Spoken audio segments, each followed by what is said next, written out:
Yes, sir. We are live. So StreamYard just let me know that I'm live.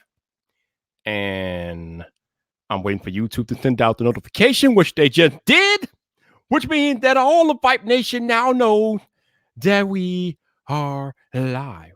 Oh, wait. Okay, we in focus.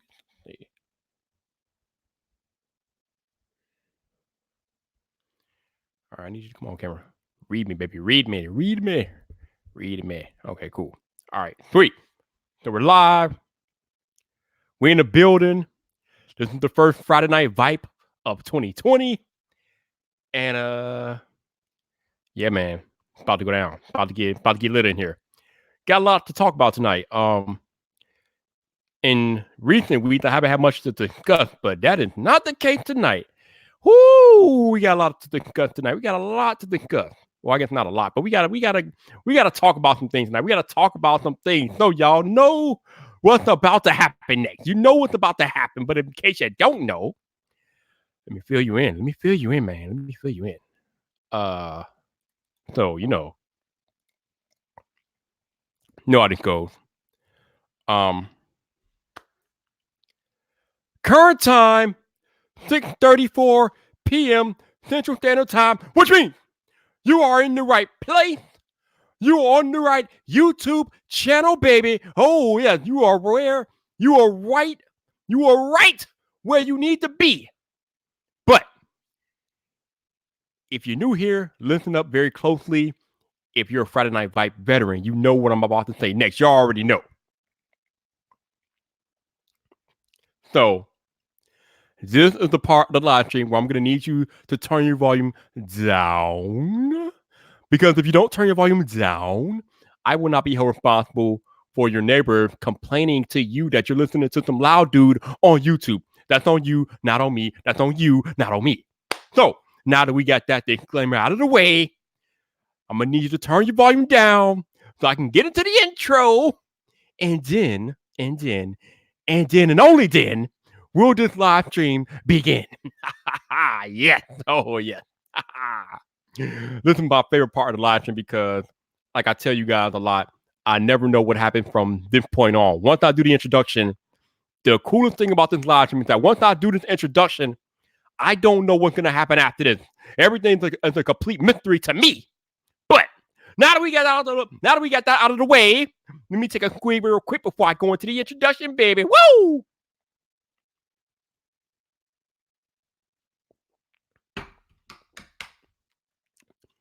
All right, first live stream, or actually first Friday night Vibe of 2020. So let's go to work.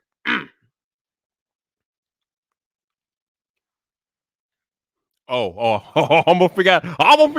Let me turn down the gain a little bit so I don't blow the mic out. Almost forgot. All right, let's go again. Let's go again. That was a false start. Flag on the play. Throw the flag, ref. False start on the offense. 5-yard penalty. Repeat first down. Let's try again. Woo! Okay, all right. Let's go, Viper, baby. Let's go. What's up, people? This your boy Viper, the man about tech, and we are live!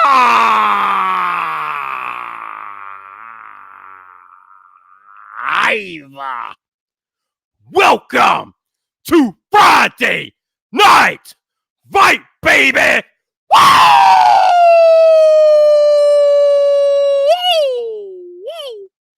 Oh, yes! It is that day again. We are back. We are live on YouTube for the first time in 2020. Friday Night Vibe is about to begin.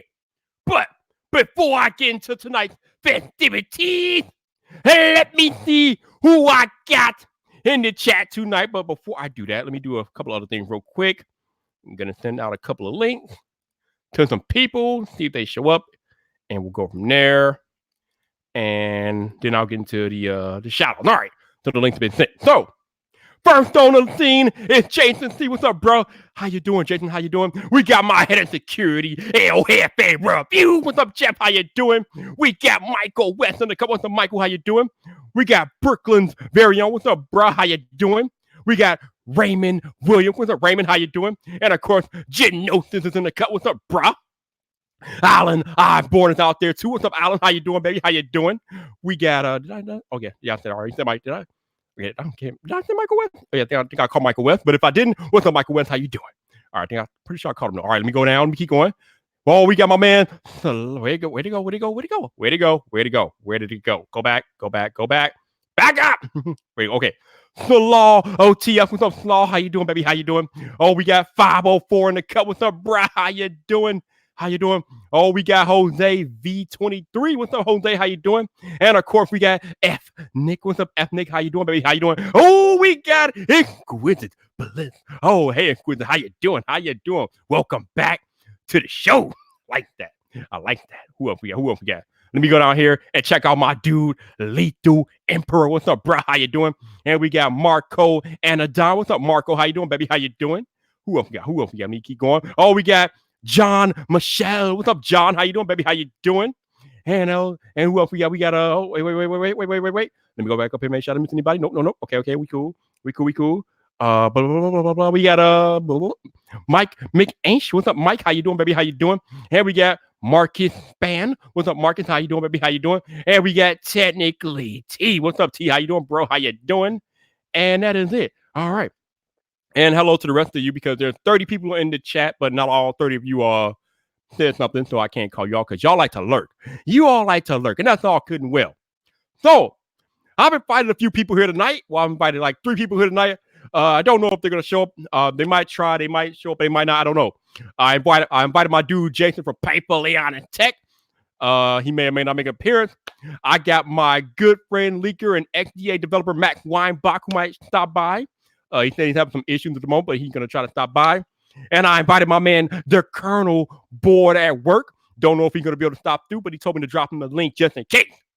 Now that we got that out the way, you know, I'm about to sound like a broken record, but I need to go into something. Real quick.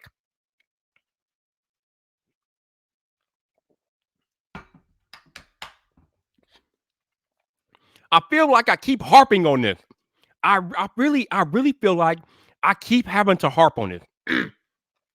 But this stuff is happening over and over and over again. So as long as this stuff keeps happening, I need to talk about it. So the first thing I want to talk about tonight is creator responsibility.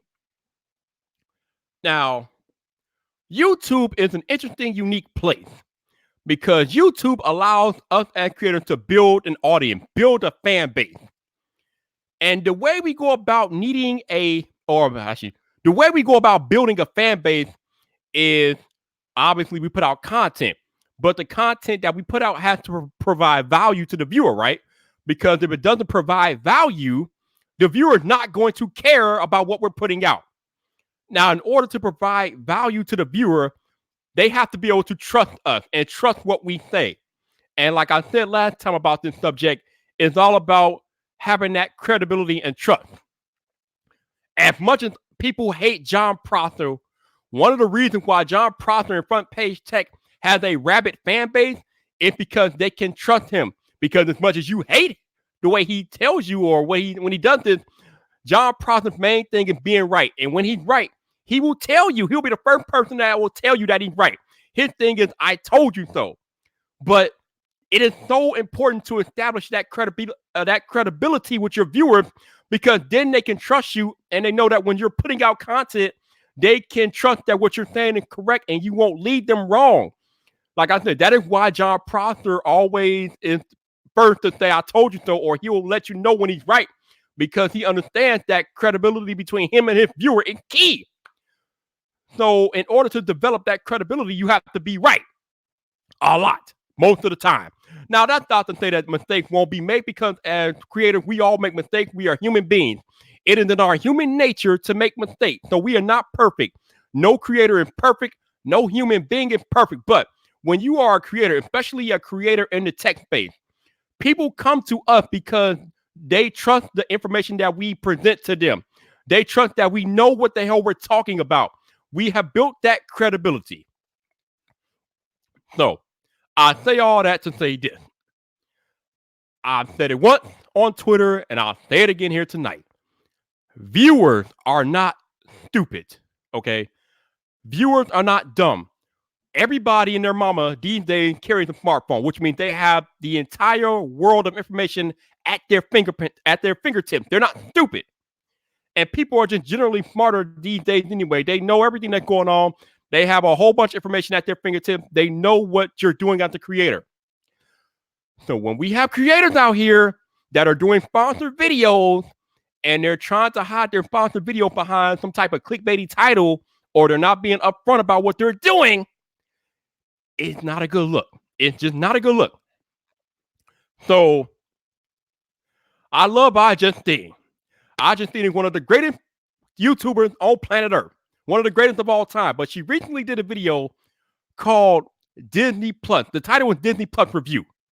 Now, to iJustine credit, in the first, 10 seconds, as soon as the video starts, in the upper left corner, it says, this is an ad for Disney. And that's all good and well. And I don't have a problem with iJustine doing sponsored videos. That's cool. She can do that. She's earned the right. She's been grinding for 10 plus years on the platform to get to the point where she could be sponsored by Disney. I don't have a problem with that. Where the problem comes in is when she titles the video Disney Plus Review, even though Disney is sponsoring the video. Now, maybe I'm overblowing this and things like that. Maybe, but I don't think so, because as I went down the comment section of the video, a lot of people shared my sentiment.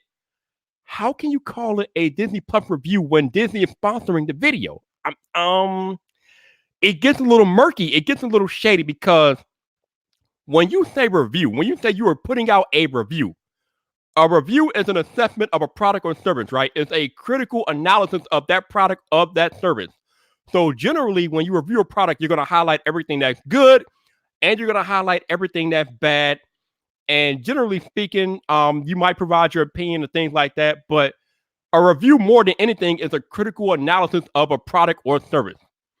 So the issue becomes when you have a video titled Disney Plus Review and people click on the video, they are expecting a review of Disney Plus. So as you start watching this iJustine video, Disney Plus Review, the first 10 seconds of the video, like I said, to her credit, she does tell you that in the first 10 seconds, she says this video is sponsored by Disney. It's a Disney ad. No problem with that. That's cool. But again, at that point, the moment that video is sponsored by Disney, it is no longer a review. It is a commercial. Now, obviously, you can't really title it commercial in the title because nobody's going to watch. That's the big problem with sponsored videos. Actually, no. That's the big problem with dedicated sponsored videos on YouTube. You can't really call them such because then nobody will watch them. But you can't intentionally mislead the viewer either, because, as I said earlier, viewers are not stupid. They know what's going on.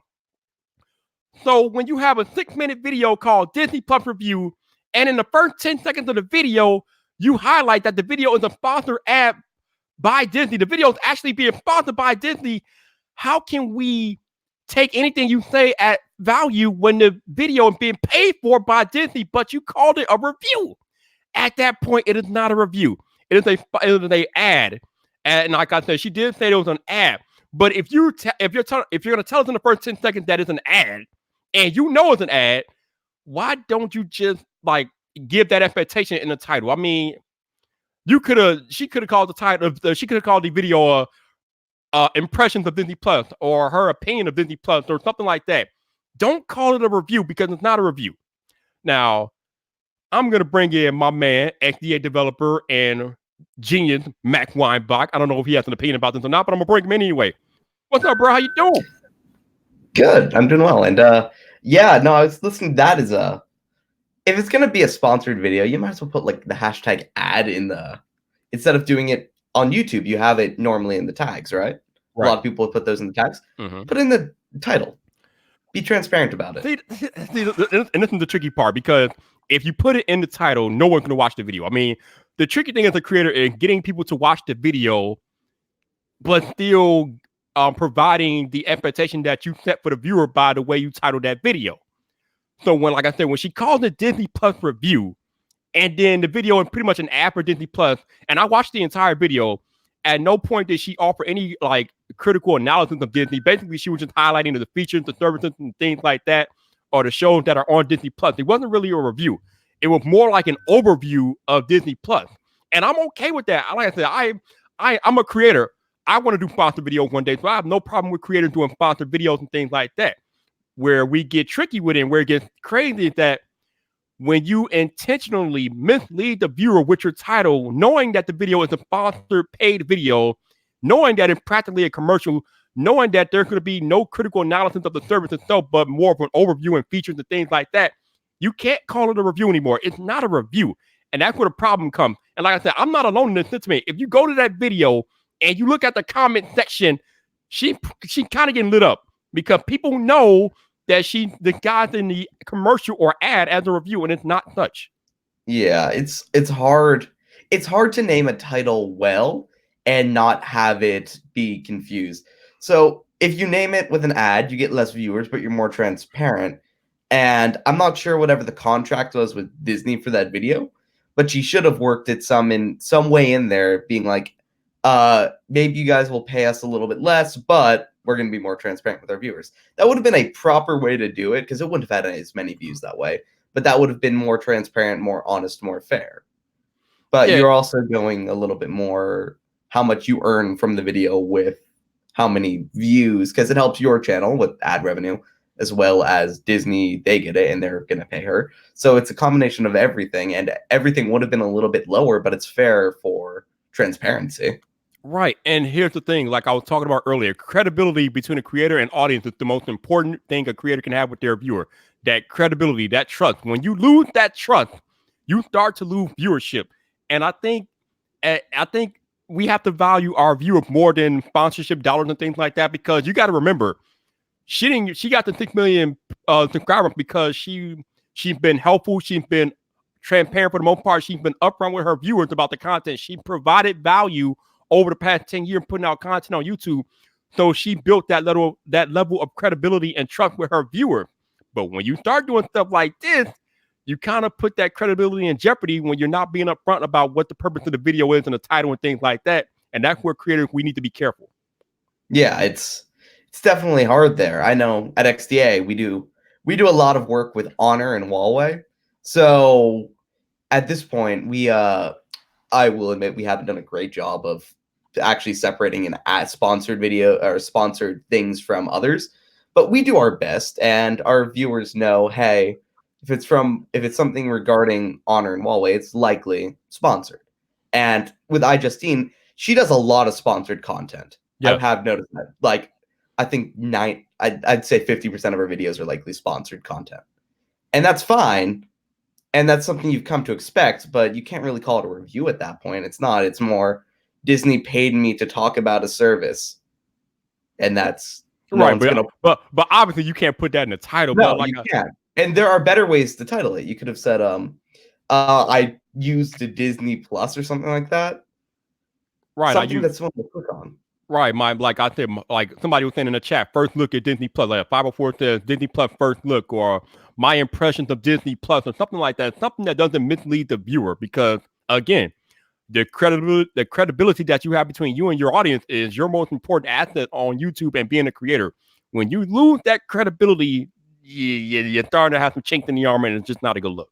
Yeah, it's not. It's not, and I don't think it's going to actually cause her viewership to drop long term and or anything. But I think if you're getting lit up in the comments, you know it. So she'll probably learn from this and hopefully in the future not have any issues with Yeah, and for my part, for what I'm talking about tonight, I'm not criticizing iJustine as a creator or person. She's an awesome creator, awesome person, but like I said, it's intentionally, when you title it Disney Plus review and the video and being paid for by Disney, you cannot title it a review. It was no longer a review at that point. Yeah, because you're not really being like, you're not being critical per se of the service. You're just basically providing an overview of features.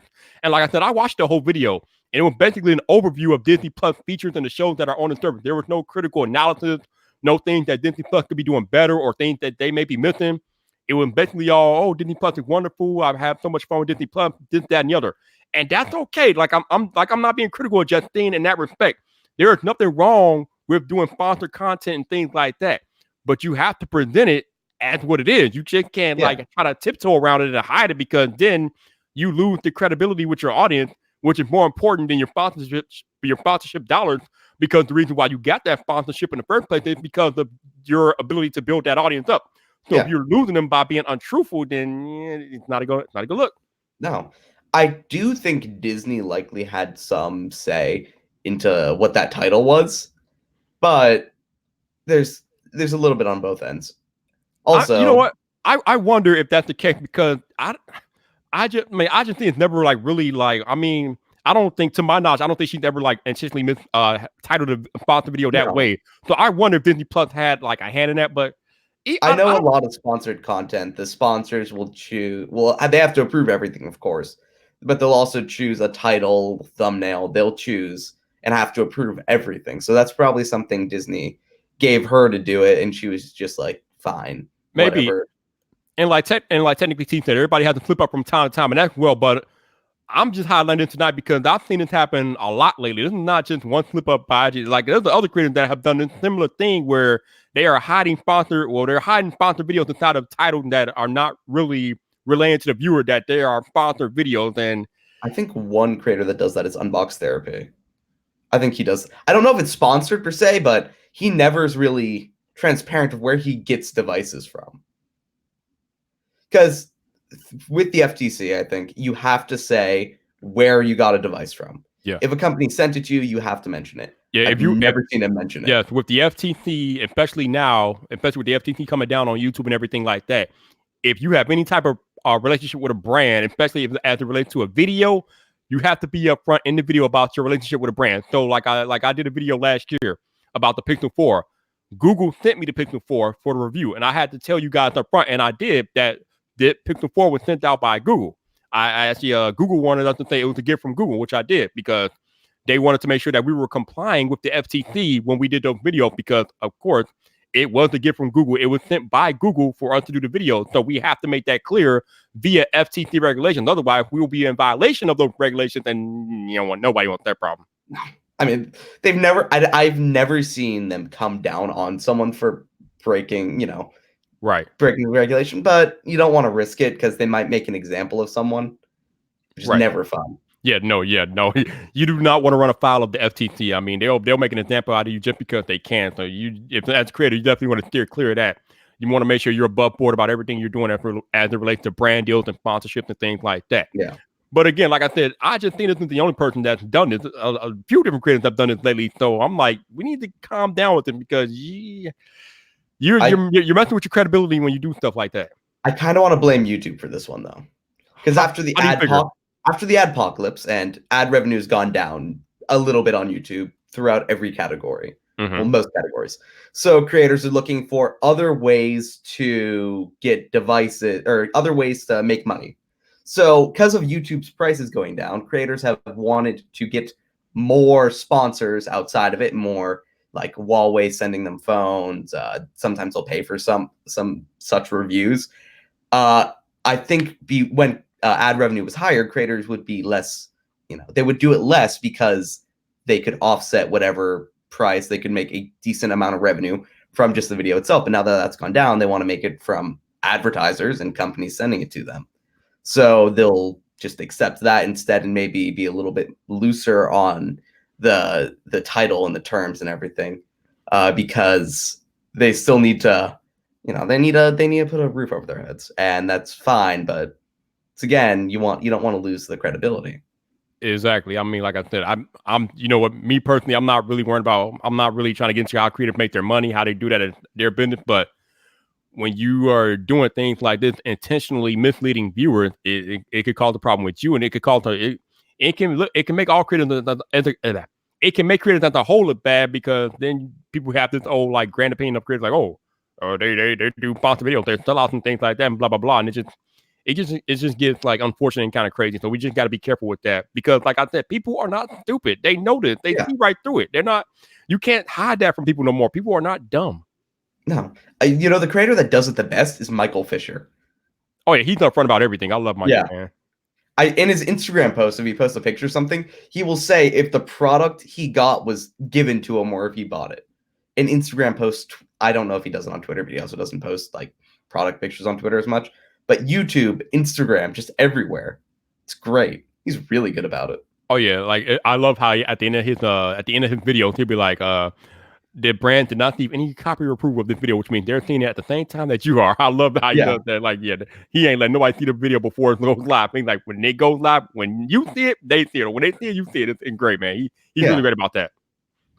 So yeah, like I said, I just wanted to talk about that tonight because, like I said, it's something that seems to be happening more and more lately, and I'm like, we need to handle this a little bit differently. Yeah, like I'm not being critical. I just think, but we in creative, we gotta make sure that we are taking that responsibility and labeling video properly. I mean, if it's a sponsored video, then we can't be hiding sponsored video behind misleading titles. Because yeah, it's not a good look. Max, I'm glad I got you on tonight because Samsung made the S10 Lite and the Note 10 Lite official today. Yes, and I had an interesting conversation. I had an interesting back and forth on Twitter with Marquez Brownlee. And my question to him was why? Why is Samsung doing this? They already have the regular Note 10. They have the Note 10 Plus. And they have the S10e, S10, and S10 Plus. So my question to Marquez was why.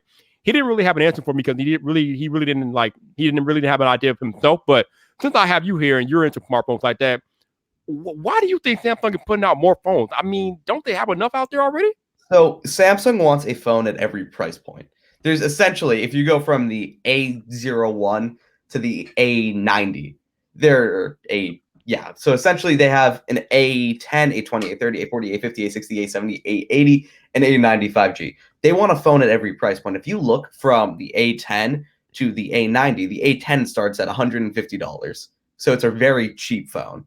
To go up to the A90, which is about $600. And each device is about $100 difference in between each of them. So they want a phone at every price point, which is good because that means no matter what your budget, you can essentially get a Samsung phone of varying quality. Of course, more expensive will be better. But the reason they did the S10 Lite was the iPhone 11. See, Apple doesn't have a cheaper brand and a more premium brand. They just have the iPhone.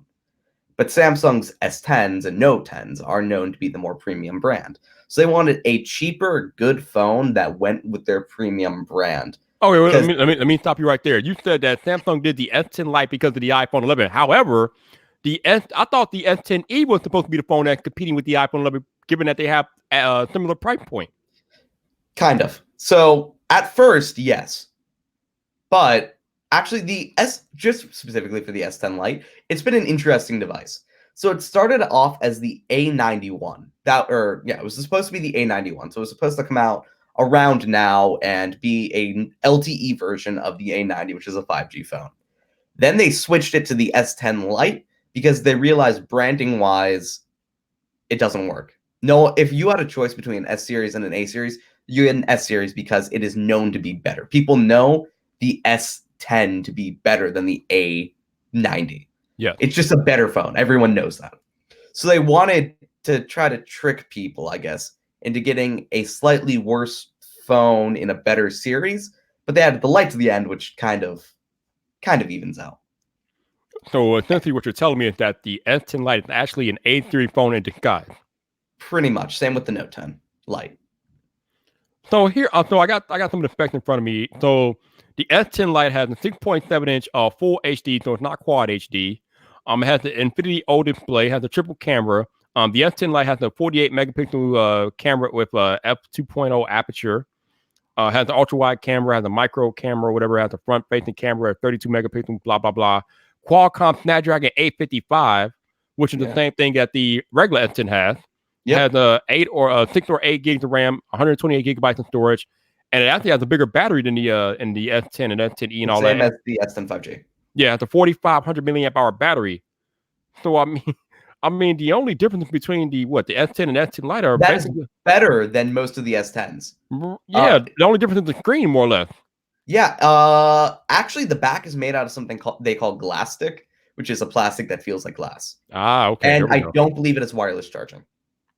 Oh, really? Now that's interesting. I don't think so. I didn't look, but I don't think it does. And it should also have 25-watt fast charging. Okay, yeah, I think I read that it does somewhere. Maybe 45 watt. It's one of So the two. if we look at the spec for the Note 10 Lite, they're almost the same as the S10 Lite, save for the fact that the Note 10 has a primary 12 megapixel camera, whereas the S10 Lite has a 48 megapixel camera. But Oh, you missed the CPU. The CPU. So the S10 Lite is essentially a combination between the Note 10, the Note 9, and the A51 or S10, I guess. It has the display. It has the design of the Note 10 with the specs of the Note 9 and the feel of an A50. Mm-hmm. Okay, It's an interesting device. but you said processor. So the S10 Lite has a Snapdragon 855. Note 10 The Lite is Note an Exynos 8, 9810. yeah, 9810, right? That's a 2-year-old processor at this point. Okay. There we go. So wait. So how does the S10 Lite have a newer processor than the Note 10 Lite? What? Okay, that is 2 reasons: price point and size. If they didn't have a pen in there, you could fit it, but you need a smaller chip, which I guess the older chip is a little bit smaller and cheaper, so they could fit that with the pen and the large battery and the cameras. And it's also a little bit cheaper than the S10 Lite. It's about $50 cheaper. Okay. See, this makes no sense to me because everybody knows that the Note line of phones is superior to the S line usually. So when you introduce a Note 10 Lite and an S10 Lite, people are going to naturally think that the Note 10 Lite will have slight advantages over the S10 Lite. But from what you're telling me, other than the S Pen, it actually has an inferior processor and all that jazz. If you look, the display is worse. It's a Super AMOLED display instead of Super AMOLED Plus. It has the same size battery. The cameras are slightly worse as well. It doesn't have the super steady OIS. It has normal OIS. The camera setup in general, right. I guess it's very similar, if not a little bit worse. I believe it doesn't have super fast charging as well. I don't think it has that. And the processor's worse. It seems like an all-around worse phone. Yep. It's not really, it would be an upgrade. It's not an upgrade from anything. No, not at all. I mean, so you say that they want to have a phone at every price point, but normally their older phones drop in price. So, I mean, is it really necessary? Sometimes. Yeah.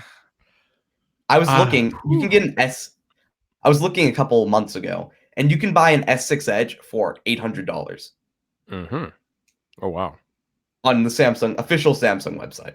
Okay, but on other websites, you can probably buy it for like half of that. Like $100. Yeah. That's interesting. So, Sasha Tegan, who's from PC Mag, put out a tweet that he thinks that these phones are for people in other countries that can't really afford the regular flagship phones. And oh yeah, 100%. That to me makes a lot more sense than. It's also the S10 Lite is better than the S10 series in any country that essentially isn't the US. Because the Exynos 9820 is a terrible chip in comparison to the Snapdragon 855. That is crazy that they're using a 2-year-old chip in that phone. Well, I guess it's not that crazy, but it's just... No, it was either a mid-range chip or a 2-year-old flagship chip. They'd probably end up being about the same speed, but you could probably get a little bit more camera power out of a newer one than an older one. Right. That's I don't know. I mean, so do we think these phones will come out in the US? Because I mean, no, they're not.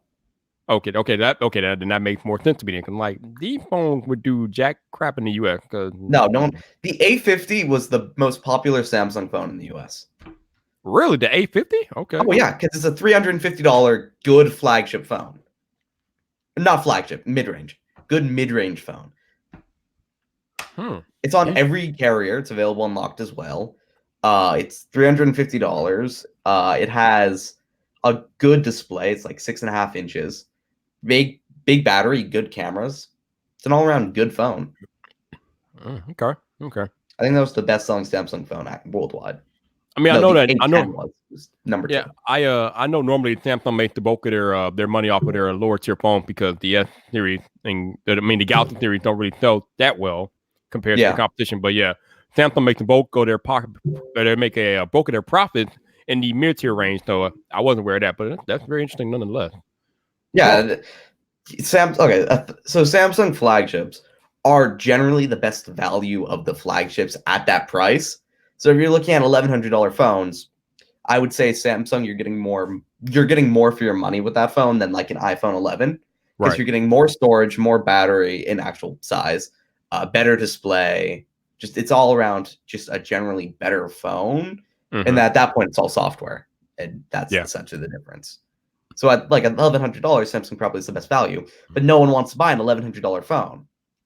Then no one's buying it in cash. They're buying it over a monthly payment plan. Right.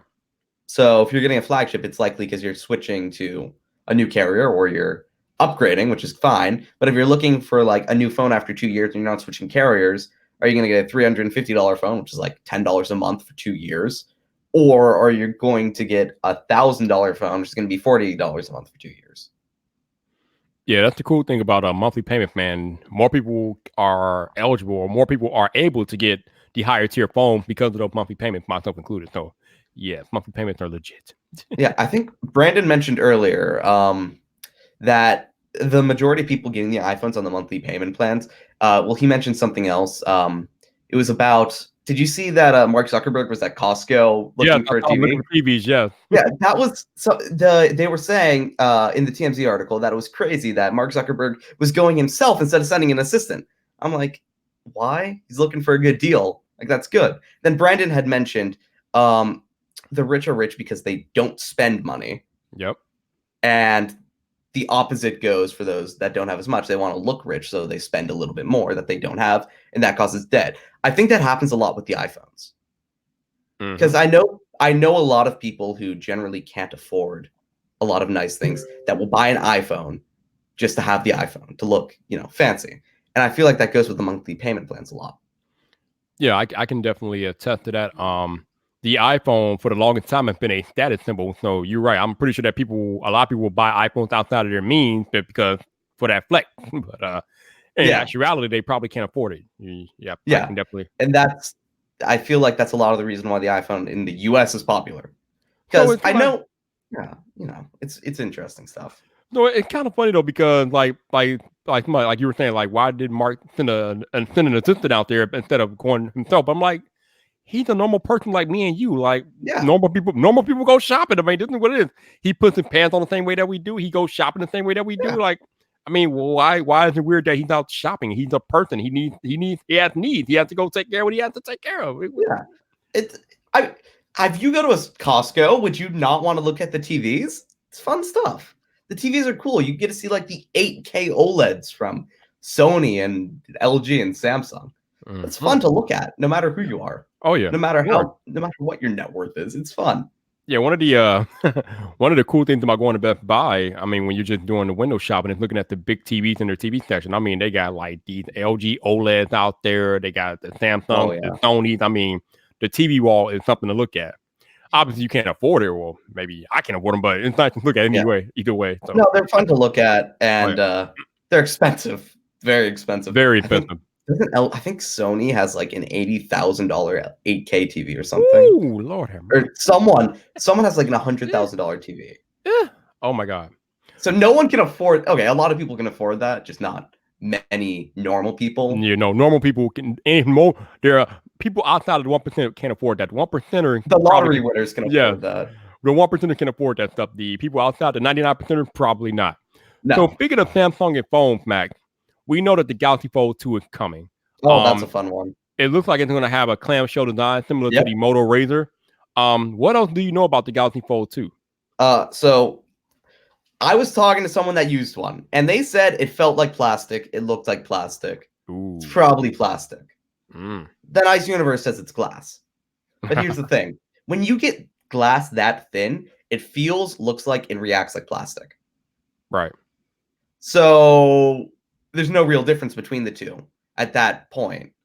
So at right now, I don't think I think it's plastic. I don't know why they would be doing glass, but it still has a crease. It has a 7 series Snapdragon chip, so it's not a flagship phone. It has a very similar camera setup to the Galaxy S10e, where it'll be a main lens and an ultra wide. 25-watt fast charging with a likely sub 2,500 milliamp hour battery. Mm. So small battery. Ooh, wow. Okay, so right off the bat, listening to you, I know that they want to come down in price with the Galaxy Fold 2 because obviously the Galaxy Fold 1 was like $1,980 and kind of Yeah. crazy. But It's a good phone. usually, when you make a part 2, you want to improve upon a predecessor, but you're telling us that they're using an inferior processor. So this isn't supposed to be the successor to this. It's supposed to be a separate phone that is meant for the masses. They want low price, easy manufacturing, which essentially means it's like $800 in cheap parts. So why are they calling it the Galaxy Fold 2? They're not. I know the name, but I can't say it. Oh, he's under that Nevada Desert Agreement. Okay. Yeah. Okay. So you know the name, but you can't say it. It is Galaxy Fold, but it won't be 2. Oh Lord, here we go. Okay. Yep. Let's say no more. Yeah. Say no more. It's a letter instead of a number. But is that Galaxy Fold, the one that you just mentioned, is that the only one coming out this year, or they're making so we've heard rumors from Bloomberg and a bunch of other people about a Galaxy Fold with an 108 megapixel camera. I know Bloomberg mentioned that once, and there have been rumors about, expensive folds coming out in August.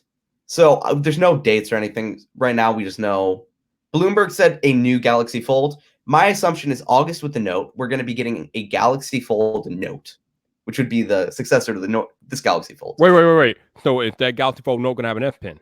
Yes. S Pen, glass screen. So the rumor has it from a Korean source. S Pen, glass screen, 8-inch display, bigger front-facing screen, hole punch on it. It'll be a little bit wider, but a little bit thinner. Wait. Did you just say glass screen? I did say glass. Wow. So they finally developed the technology to have flexible glass? That is that folding glass I was talking about earlier that felt like plastic. But I believe, so what I think they're going to do is right now you have this phone, right? Oh, there we go.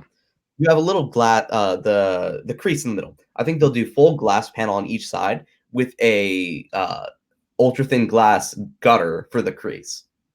So instead of having a full display of plastic, you have glass, little bit of essentially plastic. Interesting. So you can say for sure that there will be a more expensive actual predecessor to the Galaxy Fold coming later this year. Oh yeah. Okay. Maybe not this year, but at some point, I think they're going 2-year upgrade cycles for this.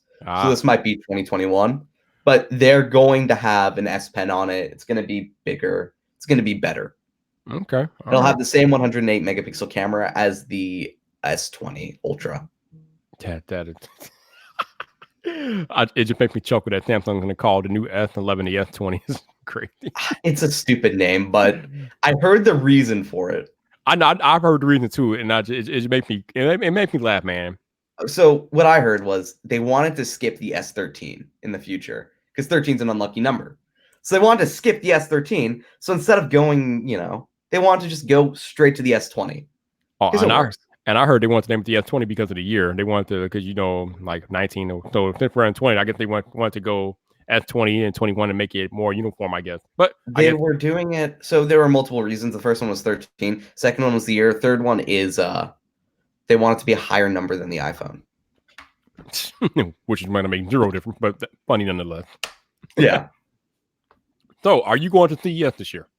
No, I'm not going to CES. Okay. That was a little bit much. Also, my grandfather's 80th birthday is during that time, so. Oh, you can't get away. Gotcha. No. Gotcha. Okay. Gotcha. All right. So the S10 Lite and the Note 10 Lite are not coming to the US. I guess they're coming to the other countries that are not the US. So, I mean, like I said, that makes a lot of sense because they probably wouldn't do very well in the US. No. But the Galaxy Fold, whatever it is, the new Fold will be available on every US carrier and unlocked. Oh, so this Fold is going to be available on every US carrier. Okay. I believe so. I know it'll be on AT&T for sure. I'm pretty sure Verizon and T-Mobile and Sprint will carry it. Okay. Now, do we know when the new Fold is going to come out? Around the S20. Sam Mobile says it could be a week before, but I think it might be a dual announcement, S20 Fold 2. Okay, see, that makes no sense. Why would they want to take the shine off the S20 with a new Fold? because the S20. So the S10 wasn't really a huge upgrade from the S9. It looked better, but in general, it wasn't. Right. The S20 is the real upgrade. Mm-hmm. Yep. And that's what they want to push that. And the Fold 2, it is what it is. Yeah, but I mean, obviously there are going to be a lot of eyes on the Fold 2 given the debacle that happened with the original Galaxy Fold. So why would they want to release those concurrently? I would think that they want to have some space between releasing the S20 and then releasing the Galaxy Fold 2. You would think anyway. I don't, it's a hard one. This is one more thing that does not make sense to me. I think they want people to get one or so. The ideal situation for Samsung is have someone in one pocket have a Fold 2, in one pocket have the Fold 1. That is the ideal situation they want. Oh boy. Because it's a Fold, not as many people are going to buy it, of course. All right, speaking of Fold, you have the Fold 1. You've had it for a while. I know you had some issues with the hinges, and I think you had to get them repaired or something, right? I got my Fold replaced, and I was actually speaking to Michael Fisher about this one yesterday. Oh, you got to replace. Okay. I did. So for me, it was I could either go to New York, have it repaired, and it'll be like a couple hours. They'll repair it. It'll be fine. Right? And it's actually just cleaning out the hinge and tightening up the screws in it. Or I could send it out to the insurance company, or they'll send me a new one. I'll send them back my old one. And I get, actually, you can see back there, I have 2 boxes. Mm-hmm. Yep. Because they send you a new Fold. Brand new in the box. Right. So I'd rather have a brand new Fold than have it repaired. Okay, now when you say insurance, did you go through your carrier insurance or did you go through like Samsung insurance? Or what did you do? Oh, Samsung Premium Care. Oh, okay, that makes sense. All right. And that's easy. It's expensive, though. It's $240 a year. Oh, a year? What? Oh, yeah. Lord. $20 a month. Oh, I mean, that is expensive for insurance, though. Yeah. Keep in mind, this phone's insurance, $12 a month. Yeah, that's what I pay for my iPhone. Yeah. Oh my God! Wow. It is expensive insurance for that. $240. I mean, but then again, having insurance for the Galaxy Fold is probably smarter than you need it. Yeah, because if you break it once, it's $150 the first time. Mm-hmm. You break it again, it's $600. But okay, but so you've had it since like its official launch day. I think back in I did. I got it on launch day. I drove 5 hours to get it on launch day. Oh, I remember you tweeting about this. we were talking about this on Twitter when it came out. Yeah. Yep. So you've had it since launch day, and so how long ago did you replace it, or had to replace it? I didn't have to replace it. That was more of a. So I'll say the other part of that later in a sec. But I got it replaced about 2 weeks ago. 2 weeks. Okay, so about I had it for about 4 months. 4 months. Okay. And it's already back to the loose state it was. But I was talking to Michael Fisher about this one. So there are 2 ways to close the Fold. You can either close it by pressing onto the display, like press right there and close it. Right. Or you can press down by the bottom. So you can press right there to close it. So like that. Mm-hmm. If you press down at the bottom, you'll put more pressure on the hinge and it will loosen faster. If you go on the display, the hinge will be fine, but you'll break the display. So I'd rather have a looser hinge than a broken display. But this is not something uncommon with hinges. Door hinges loosen over time. Right. It's how hinges work. There's nothing you can do about it. Okay, so let's talk about something real quick because MKBHD had a smartphone on awards and in those awards, why can I talk tonight? In those awards, he named the Galaxy Fold the best smartphone design of 2019. I do not agree. So you have the Fold. I know you were in love with it, so I'm interested to get your opinion. I feel like it's not the best design Fold because it's too fragile and it doesn't hold up under normal human use. If your design doesn't compensate for normal human use, then to me, you can't really give it best design when it can break in 4 months or 2 months or whatever the case may be. Even when you get the phone, Matt, when you got it, it had a whole disclaimer page for warnings on how to use the phone properly. So am I wrong for thinking that it does not have the best smartphone design? No, or I agree with you. So at XDA, we did our own. I gave that the best features in a flagship phone. Mm-hmm. And I gave the best design to the Note 10 Plus because this just looks nice. Yes, it does. Right? This is just an all-around good-looking, good-feeling phone. But I gave this one the best features because you have the features of a phone and a tablet in it. Mm-hmm. So I say this is the best feature phone because it can do the most. It is the most useful. It is the most fun to use. The features on it are the best of the best. It's not the best design, though. Not by a long shot. I know. That's what I'm saying. Like, I'm just like, It is the best. I think it's the best phone of 2019, but not the best design. Yeah, I don't like. I mean, I know like me and Mark had a few disagreements on that award, but I was just like, I'm like, and it kind of shocked me that he made that decision, given the fact that he broke his review unit in 2 days. I'm like, so you had a review unit, you broke it in 2 days, you had to get it replaced, but yet you come back and call it the best smartphone design of the year. When he originally broke it, that was on him. He pulled off the protective layer on the first one, so that one was on him at that point. Right, that was on It was on him, but still, the fact that Marquez, who's had hundreds and hundreds of phones over the past 10 to some years he's been doing YouTube, breaks his fold in 2 days, but he ends up calling it the best smartphone design. I'm like, no, dude, I don't think you can judge the fold off its original variant though. But even like, and I think his producer was saying the same thing, that I can't really judge off the original variant. However, the version 2 wasn't that much different from the original variant, save for the improvements that they made. And even the second variant, the one that went to actual consumers, wasn't all that much better as far as durability. I mean, you had the durability is a lot better actually. So the only way to break the screen is by pressing it too hard or cutting it with like a knife. Mm-hmm. And the screen doesn't scratch; it dents. So when you press too hard, it's a dent. It's an indent in the display, in the plastic. Right. So that is fine as long as you don't like jab your phone with a fingernail or something. It's not going to dent normally.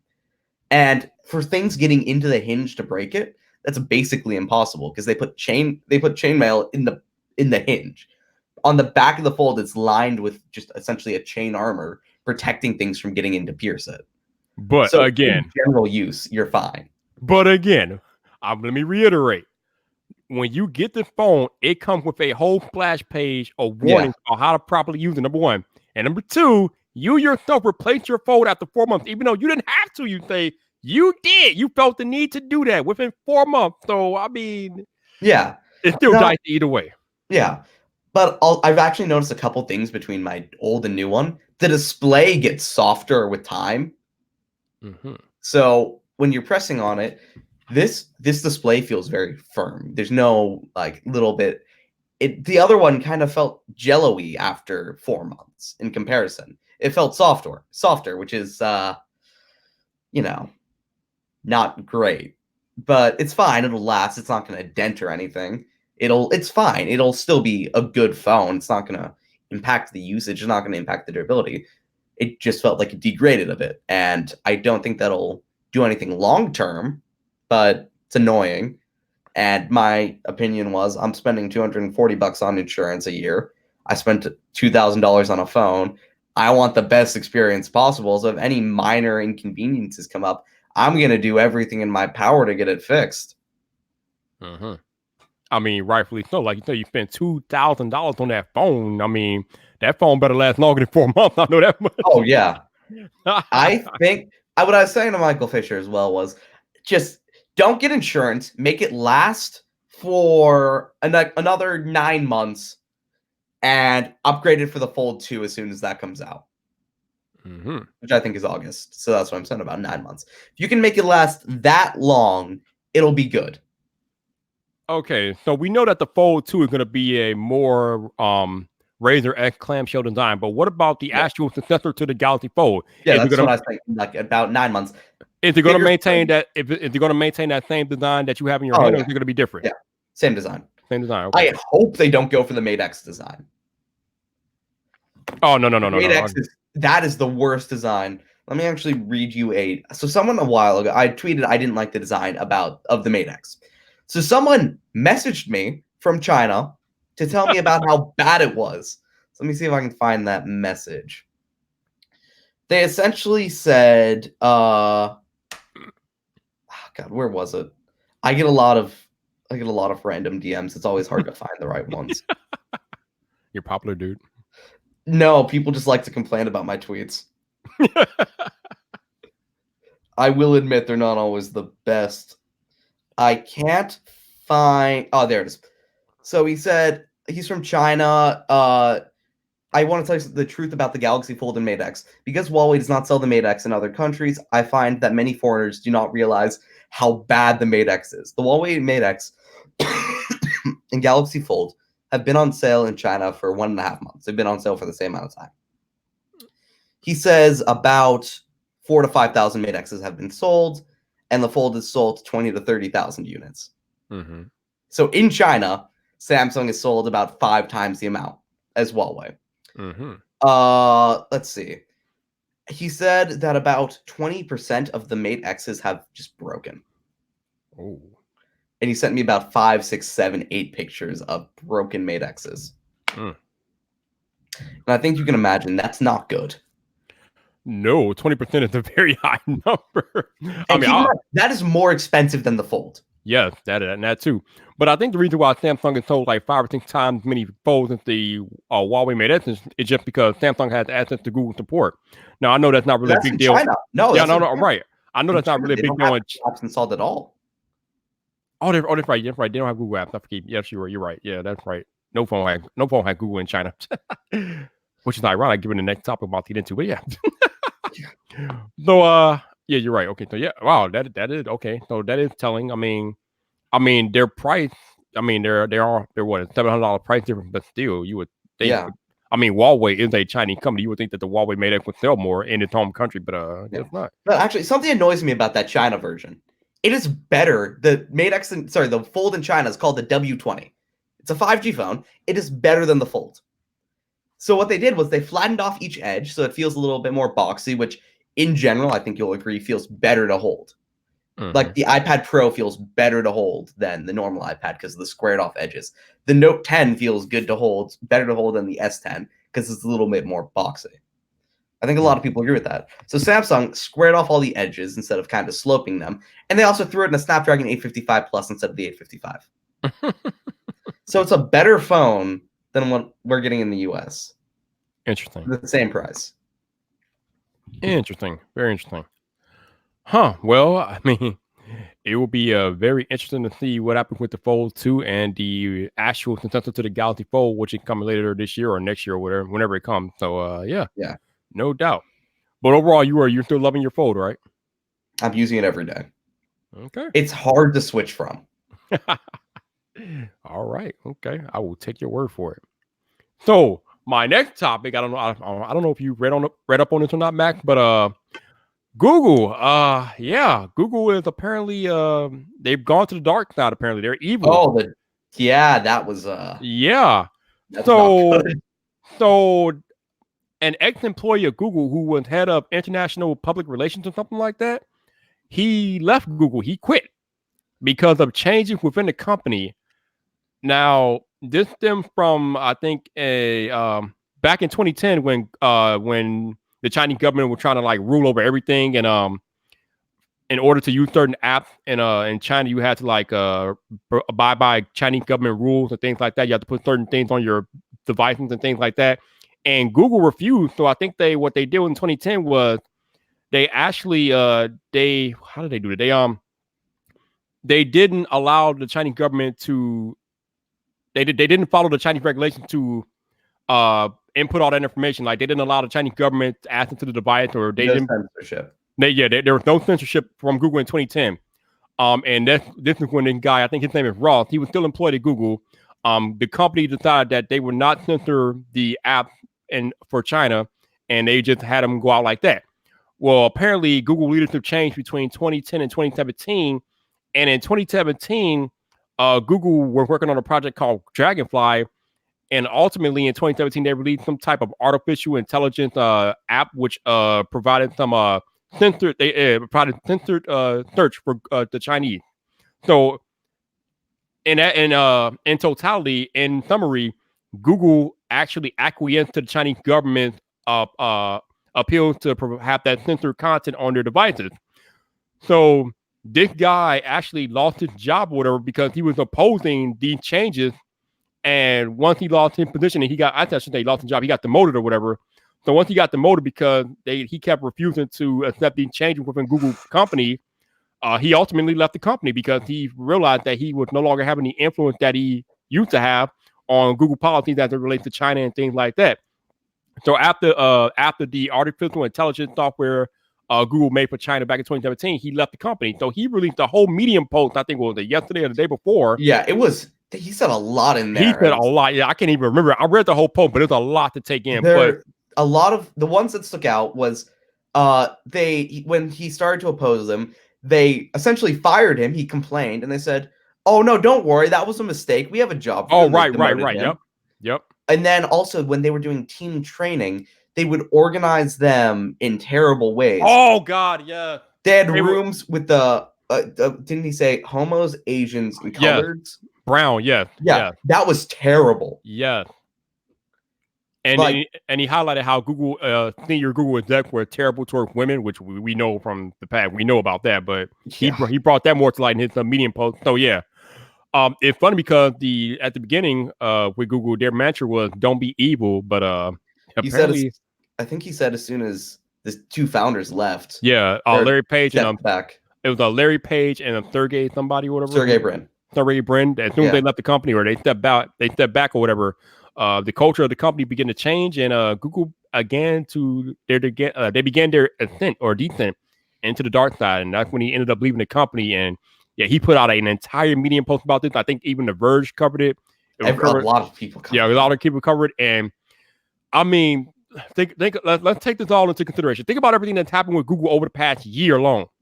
Andy Rubin has found out Google paid him $90 million to leave the company in silence after he was found out of forcing women into sexual relations at work and things like that. I think he was pimping girls out as well. But I think they accused him of sex trafficking, all sorts of stuff. But Google didn't fire him. They didn't really fire him. They gave him $90 million to keep him quiet. Then I think and then now we got this going on with this guy highlighting the negative changes within the company and how they how they segregated their employees into different racial or racist grouping terms and things like that, and now they're acquiescing to Chinese government regulations and providing censor search in China and things like that. And I'm just like, whoo, wow. So that was not good. The last year has been terrible for Google. Yeah, but if you look at the products and features and stock value, they've been doing well. But it's been terrible. Because I remember a while ago, the most fun companies to work for in Silicon Valley, Google and Facebook. Yeah.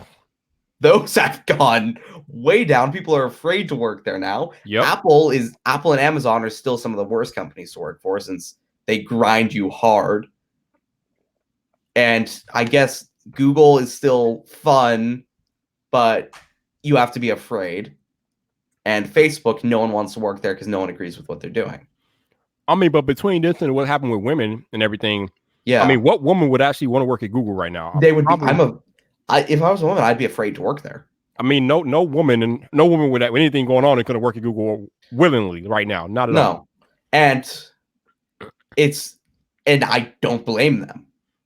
You can't. Sounds like a terrible work experience. Yeah, it sounds like a terrible working environment when you're dealing with the higher up than executives and things like that.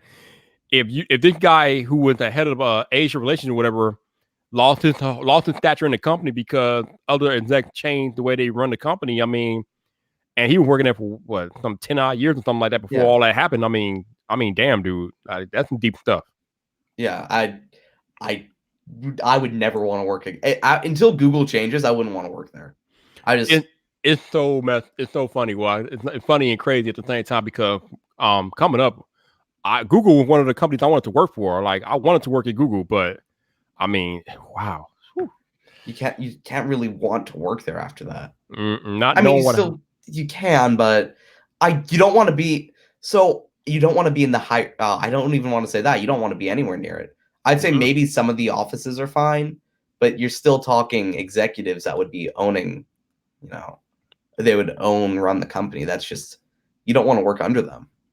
No, I mean, yeah, I'm pretty sure a lot of those executives are still within that company. So I mean, I don't think the culture is going to change overnight unless they have a whole hotel cleaning. Now, the founders just left, and they left Satya and Sundar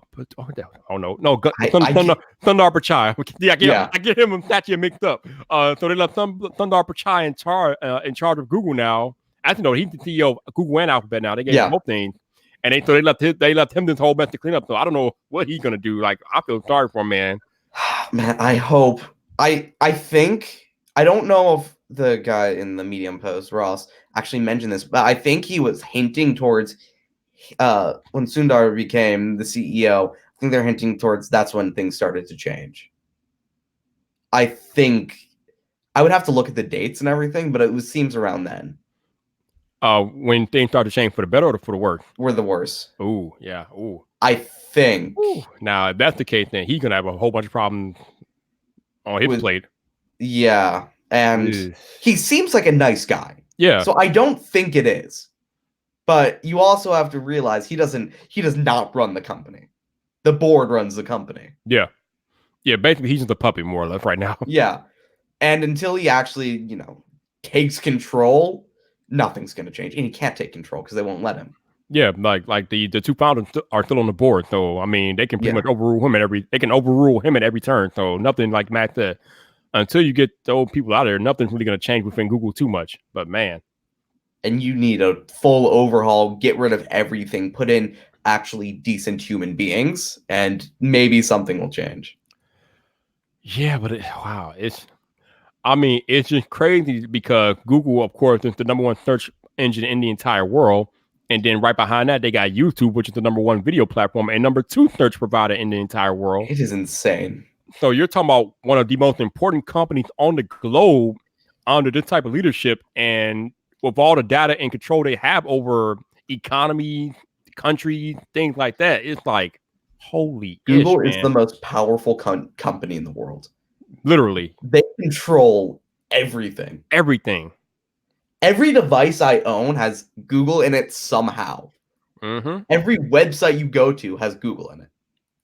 I mean, let's not get it twisted. Apple might be the most profitable, most valuable, or whatever per se, but Google is the most powerful because they got their hands in everything, man. Yeah, everything. Apple, I don't even know. Apple is the most valuable. Like that's a fact. Microsoft and Apple are number 1 and 2. Right. But Google they control so much. Yeah, Google. The government hosts documents with Google. Mm-hmm. I mean, if Google wanted to just wreck some people, they could wreck people easily. Like, come on, dude. Like, and the scary thing is, no one would ever know. Mm-hmm. I mean, it like I said, with that type of leadership at the helm of Google, and how much power they yield right now, that's why a lot of people are calling for government regulation into big tech because of things like this. And I mean, I'm like, originally, I'm not really want the government to meddle with technology, but when you got stuff going on like this, it's kind of hard not at least to consider it. I mean, good Lord. The only thing I would want the government to in any way do is remove advertising from search. That is the only thing I'd want them to do. Mm-hmm. Keep everything else together, but separate advertising to its own thing. But if you do that, you bankrupt the company. Basically. Yeah. So there's no way to split up Google because advertising funds everything. And when we're talking about changes in culture and things, where we are essentially talking about corruption, and where the corruption usually root from, the government. So yeah, it's gonna be hard to change that stuff when the government is directly benefiting from Google corruption, more or less. So I don't think nothing's going to change in that regard too much. I mean, yeah, they might get a snap on the wrist or anything like that, but it'll be all superficial. It won't be nothing like major and substantial. Yeah, and it's a shame, but that's the world we live in. And at this point, you might as well make do with what you've got and just use the best stuff, use the best products, and use what you morally agree with, which in most cases is DuckDuckGo as a search engine. Mm-hmm. And I would say probably Safari as a web browser. Yeah, so this is another thing. Like people, like if they find out something bad about Google or how they treat women and things like that, then they won't want to use Google products and services and things like that. But you gotta remember, man, there is something shady going on with every company on the map. Even Apple. Apple's included. I'm not. Apple has some shady stuff going on. Every company, every one of these tech companies has shady dealings going on. None of these companies are angels, man. So whatever you're using, whatever tech you're using, there's some shady stuff going on behind the tech. So if you're running away from what Google is doing, all you're doing is running into another shady company. So I mean, at the end of the day, what exactly are you running from? You're running from one thing into another thing, and it's all shady. It's all bad.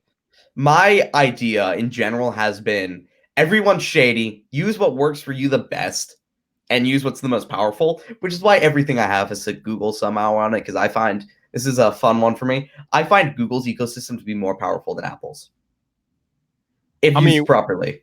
well, Google's ecosystem is more wide ranging than Apple because they got It's smart on home stuff. everything. They got that it's on everything. They got smart home stuff. They got they're into more areas than Apple, and Yeah, I can agree with that. I still agree that Apple's ecosystem is more valuable and more friendly to the consumer. But yeah, definitely. as far as function and capability, oh yeah, Google definitely. Microsoft too. If you combine Google, Microsoft, and I would say Samsung in there because of the Samsung Microsoft partnership, you combine the three of those, and that's way more powerful than anything Apple can do, but way harder and less consumer friendly. Boom, there you go. Way harder and less consumer friendly. Exactly. So speaking of the Samsung and Google partnership, I mean Samsung, Samsung and Microsoft partnership. Yeah. Are they gonna do anything with that? Because I haven't heard too much since it had announced last year. Are they gonna do anything with that? So basically, that partnership was to have. Do you use? I'm assuming you don't use Windows. Do you use Mac? I use a MacBook, but I use Windows to work though. So. Okay. So if you connect an Android phone, it'll come installed with your phone, which is Microsoft's essentially handoff. It'll let you sync. In the future, you'll be able to sync calls. You'll be able to do messages. You can access all your photos from your phone on your computer, which is actually really nice. And Apple doesn't do that, and it's really annoying. But you just have access to essentially everything from your phone on your computer. And Microsoft is working off that. Samsung has no exclusives. None. But it comes pre-installed. That's the partnership. You know, they have one exclusive. If you have a Samsung phone, you get 1 terabyte of OneDrive storage for a year. Okay. And actually, you can use OneDrive storage as Samsung Cloud storage. So I know I have Office 365 through my school. I sync that with my Samsung account, unlimited Samsung Drive storage, effectively. Oh, okay. Yeah, that's the partnership. That's it. It's very anticlimactic. But the big thing for Samsung right now is that they're I think what they're trying to do is trying to match Apple as far as ecosystem value, and right now they're just not there. They have it, but no one knows about it. They have the same auto hotspot features. Every feature Apple has, Samsung has it. Just no one knows about it. So they have seamless pairing for every product. Okay. They have Bixby, which is oh god, please. Here's the thing. Siri has no use. I don't know the use of Siri. It doesn't control your phone well, and it doesn't answer questions well. Google Assistant is made to answer questions. Bixby is made to control your phone. Those are the two purposes of that. What's Siri made for? What's the purpose of Siri? To have an AI on your phone and just say it exists? Yeah, Siri's a party trick, more or less. Yeah. Bixby, as bad as it is, it controls your phone very well. For ages, you were able to do everything from Bixby. You could control the entire Instagram app through Bixby by speaking. Once when Bixby first came out, I had a setup called post my latest picture to Instagram. So I'd say, Bixby, post my latest picture to Instagram. And it would go through and do everything for me and post it. That is more powerful than Siri and Google Assistant in full control, except it would barely understand me. Exactly. So Bixby is more powerful, and they have that for controlling TVs and whatever. Bixby has control. They have syncing as well, so it'll sync between a Samsung laptop and a Samsung phone, kind of. That just uses the Your Phone feature. But it has most of those Apple features, just no one knows about it. And that's on Samsung for not advertising it whatsoever. But I mean, Samsung doesn't have anything like. I mean, I know they have them. I know they have their own messaging. RCS. RCS. Oh, yeah, well. Actually, Samsung Messages now supports Google RCS. So, kind of have it. But we still wait for all the carriers to support. I don't even know if all the carriers support it yet. They don't need to if you download Google RCS, and I believe Samsung is just going to be bypassing it and working with Google on it. Okay. Which I hope they do, because carriers suck. As much as I know, you and I both know a couple of the PR people at like Verizon. Those are great guys. Yep. George is the best. George is awesome. But the company is terrible. Like, they are so slow. Oh god. They are so bad with so much of what they do. Yeah, update through Verizon. Yeah, it can get slow. Yeah. Like, and just their support and everything in general. I don't think they support RCS whatsoever. Outside of no, they do. They do. Support Google Messages, RCS. Yep. Forgot about that one. So Verizon's good. T-Mobile's terrible. Yeah. Sprint is actually fine. AT&T is the worst. Sprint supports Google Messages, RCS. They were the first US carrier. Okay. Yeah. And Verizon does. I have Visible on my iPhone. But I think you mentioned a while ago. Do you have an issue where like Verizon just stops working on your iPhone? LTE wise, yes. Yeah. You have to like restart your phone, and that's the only way to get it back. Not really restart. I just put it in airplane mode and then turn it off, and then sometimes that jogged it. Yeah. I restart my phone instead. But that's the only way to get it working. And the same thing happens on Visible and Verizon. I have no idea what that is. I mean, I'm wondering if it has something to do with the Intel chips inside the iPhone, but like it's only seems to be an issue with Verizon. So I mean, I don't know. Oh yeah, and it doesn't happen on my Pixel either. It's the iPhone with Verizon. Oh yeah, it does. Yeah, my Pixel works all the time, but Pixel's using the Qualcomm cellular modem. So there you got that going on. It really is a shame Apple uses Intel. That's why I am so glad, Max. I am so glad that Apple and Qualcomm worked out their qualms and they're going to be back on iPhone this year. Yes, I can't wait. That's going to be so nice because that's going to have 5G. It's the modem from the Snapdragon 865. Yes, I cannot wait. Shout out to my man El Jefe Review for the super chat. Thank you, sir. I appreciate it. You guys are now, I mean, if you forgot, super chats are open. So if you guys want to donate monetarily via super chat, you can do that. If you want to buy me a coffee, that link is in the description as well. So whatever you want to do, it is available to you guys. But thank you, El Jefe, for the support, man. I appreciate you. But yeah, the one thing I love about Verizon though is the coverage. The coverage is it's spot on. It practically works everywhere, and I love it. It works everywhere you need it to work, which is now great. the one thing about Verizon though is that you have to pay for it. Like it is expensive. It is not cheap. Actually, it's the same price as T-Mobile now. If you get one of the good plans, the new plans. Yeah. Well, yeah, but if you get like a lot of that and things like I do, it gets expensive. But oh yeah, you get what you pay for. You get what you pay for. Definitely. Oh, definitely. And you get what you pay for with AT&T. I find AT&T's coverage to be better than Verizon, but they charge so much more. Wait, what you just say? AT&T has better coverage than Verizon. Wait, in my experience. On what planet? In my experience, because my dad has AT&T, I have Verizon and T-Mobile. My dad has service everywhere I don't. Now, I will say that normally it is subject to coverage area and whatever area you might be. That might be a bad Verizon area, but there is no way AT&T has better overall coverage than Verizon. Yeah. No, in general, I found AT&T to be more reliable. Visible is pretty terrible a carrier. It's cheap but terrible. Because when I go into town, they put you at the bottom of the priority list. So it's $40 a month for unlimited everything, unlimited speeds, which is great. But when you go into town, your internet stops working because everyone has Verizon, and you're at the lowest priority. So it's just unusably slow. Ouch. So a Jefe says the iPhone with T-Mobile is terrible at keeping data working, whether Wi-Fi or LTE. Something both. That's probably a T-Mobile thing more than it is the modem thing, though. Yeah. I find any Android phone, in my experience, has had better wireless in general than an iPhone. Yes, I agree. No matter what, Android has better connectivity. At least because for the last 2 or 3 years, the iPhones have all had those Intel modems, and the Android used the Qualcomm, and the Qualcomms are always better than the Intel cellular modem. So yeah. Oh yeah. Yo, Buzz, thank you for the super chat, sir. I appreciate the support, man. Thank you so much. You the man, dude. You the man. It's annoying. Like it was so funny because when I had the iPhone, I think it was the iPhone 10s, and I had the Note 9. And using LTE with both of them, like, damn it, why does the Note 9 just smoke the iPhone and LTE? Because that iPhone had LTE. I mean, that iPhone had Intel, and the Note 9 had Qualcomm. And I'm like, there it is.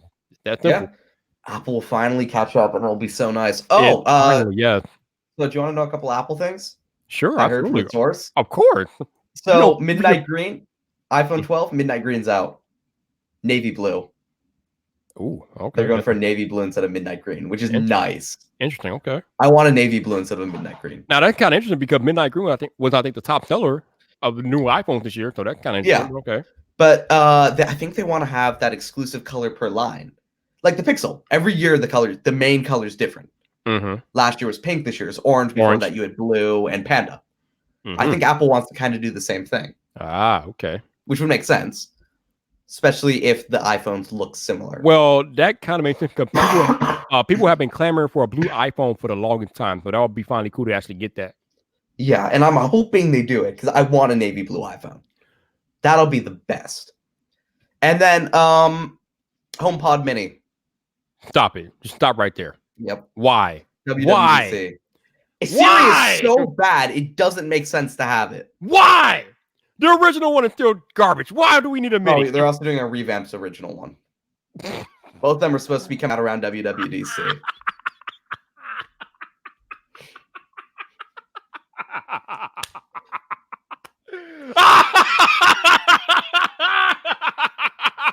Wait. Time out.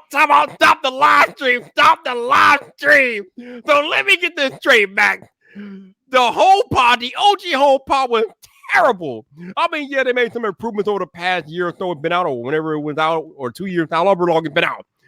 But it had I think it only has 1 or 2% of the whole smart speaker market, so it's not selling that well. No one has it. No one. But you mean to tell me they're not coming out with 1 but 2 new HomePods this year? Yep, they're on a cheap one.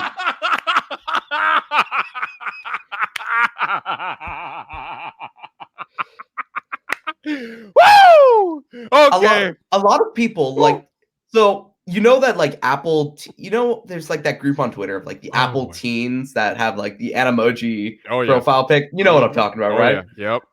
They all, one of them, I don't want to name who it was because I just don't feel like it. But he said Apple has never had a failure product.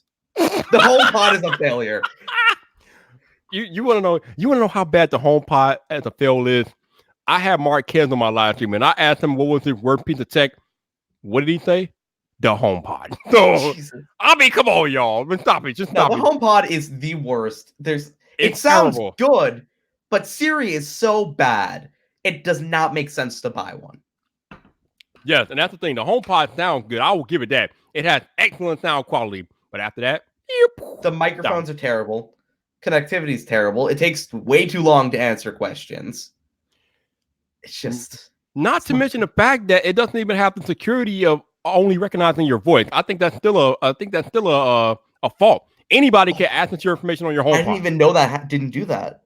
Yeah, anybody can say, "Hey Siri, what's touch and touch?" There's no voice distinction on the HomePod unless they fixed it. I don't even think they fixed it. So they would have made a big deal out of that at one of their updates. Yeah. So it's still flawed in that way via security. There's no way to securely use a HomePod or have one. So yeah.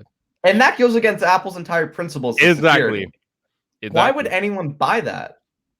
Why should anyone buy that? I mean, it's a speaker. If you live alone, I mean, I guess, but if you have family or something, it's whatever, dude. I wouldn't want to buy one of those. And it might sound good, but it's $350. That too. Greg, you're right. The microphones are pretty good on the HomePod. They pick up your voice very well. Oh, he says they do have voice match. Okay. I mean, I hope so. Good Lord, that was a glaring security. 2 years too late. I mean, beyond the fact that it doesn't even support Bluetooth playback. How do you have a smart speaker that don't support Bluetooth playback, man? That's just craziness. Oh, that's. But yeah, home. Yeah, no, it's terrible. Even with those improvements, it's still terrible. So the fact that they're releasing a new one kind of cracked me up. I know. The best smart home I have device. Let's see if the cable's long enough. It is not, so I'll just unplug it. It's this Google Home Hub. Oh, I have the Nest Hub Max. I like it a lot. Yeah, that's better than this, but this is the best value one there is. Oh yeah, because it's $100. I think it's $130 for it, and It is so nice. A display is so much better than no display. I love the fact that you can watch YouTube videos and different things on it. I can cast music to it, and it does a lot of good stuff. The Max works as a TV as well, so you can watch YouTube TV on that. Yes. The smaller one can't, which is terrible, annoying, but you can watch Netflix on the Max. Okay. You have to cast it from your phone, I think. Okay. Yeah. Can't do that on the smaller one, which is fine. It's a small screen, but... But generally those devices are pretty cool. Now I had the Google Home Max when it first came out, 2 years ago, something like that. It was all right. It sounded good, didn't it? It sounded good, but it couldn't really maintain connection. It drop connection a lot, so that kind of sucked. But I bet they fixed that with software. Google, my favorite Google software thing is the original Pixel had an issue with Bluetooth, so Google pushed out an app update through the Google Play services to fix that issue. That's pretty cool. They were able to fix a full system issue through an app update. Which is pretty nice. I mean, Yeah. generally when you release a product, you don't want to have that type of issue, but if you can fix it through an update, then absolutely. That's what actually annoys me about Apple. Every app is part of the system. So if they have an issue with one app, like FaceTime, that FaceTime issue from 2019, Yep. they had to disable FaceTime's group calling for that. Ooh.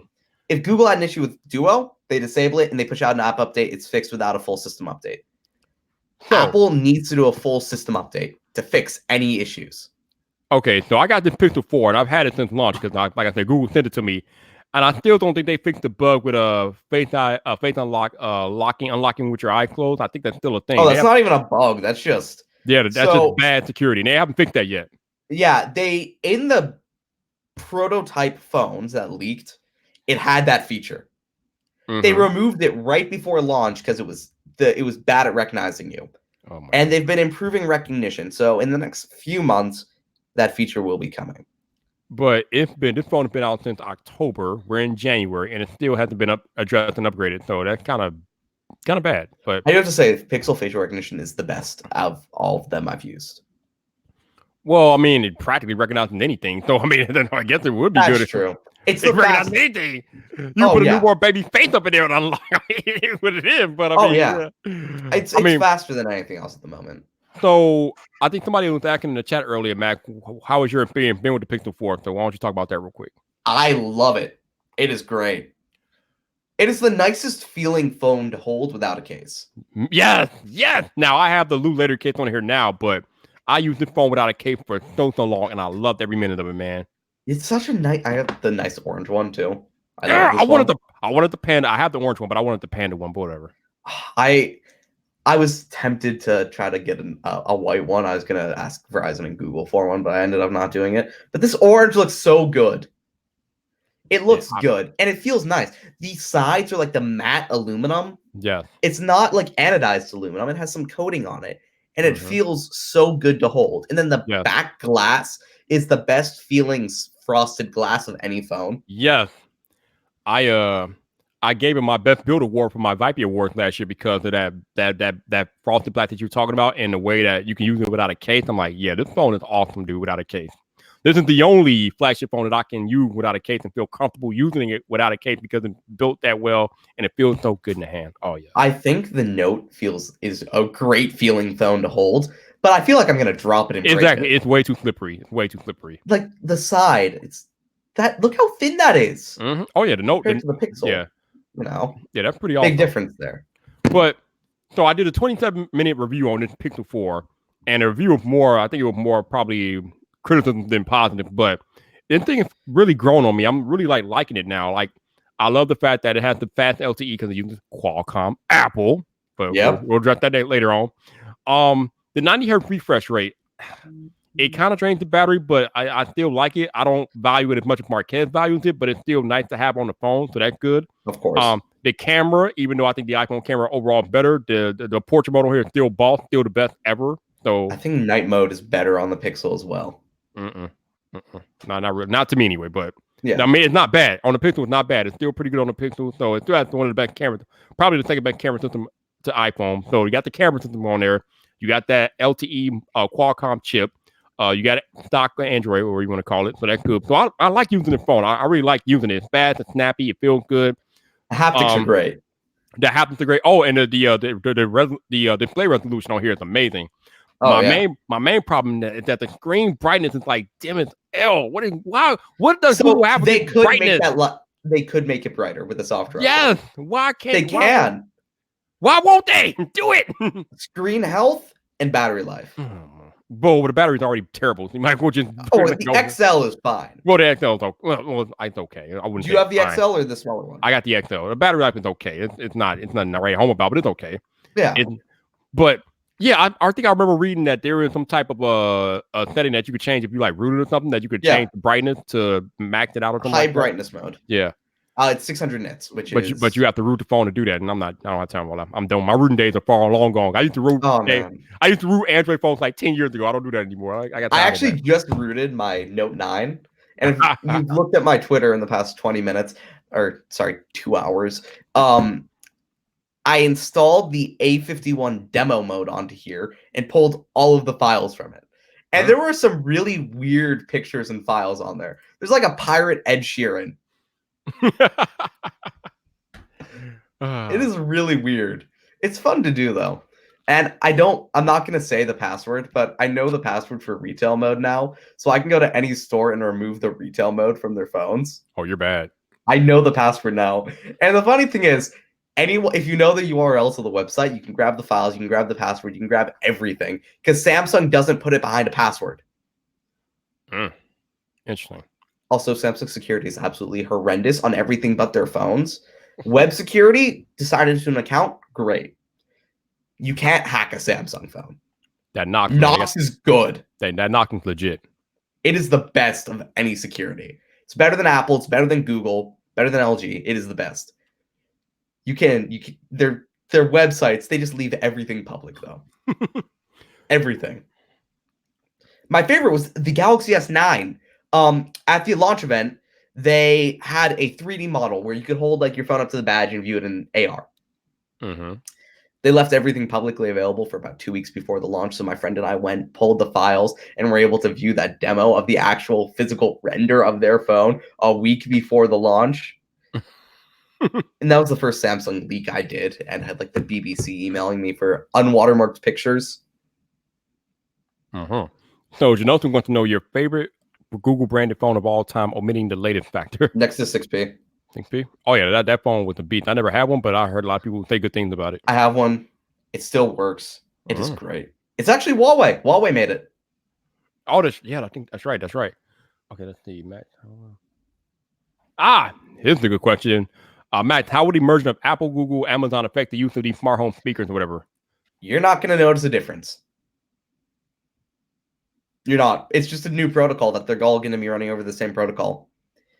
Yeah, I think me and you talked about this on Twitter, but this helps Apple more than anybody because Apple practically has no footing in the smart home game right now. No one wants to use Apple. Even Apple's new HomeKit stuff, no one wants to use that. Yeah. Like, consumers don't want to use it. Developers and OEMs don't want to use it.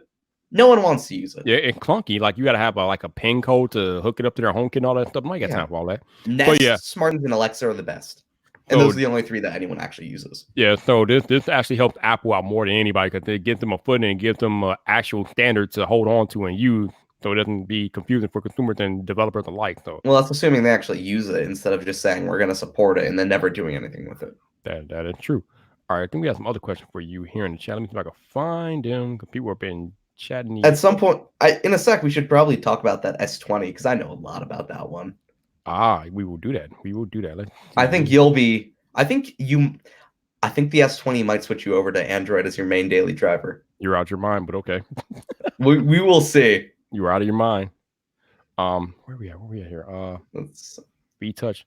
All right, Mr. Quick says, what's up with V-Touch and Samsung? What are you talking about? I have no idea what V-Touch is. I don't either. I don't know either. All right, got some other questions up here. Oh, something that's just, I don't know what V-Touch is. So TikTok. I was talking to a friend of mine.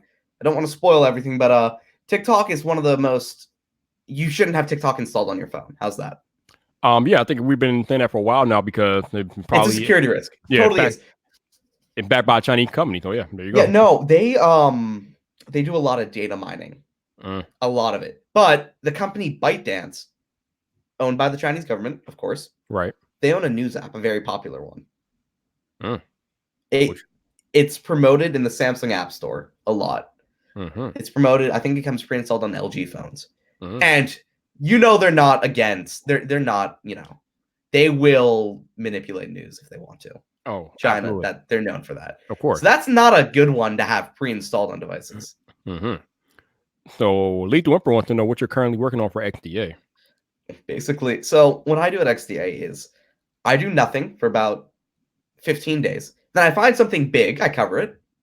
Then I go back to doing nothing. Sometimes I'll write some news. I'll go to the Samsung stuff. I'm the Samsung guy at XDA. So anytime a new Samsung product launches, that's my thing. Anytime they have an event, my thing. Anything Samsung related is what I do. I'll do a lot of reviews for them because I think I'm one of the bigger Twitter people, which the tech community is all about Twitter. Yes. So people in the tech community would end up knowing me. So I get some reviews so I can promote the devices because a little more people will see it that way. So yeah, basically that. Okay. Yo, LB, what's up, LeBaron? How you doing? How you doing, bro? Welcome to the show. We got my man Gabe Altier. What's up, Gabe? How you doing, bro? How you doing? We also have Shelly saying today. Hey, Shelly, how you doing? How you doing? So the S20, oh god, it's so weird. The S20, I don't know much about it. I haven't really looked into it too much so far, but I know it's supposed to have a 108 megapixel camera. That's so only there's gonna be 5 S20s. Oh my god, here we go. Good. S20, S20 5G, S20 Plus, S20 Plus 5G, S20 Ultra 5G. Oh my god. Ultra, yeah. What? Oh, okay. We'll get to that in a minute. So 108 megapixel camera, Snapdragon 865. It has the square camera module. Yep. And that's pretty much all I know. So Mac, fill us in. 120 hertz OLED. Oh, finally, about time, Samsung. About time. Yeah, they were skipping 90 hertz because 90 hertz isn't a huge difference between 60. It looks smoother, but that's about it. Yep. So they skipped straight to 120, which is great. And they're also putting huge batteries in. Smallest S20, 4,000 milliamp hours. Mid-range, 4,500. Maximum, 5,000 milliamp hour battery. Damn. That's the S20 Ultra. Oh my. And those are big batteries with a high refresh rate in 5G. It'll probably be the same as the current S10s, but I'm not going to complain about bigger batteries. No. Bigger batteries are definitely legit. The smaller S20 and S20 Plus will likely have 64 megapixel main sensors. They'll have 64 or 48 megapixel main sensors. They'll have telephoto, ultra wide, and likely a macro lens. So essentially macro. Do you know what a macro lens does? I think it takes like really good close-up shots of subjects and things like that. Pretty much. So you can get really close to them, which is great because people don't care about that, but they put it in anyway. And I'd rather have it than not have it at this point. Huawei did something smart. They actually use in OnePlus as well. They use the ultra-wide lens with a very, very shallow depth. Like the focal length is very short, so you can just use the ultra-wide and crop in, which is nice. But Samsung decided to go for a dedicated lens. And then the S20 Ultra, you got a 108 megapixel main sensor, 48 megapixel zoom lens. What? But keep in mind, you're zooming 100 times with that. It's 100 times. I think they called it space zoom. What the hell? And I thought the zoom on the Pixel 4 was good. Apparently, like, hold my beer. Oh, Samsung's going all out on that one. I think that's a 12 megapixel ultra wide. You'll likely have a macro lens as well. And you'll get time of flight and flash on the back. That's why it's so large. And if you've looked at, let me grab a phone really quick. I have the Mi Note 10 with the other 108 megapixel camera. Wow, Samsung they ain't playing no games with the S20 device, man. This is huge. That camera setup is massive. The 108 megapixel sensor is massive, which is why that square is so large on the S20 Ultra. And what's the screen size on that S20 Ultra? 6.9 inches. Holy Lord, damn! It's 6.2, 6.5, or 6.6 to 6.9. Okay. And keep in mind, it's probably going to be like $1,200. Oh yeah. Now, is it going to have a 5G version or not? The S20 Ultra only comes in 5G. Oh, it only comes in 5G. Okay. Here's the thing: for us, we don't care because all the US phones are 5G. Okay. Except the new Fold, which is LTE because it's cheap. Gotcha. But all the S20s in the US will be 5G. There will be no LTE only. Okay, then. All right. Okay. Which is, I think, good. That'll push 5G forward a lot. But I mean, like anything else, well, at least in the US, like anything else, they won't really be forward until Apple includes it, which they are rumored to include it this year. So that'll be interesting. Yeah. But here's the thing: every phone that launches with the 865 will have 5G. The Pixel 5 will have 5G. OnePlus, definitely 5G. I know a couple things about the OnePlus 8 as well. I can say in a sec. I mean, at this point, what don't you know? Oh man, there's so much I wish I knew about other things, but I do know a lot about these phones coming up. What else about the S20? I need to have you on a video at some point. I could speak for like hours about all of the unreleased things I know. But side note, it sucks being a leaker because I can't invest in the stock market at all in tech companies. Insider trading. Oh yeah, yep, yeah. That they look down upon that. Yeah. I don't want to go to jail for that one. But what else about the S20? So the camera modes are insane. You know Filmic Pro with the iPhone? Yes. That was a total letdown. Has it even come out? Y'all need to. Oh, it's been out. It's been out. out for ages. But here's the thing. I'm assuming you don't know much about it. What resolution and how many cameras do you think can record at the same time? Well, from what they touted on stage, it sounded like you could use all 4 cameras at the same time. What resolution do you think? I think 1080p, probably not 4K, I'm guessing. 1080p 30 FPS out of 2 lenses at once. That's it. No HDR as well. That is a total letdown. Wait. So it only uses 2 lenses, doesn't use all 4 of them? Oh. No, only 2 at once. Oh. And here I was about to buy the app just for that feature, and I'm glad I didn't buy it. No, it was a letdown. Wow. Samsung's coming out with something called Director's View, which is basically the same feature, but it's smart features. So Filmic Pro will record into 2 different files. Samsung, I believe, is recording into 1 file, but you'll be able to choose from all 3 at once, and you'll be able to track a subject. So when someone gets into frame, you'll be able to automatically have it go to close-up shots, depending on what it thinks is going to be the most appealing video. And I believe that will be in 4K, but the phone will support 8K video at 30 FPS. What? Yeah. Wow. Okay. You need at least a 32 megapixel camera. So if they throw a 32 megapixel front-facing camera, it might do front-facing 8K as well. Holy Lord. Don't know about that one, but I hope okay. So here's the thing that pisses me off though. The camera can support 8K, but they probably won't even put a 4K display on it. Like, what is the point? It's 1440p, 120 hertz. Just lame. And what's the point? You can crop in a lot. Yeah, that's about it. But still, like, nobody, like, only the 1% have an 8K display at this point. Yeah. And if we don't even have 4K displays on phones except for Sony, and nobody even buys Sony. So I have a Sony phone, and if you're actually using it, it runs at 1080p unless you're watching 4K content. Oh, okay. Also, Greg says that Filmic Pro multicam support isn't out yet.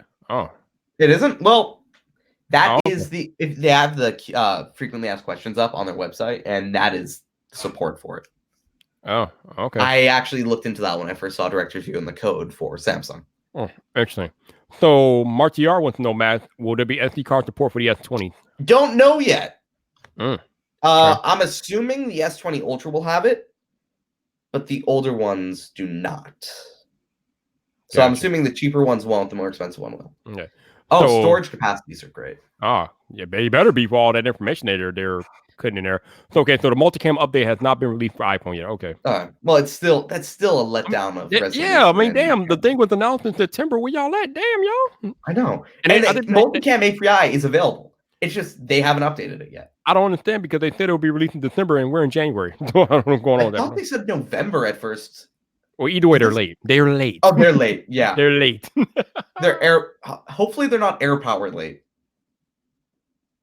All right. So Dr. Donna wants to know how important it is to have band 6070, 6131 on a phone on a T-Mobile carrier. Right now, it's fine. Like I don't think it's super useful because that is 600 megahertz, basically, which means better coverage in rural areas.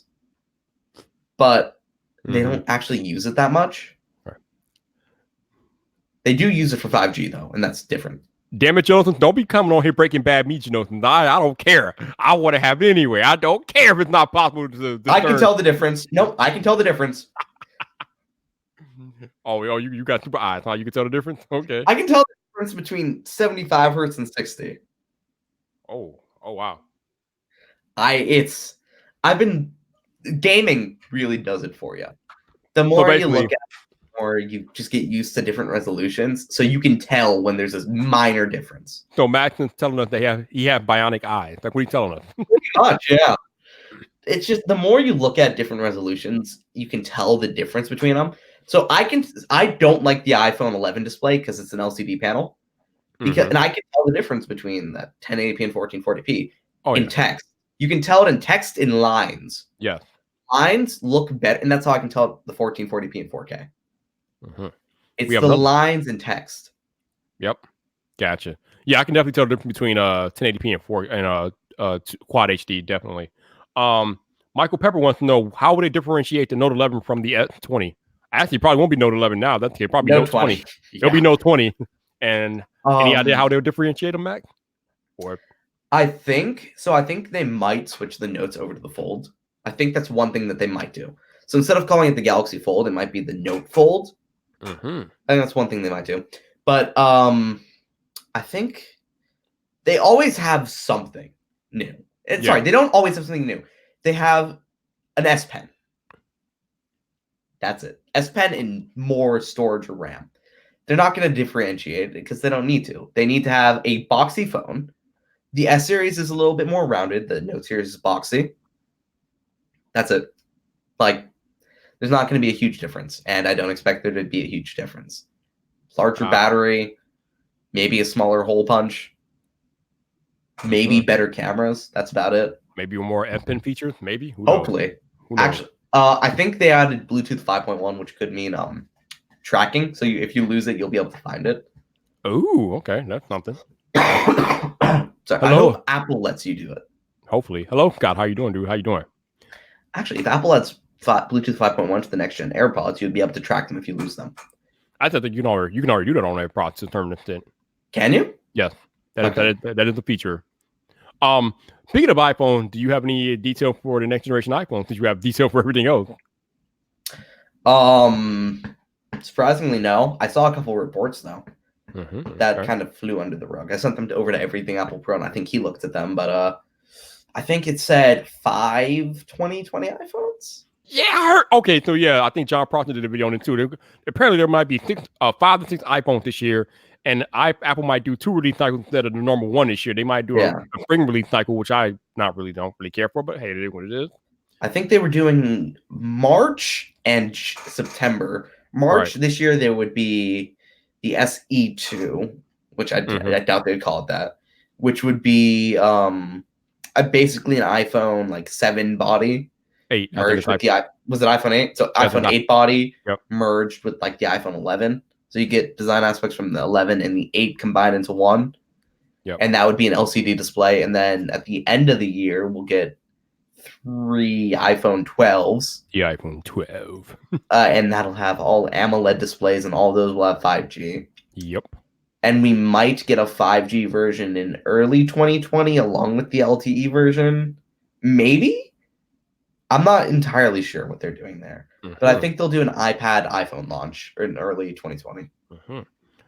So, Anthony wants to know the Bluetooth 5.1 improved audio quality. Not that I know of, but Huawei has the best earbuds for audio quality. Best wireless. The FreeBuds 3, I think it has like a 4 megabyte per second bandwidth over Bluetooth for audio. And that is very high for Bluetooth. Okay. Keeping that's over double the bandwidth for audio that the AirPods have. All right. So, since you are pertinent to a lot of information, or privy, I should say, to a lot of information, are we in store for any surprises coming to CES next week that you know about? So we'll likely hear about the Samsung Unpacked. We'll get a date for that. Yeah. And then, have you seen Neon? It's been on Twitter. Yeah.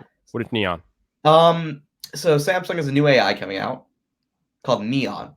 Oh boy. And the idea was to have it answer questions, so it'll be very similar to Google Assistant, and it'll pretty much combine Google Assistant and Bixby, which is good, but it'll be human. Human, really? Kind of. They want to put a face to it. So if I understand the patents correctly, you'll be able to design a human-looking face, and on your phone, when you ask it questions, you'll see it. Do you watch The Flash or Legends of Tomorrow? I used to, not so much anymore. Do you remember Gideon, the AI from it? Yeah. The big floating head. Similar to that, but on your phone. So basically, they want to have Zordon in digital form. Okay. Yeah, they want artificial human. That's basically what they're trying to do there. And that'll be there. There's also something called Highlighter, it's a highlighter that as you highlight text in a book, it'll transcribe it to your phone. the same time, Interesting. which is useful for students. So this neon that you just talked about, when are they trying to put this on phones, or what are they trying to do with it exactly? I don't know. I don't. It's out of Samsung Star Labs. Star Lab. Yeah. The Flash. Yeah, they have something called Star Labs where they work on projects like this, and it's out of that. The guy that runs Star Labs followed me on Twitter, so I've been tempted to DM him, and I'm like, so what's up with Neon? But I haven't done that yet. In 3 days we'll know more. They have a January 6th keynote. So last year, my last few live streams last year, I was talking about what tech is going to be prevalent in the 2020 and beyond in the upcoming decade. And I kept telling people that it's going to be artificial intelligence and augmented reality. Those are going to be the two big things moving forward here. And it sounds like Neon is definitely along the lines of artificial intelligence and augmented reality, maybe, but definitely artificial intelligence. So AI is the A. I want to add one more thing to that, though. Okay. We are literally people, and I mean, we are literally about to witness in this next decade the rise of the machine. I had to say it. I had to say it. Oh, yes. No, totally will. Terminator. We're getting Terminator coming up here. Yeah, Skynet will be real. Oh, yeah. The one thing I want to add, though, is foldable displays. Stuff that folds will also be popular. Mm-hmm. And I think that's going to be huge. Because think about a foldable laptop. A foldable tablet. So imagine having a Mac that is also your iPhone, that is also your iPad, that is also your iMac. And it just folds to the size you need. Fold all the things, yep. Yeah. And I think that's also going to be hugely popular because isn't Apple rumored to have like a 5G iPad that folds? That was a rumor. I don't know if I believe it, but that was a rumor. 2022, I think? 2020, I think 21, yeah. Yeah, 2021. I hope they do that. That will be nice. That would be, I don't know if I believe it, especially the 5G part, but I mean, we'll find out. I mean, if they're gonna add 5G to their phone. But I think you're right about foldables, and I think it's going to be probably a big part of CES next week. It's going to be foldable technology and how far it can come. I really hope they have some good foldables coming out. Samsung has theirs. Motorola's. I'm gonna consider the Moto Razr a failure. Currently. Really? It was indefinitely delayed. Indefinitely. I know it was delayed, but they never gave a date to it. Oh Lord, here we go. And so you used the Razr, right? I held it. Yeah, I used it for a little while. What do you think of it? I liked it. It had that cool nostalgia factor because I used to own the actual original OG Razr. So using that one, it kind of felt like the OG one, obviously with the foldable display. I think it folded out to a 6.2-inch display. The screen looked pretty good and had a nice little resolution to it. It felt good in the hands. It looked cool. It felt cool, but I was trying to tell people that besides folding, it doesn't really offer much in the way of features and things like that. But now you're saying it's indefinitely delayed, so that's a hit. Here's the thing: the Fold 2 is coming out in the same style for half the price, a month after it was supposed to launch. And the Samsung butchered that phone. Mm-hmm. Ooh, yeah, that's not good because I mean, obviously Samsung has a leg up on Motorola in the foldable department, given that they have the Fold out there already.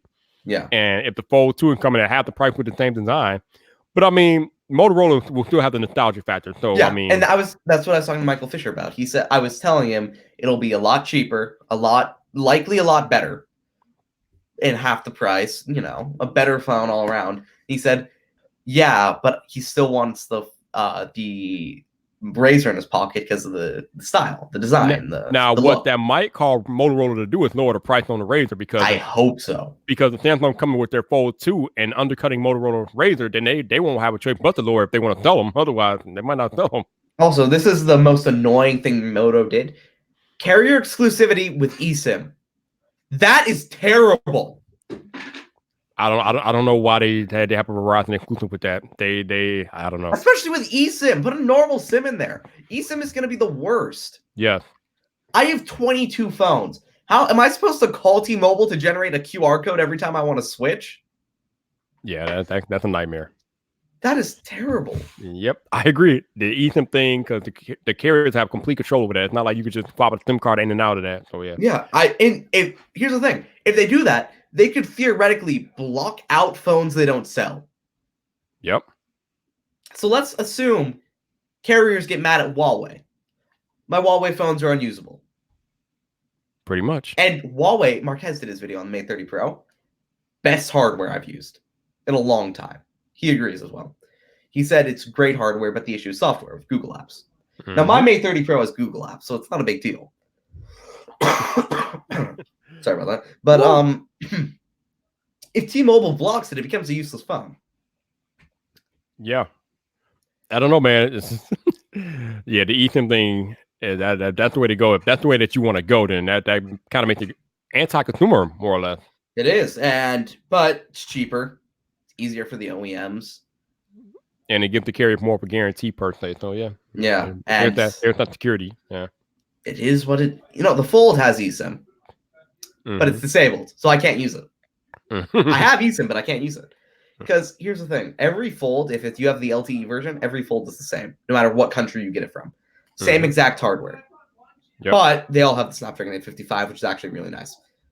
But eSIM's only available in 3 countries on the Fold. So I have an eSIM IMEI. I have the physical eSIM in here, but it's useless. And that's going to be, what the eSIM is in the future. I think it's going to be something like that where it might exist, but no one's going to use it. I mean, do you use it on your iPhone? It exists. Is there a fight back there somewhere? It's not like about to be a fight going on. Yeah. My brothers. Oh, boy. Yeah. About to have a fight on the stream, y'all. About to have a fight. So, okay. So, I'm looking in your background. I see a controller here. So, I'm wondering, is that Google Stadia or have you used Google Stadia? I love Stadia so much. I have this. Ah, okay. Yep, that right there. That's the Stadia Wasabi controller, and then my limited edition Midnight Blue one. So, what has your experience been with Stadia? Like no lag. It feels so. A console has inherent lag because of the wireless connection. It's not the most stable wireless connection between the controller and the console. Stadia is about the same as that. If you've ever used an Xbox, it's the same thing. It's the same experience, same latency, same lag between Stadia and an Xbox. Wow. And that's saying a lot. But as I mentioned, and Kevin the Tech Ninja, he was agreeing with me. The best experience for Stadia is either phone or Chromecast. PC is the worst.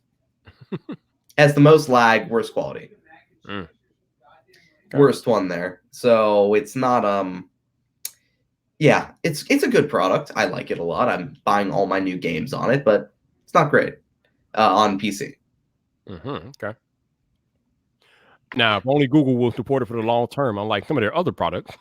I think they will. I hope they will. I mean, Microsoft and Sony see it so much as a threat that they actually have an alliance to counter Stadia. So, I mean, that's serious when Microsoft and Sony actually get together. So, yeah. Also, something I just have to mention about the Stadia controller. This is the nicest feeling controller I've used. Even better than the Xbox? Yes. Really? It's more comfortable than that. Really? Okay. It is because there's no harsh edges on here at all. It's all curved and angled, and it's just nice to hold. Also, the haptics in it are like PS4 level. They're very good. Because you know that the Xbox 360 controller or the Xbox One controllers are some of the best of all time, dude. So the Elite controller is nice. Yeah. This is on par with the Elite controller. Yeah, the Elite controller is like, whew, that's butter right there. That's butter. Oh, speaking of new consoles, are you planning on getting an Xbox One, Xbox Series X or PlayStation 5? On PC Master Race. Oh Lord, here we go. Jeez, PC Master Race. Get out of here with that stuff. I have a nice custom built PC down here. I just upgraded it a few months ago. I prefer mouse and keyboard over that. Now I might get it because I'm going to college in 8 months. Next year I'm in college. I might get it for there because if I get a PlayStation 5, Xbox One with mouse and keyboard, that's fine. I'll replace my PC with that. As long as there's mouse and keyboard support, I don't care what it is. I do prefer a PC because I like Windows, because having a PC is more useful than having an Xbox. Well, yeah, Xbox Series, the Xbox One Series, that can be right up your alley, or the Xbox Series, that can be right up your alley, and it's practically Windows anyway, and it's practically a PC. So. It is Windows. No, it's a modded version of Windows. Yeah.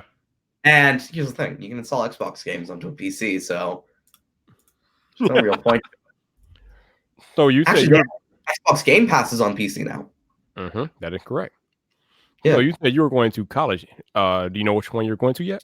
So I don't know for sure, but I applied early decision 2 over at a local university called Fairfield University. Oh, okay. And I'm hoping I go there because I really like the school. Also, my high school is part of that college. Oh, Yeah, that's there's about 5 or 6 universities like this in the U.S. My high school is part of the college. that's that's new. Okay. Oh yeah, so this is kind of, I don't think I should be mentioning this, but I will anyway. When you apply from a attached high school to a university, and this goes for all 6. I looked into this.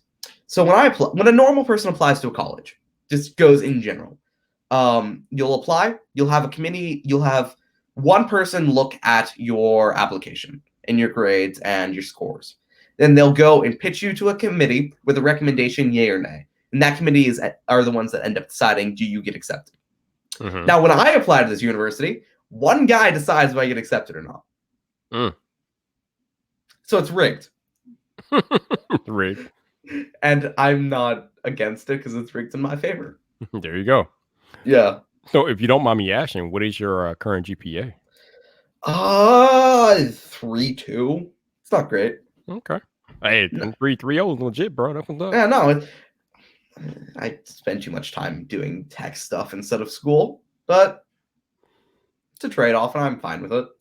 So I think the last time you were on here we talked about this, but I don't remember all the details. So what exactly is it that you want to do long term for our career goals and things? I was planning on getting, so Fairfield U has a 5-year MBA program. You'll apply, you'll get an MBA after 5 years, you'll go through everything needed. And I'm planning on doing that because my thought is anyone will hire anyone with an MBA essentially. No matter what you want to do, if you have an MBA, you'll get hired for essentially anything. Basically. Mm-hmm. So if I want to do tech journalism, which I do right now, they'll still hire me. If I want to go into finance, Wall Street, I have the degree for it. If I want to go into like engineering, you could probably figure that out pretty quickly. You know, you could manage to learn something there. So I'm just trying to go MBA because it's business in Wall Street. I'm in the East Coast near New York. It's a high-paying profession for this area. So for people that listen that might not be familiar or aware, to my understanding, MBA is the Master's in Business Administration, right? Yes, I believe so. Yep. Okay. And that is, I believe, it's the best value degree you can get. Yeah, because like I said, you can pretty much do anything with a business degree. And the salary is very high starting with an MBA. I can imagine. Yeah. So I'm just going for best value with the best, I guess, useful degree. And that's generally because at that point I can work. If I don't find business enjoyable, work for it 5 years, make enough to just live off interest from a savings account, do something I enjoy.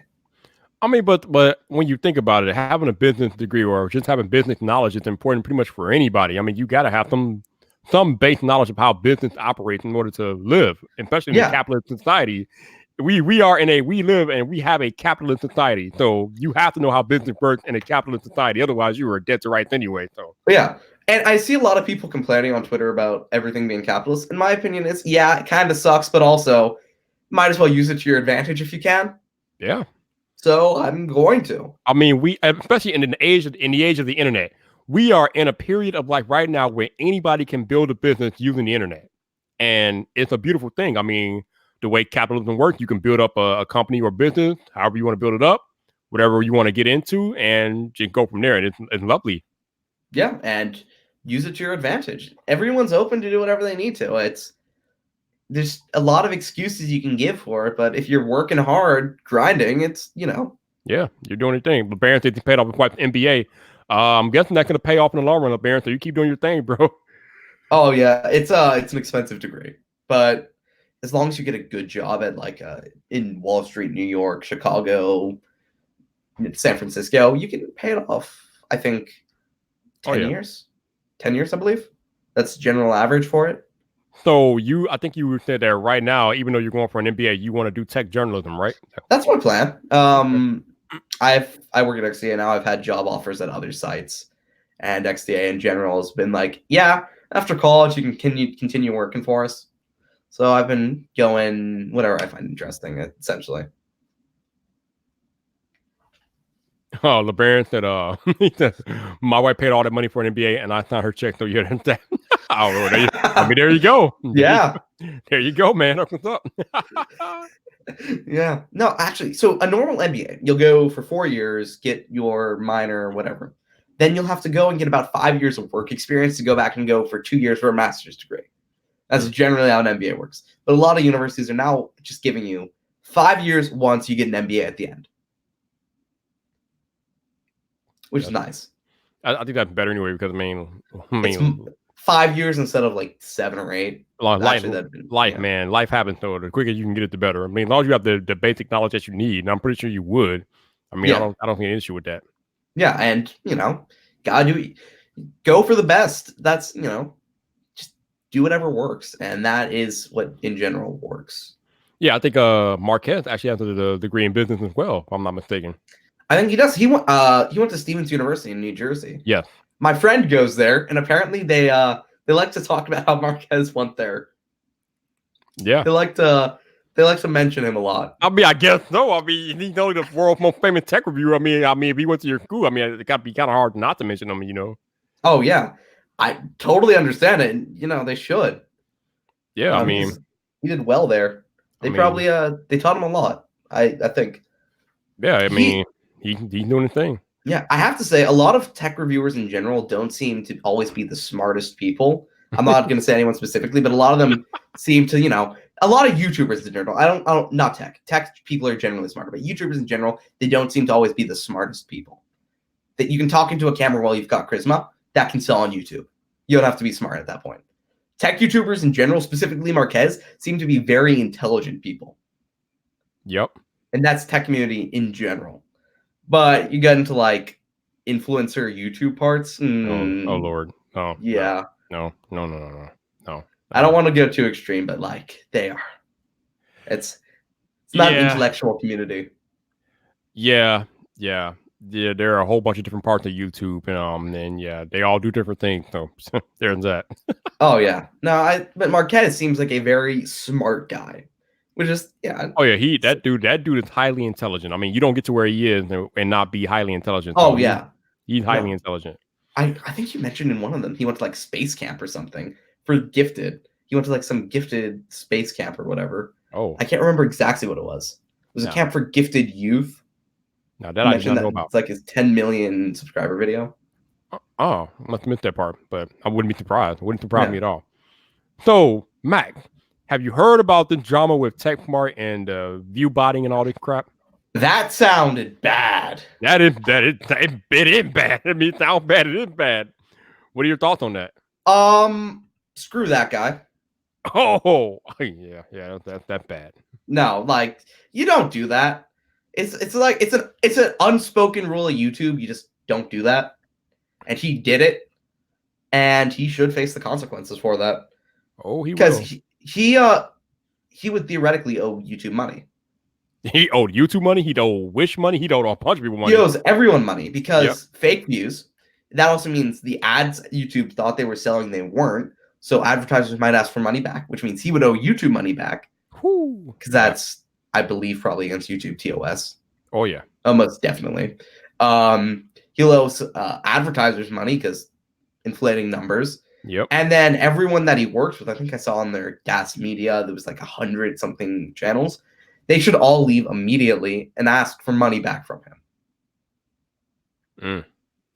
Yeah, man. I mean, yeah, that's bad. Like the thing that was highlighted is that he was doing that for those branded video from Wish. I guess he had some type of deal with Wish.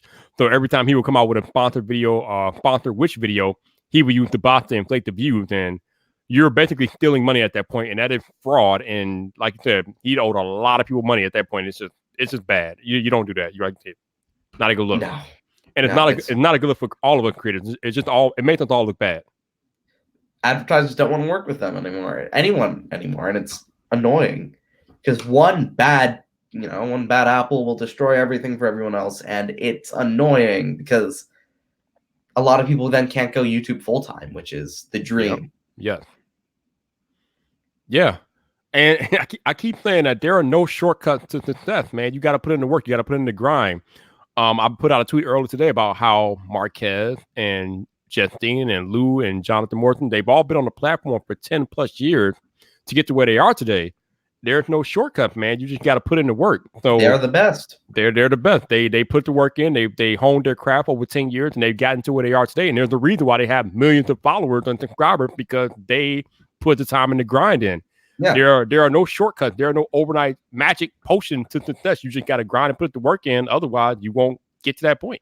The one thing I've heard everyone say, though, and I love this one, do what you like and worry about views later.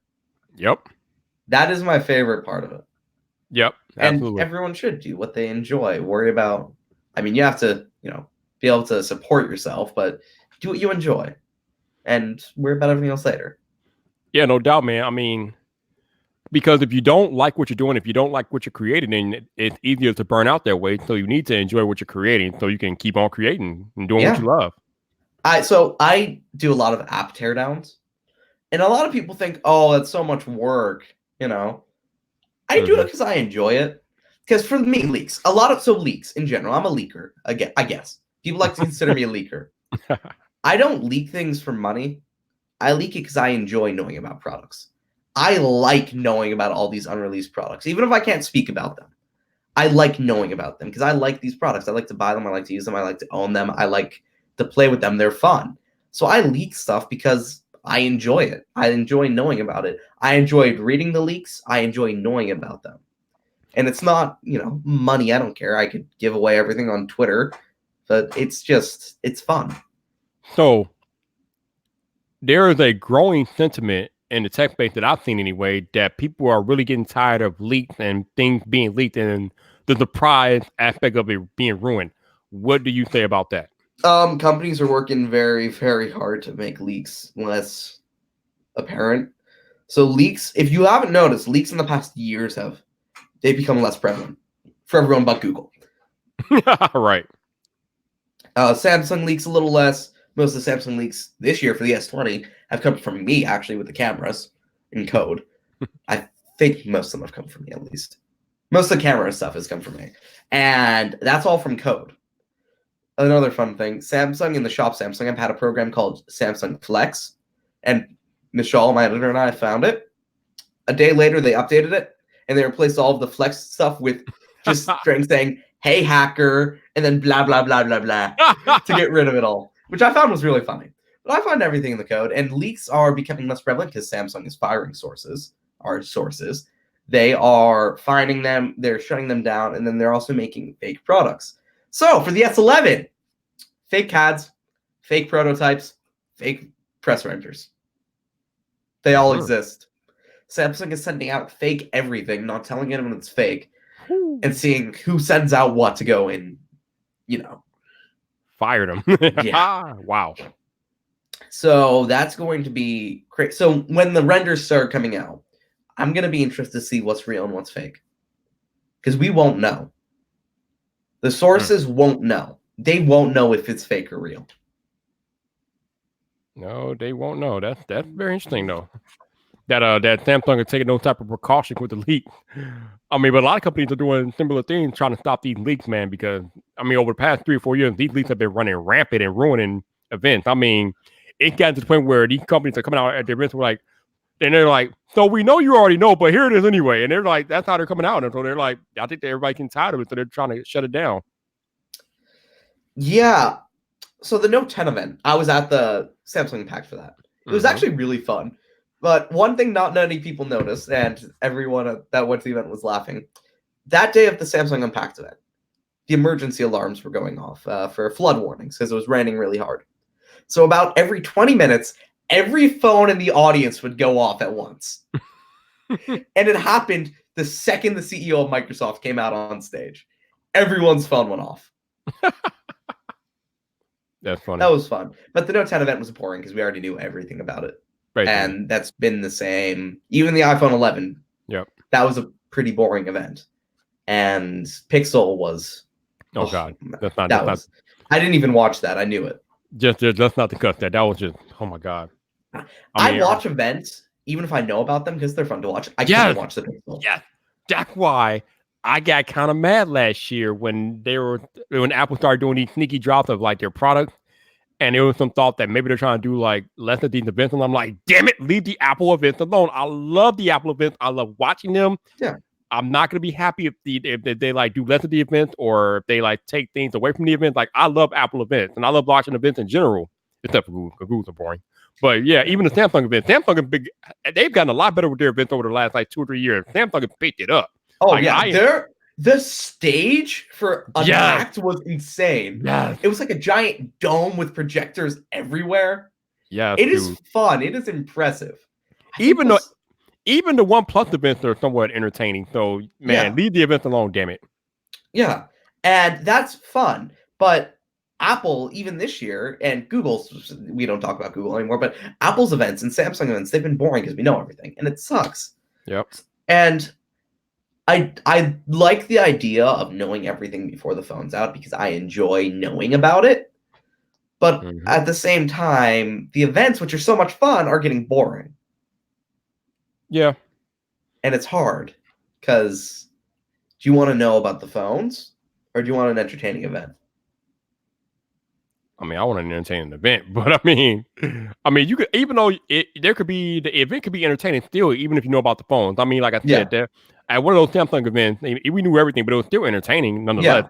Even though I still could send that DJ Cole talk too much, but hey, that's just. I found. So, do you know the he did it to a meme from like the guy in Florida with the white shirt? I have a picture from DJ Co in like the same style. The best event in the past year was the Galaxy S10. Yeah, that was the ultimate event. Because Galaxy Fold. No one knew anything about it. Not a single leak of the Galaxy Fold. This is the least leaked phone of all time. Probably. There was one picture about 2 hours before the event from Evan Blass. That was it. The iPhones leaked more than this. Yeah, I mean, but iPhones are ultimately because people will pay top, and I mean top dollar for those leaks. I mean, it's Apple. Yeah. So you know that's gonna leak. Oh yeah.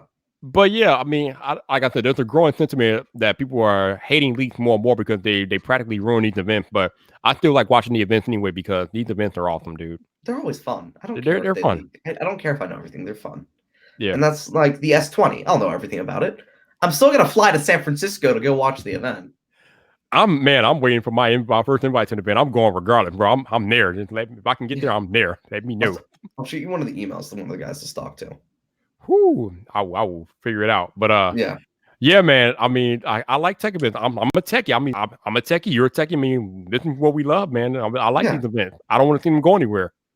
So hopefully they stay in place. It's sad to me that that E3 used to be a big gaming event, but most of the gaming companies have stopped coming to E3 for one. I don't know what. I mean, I guess it's had to do with like money and things like that. But yeah, it's kind of sad to see E3 decline like that because that used to be the event.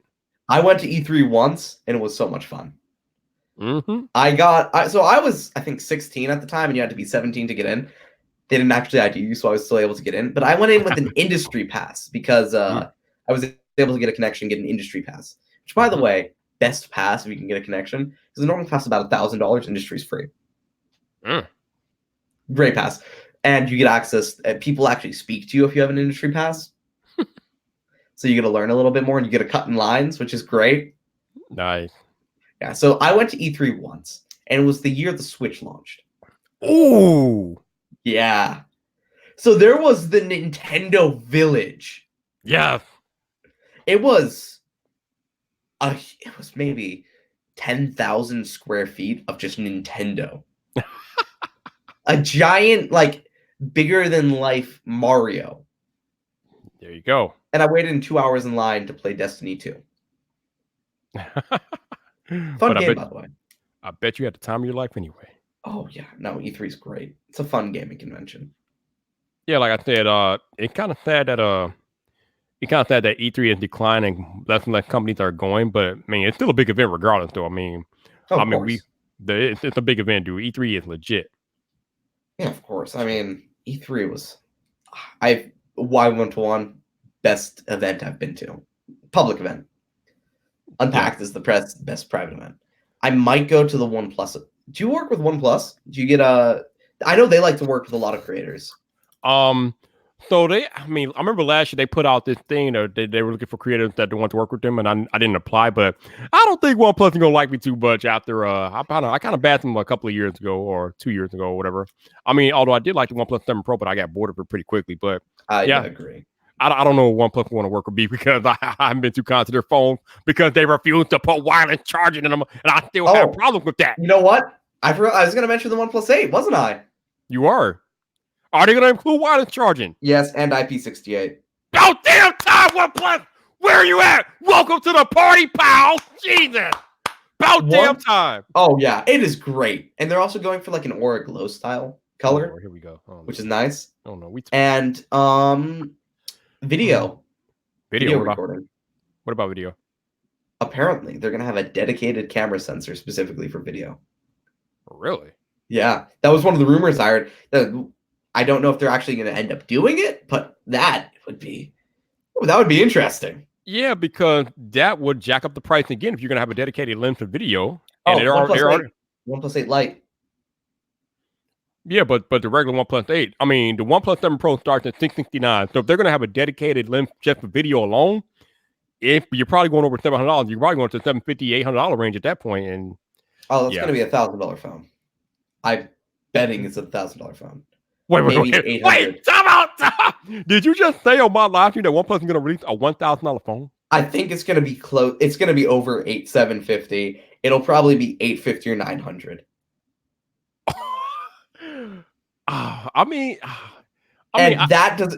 At that point, why would you get a OnePlus phone instead of a Samsung? Yeah, exactly my point. And the other problem that with OnePlus is that they're still only available at this point. They're only available on T-Mobile unless you buy it unlocked. But Verizon might have them for the new ones. Oh, okay. Oh, is that a thing? Are they working on that? So I hear.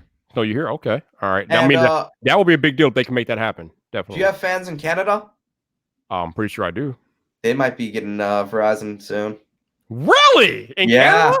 Oh, Verizon trying to launch in Canada. Oh, okay. Now that is news. Wow. Okay. Yeah, I've been trying to hold that one, like not mention that because I don't want to annoy Verizon. Verizon, they've got some nice people there, but I needed to mention it at least once.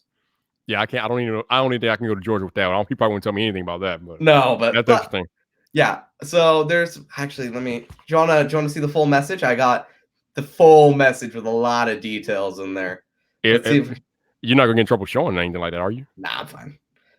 My source wanted me to tweet it, and I said I'm gonna hold off for the time being. Okay. But you know what? I don't care right now. All right. Let's see what you got. Verizon has plans to expand to Canada, starting with Niagara Falls, Toronto, Windsor, Quebec City, and Vancouver, with roaming partnerships with TELUS. 5G is also planned to launch in Toronto in 2022 if everything is successful. And they will launch Verizon corporate stores with the help of the Fund Go Wireless in stores as well in the areas. Okay. So Verizon's launching in Canada. So Janothan said, Verizon won't ever get up there. Apparently they're working on it. They're working on it. They're working on it, bro. I don't know. Verizon is a big company, bro. And their parent company, Voda, I think it's a Vodafone or whatever. Do they own it? I think Vodafone or whatever, they own Verizon or Verizon owns them. Either one. So Verizon is a pretty big entity, bro. So it's gonna be hard to deny them access to anywhere. So we'll see. But yeah, man, that's crazy. Wow, that's a bombshell. Yeah. I think. Vodafone sold Verizon. Oh, they sold it. Okay. Yeah, they used to own it. So who owns Verizon now then? I think it's just their own company. Oh, okay. Oh, well, that makes sense. But either way, they're still a big entity, so it's gonna be difficult to deny them entry into Canada if they want to do that. So yeah. Some of these headlines are so they did. Verizon completes buyout on $130 billion Vodafone stake. Woo! Wow. Yeah. Okay. So Verizon's their own company now, and they're trying to move up to Canada. And you know what? They've got the money for it. Hell yeah, they got the money. Jesus. Good Lord. Now, Big three, they won't be able to stop Verizon. Now, that's interesting because Verizon is also trying to concurrently build out their 5G network. So I'm wondering how much the resources they're going to put into expanding into Canada at the same time trying to expand their 5G network. So I don't know. Verizon 5G disappoints me. Millimeter wave is. I like T-Mobile's method. Sub-6, then millimeter wave. Yeah, I think. Go for And coverage, then speed. I think. See, here's the thing. Verizon wants to make that big splash, so they're using millimeter wave, but they're obviously at some point they're gonna have to mix in the low band and the mid band 5G, which is what they're gonna do. So they're gonna. Of course. That's how they're gonna build it out. It's only a matter of time. It's not if. It's only a matter of time. So we have to see how they I do just it. don't think they started out well. Yeah, like I said, I think they obviously they probably started with millimeter wave because they want to make the big splash. Like, oh, we got the speed, boom, boom, boom, and they want to be the whole. They got the whole first to 5G monster thing going on, even though it doesn't really mean anything in 2019. You have the Note 10 Plus 5G, right? I used to. I don't have it anymore, but I did. Yeah, gotcha. Yep. The speeds were insane, right? Like 2 gigs a second. Oh god, yeah.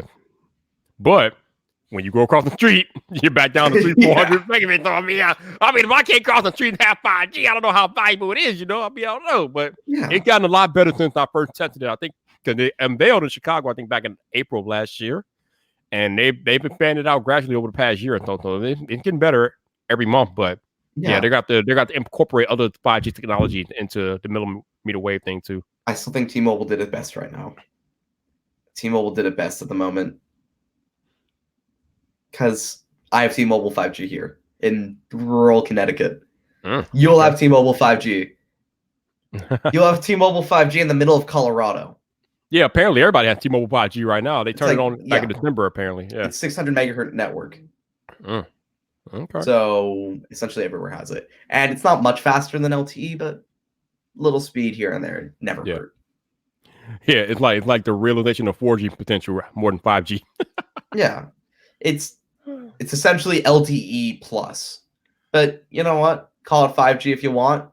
Fine by me. So, speaking of 5G, Mac, what are your thoughts on 5G? I want it faster. You want it faster? I want it faster. Because Stadia. Okay. Easily the future. Mm-hmm.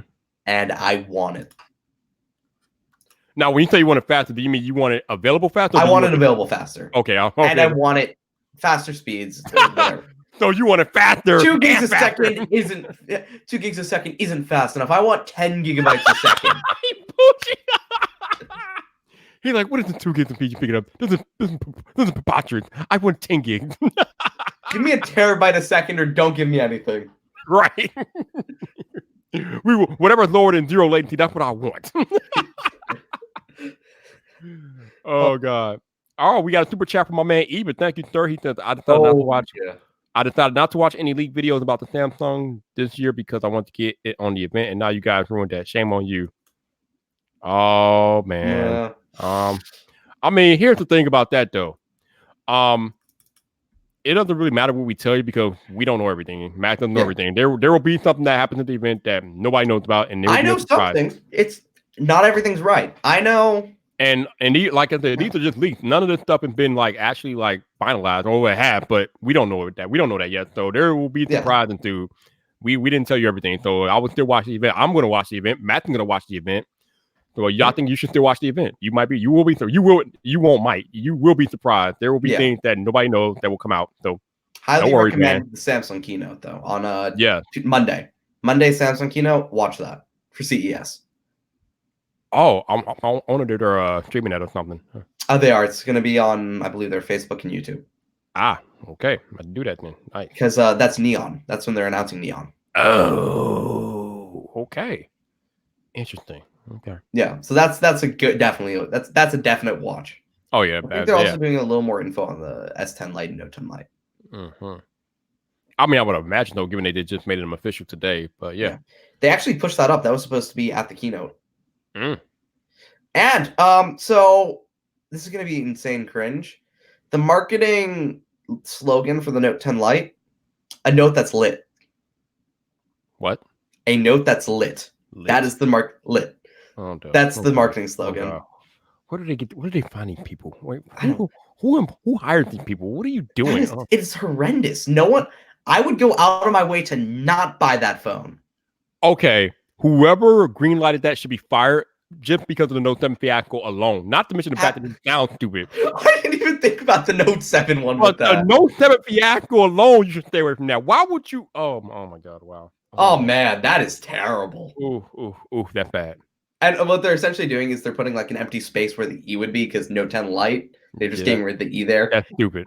It's creative. I'll give them that, but oh man, very, very, very dumb. So Ethnic wants to know what speeds are you experiencing while you're playing Stadia? Yeah, let me run a speed test right now. I'll tell you what I get. I pay for 335. Okay, that's pretty good. But you don't, and you don't always get what you pay for. Correct. So yep. I'll tell you what I'm getting right now, and that is likely give or take that. Yeah, I have gigabit speed internet here, but I use mostly wireless, and I'm usually getting like 500, 600 down. So yeah. My router, it's a nice Netgear. It's one of the cheaper Nighthawks, so it's a pretty good router. I get over Wi-Fi what my actual speed, so it's about 300. Mm-hmm. And right now I'm getting 10 millisecond ping, which is important, and then 300 down and 35 up exactly. Oh, there you go. To the dot. Getting what you pay for, nice. Oh yeah, you don't always get that with ISPs, so it's always good to see. Definitely. Oh yeah, definitely. Man. And that's ISPs are terrible, by the way, just in general. Yes, they are. But with net neutrality going by the wayside, they pretty much have control over everything. So isn't it gone right now? Yeah, gone. So yeah, there's that. Luckily I haven't noticed any major consequences from it. Yeah, I haven't either, but yeah, just the fact that these ISPs pretty much they don't answer anybody no more, so that kind of stuff. But it's annoying, but so Max, in 2020, we're in a new year. What are you looking forward to most this year, technology wise? Foldable everything. I like foldables. Okay. And I'm the biggest Galaxy Fold fan on Twitter, of course, and in general. You are like the official Galaxy Fold mascot, and they should pay you. Oh yeah, but so I want more foldables because foldables are fun. So I haven't really talked about this much, but what do you think about the Microsoft Duo? That's stupid. I have the LG V50, the dual screen. Mm-hmm. It's stupid. I don't want that. I want a foldable screen. Yeah, a foldable screen feels futuristic. Yeah, that's not thing with a hinge in the middle feels like you're opening a refrigerator every time. Yeah, that's not a fold. That's not an actual true foldable device. You're right. No, it's a dual screen phone, and look how well the ZTE Axon M did. No one knows it existed. Yep. AT&T was also an AT&T exclusive. So that too. Oh man. 5G upload speeds. Someone just mentioned that. Yeah. That talk. Yep. Verizon has 5G upload speeds in Providence, Rhode Island. That's it. That's the only place. Yeah. And at some point, I wanted to do a test. I have to speak to George about getting this set up. I want to stream. I want to use my phone as a tethering my phone to a computer streaming data that's going to be watched on the phone. That's my plan. To kind of give it a big loop, because everything will still be sent to a server. It won't be connecting directly. Right. All right. So Leak the Emperor wants to know about the Pixel 4a in 2020. So apparently they're only doing one of them. Dave 2D did his video today. There's no Pixel 4a XL, just the Pixel 4a. Oh, boo. Likely it'll have that Snapdragon 765, which supports 5G if they want to add it. So it's a slightly faster Pixel 3a. Essentially, it's an S10e and Pixel 4 merged into one. Okay. And I'm guessing they're going to keep the camera from the Pixel 4, so that'll be good. Main camera, yes. Only a single camera. Oh, okay. So it's going to be the same as the Pixel 2, 3, 4. Right. Okay. All right. Cool. But yeah. That's not a complaint, though. Those are great cameras. Oh, yeah. I mean, especially for the price point that it will probably come at. Oh, yeah. Definitely. $400 for an insane camera. Jesus, I'm dying. Hey, I need you alive. That happens when it gets this cold weather. But yeah, it's gonna be an interesting one. I'm gonna be interested to see it. And I think the Pixel's probably the reason why I said the Pixel was the best is ZSL. Zero shutter lag. When you take a picture, you can be like moving your Pixel really fast and it will get a clear shot. No matter what. I can't say that about any other phone, including the iPhone. If someone's moving, you'll have motion lag. Okay. So our buddy Shane, I guess, missed some of our Fold 2 conversation, but he wants to know if it's going to be a clam or a tab. But Fold 2 will be a clam. Yeah. Fine, I'll say the name. Fold Z. It's the Fold Z. Okay, are we talking about the same one? Or are we talking about the clamshell, the new one? Oh, that could be Fold Z. Okay, Yeah. because there's also we talk about the other actual successor to the Galaxy Fold, which is coming The later on. Fold 2 will be the Fold 2, the successor. The Fold Z. Oh, what? Well, when we were talking about this earlier, when we kept saying Fold 2, I thought we were talking about the clamshell one. So we're not. Yeah, that's what I'm. Both. Oh, you know what? They're Okay, never mind. confusing. Okay, yeah, never mind. You're right. So the clamshell is the Fold Z, which you just said, and the Fold 2 is the actual Fold 2. Okay, never mind. Yeah. All right, I'm good. So the Fold 2, the actual successor to the Fold, could be the same design as the Fold 1. Yes, the Fold Z will be clam. The other Fold, which can come out, I guess, sooner rather than later, will be the clamshell one. It's kind of clamshell. Yeah, which will look like a lot like the Motorola Razr. So yeah, it'll be exactly the same. Gotcha. Okay. Small battery but fast charging, which the Razr does not have. No, it does not. Also, the Razr has a terrible camera. Yeah, I didn't really use it when I had it. OnePlus 6. Okay, dude, that's getting yeah. It's the same camera as the OnePlus 6, and then has like a 5-megapixel front camera or something. Well, the Razr only have one camera, period. So no, it has two. It has one on the inside, a 5-megapixel on the inside, and then a 16 on the out. Are you sure? I'm 99% sure it is two. I'm pretty sure I thought it was only at the one camera because, I mean, it's the same camera front and back. No, they had one when it was unfolded. I'm 99% sure they have. Okay, maybe I missed that then. Because that's why they have the notch there, plus the earpiece. Yeah, I got to go back and do more research. I swear someone mentioned that there was one there. Yeah, I see it right there. I see it in the pictures. Thought there was only one. Okay, all right. I guess I missed that in. Yeah, no, you can see it in the pictures. They have one when it's unfolded. So yeah, that is two cameras. It's a 16 and a 5-megapixel. Gotcha. Okay. The Fold 2 will have a lot more than that. A lot more than that. Yeah, I mean, well, the Fold 1 has like 6 cameras, so. I mean, yeah, the new one will have 3. Hole punch camera, which is probably 10 megapixels, and then I think a 12 and 16 for ultra wide. But yeah, I'm looking right now. Main camera on the Razr is 16 megapixels, same as the 16. The internal camera hardware is a 5-megapixel f2.0 with a 1.2 whatever pixel size. Gotcha. Yeah, Shane, no problem, dude. Yeah, I think I'm with you. I'd rather have the tablet style Fold than the clamshell too, dude. I want both. I want one in each pocket. Mac is greedy. I am greedy. Yes, He's greedy, man. The tablet's great, but it's not always practical. And a normal phone's more practical. So shrinking that down into the clamshell. All right. So besides the Galaxy Fold, what phones are you using right now? Or what do you have? So if I'm feeling bold, I'll bring 3 phones with me. And any time I leave my house, I always have 2. iPhone 11 Pro Max, Galaxy Fold. And I only do the 11 because iMessage is kind of needed. I'm young in the US. You need iMessage. Young in the US. That's what I'm young in the US and I need an iMessage. It's true. It's true. Yeah. So I do that. And I like the Apple Watch as well. Yeah. I have the Series 5, which is nice. Yeah, I kept my 4, but yeah, very nice. And always on display. It's not worth the upgrade.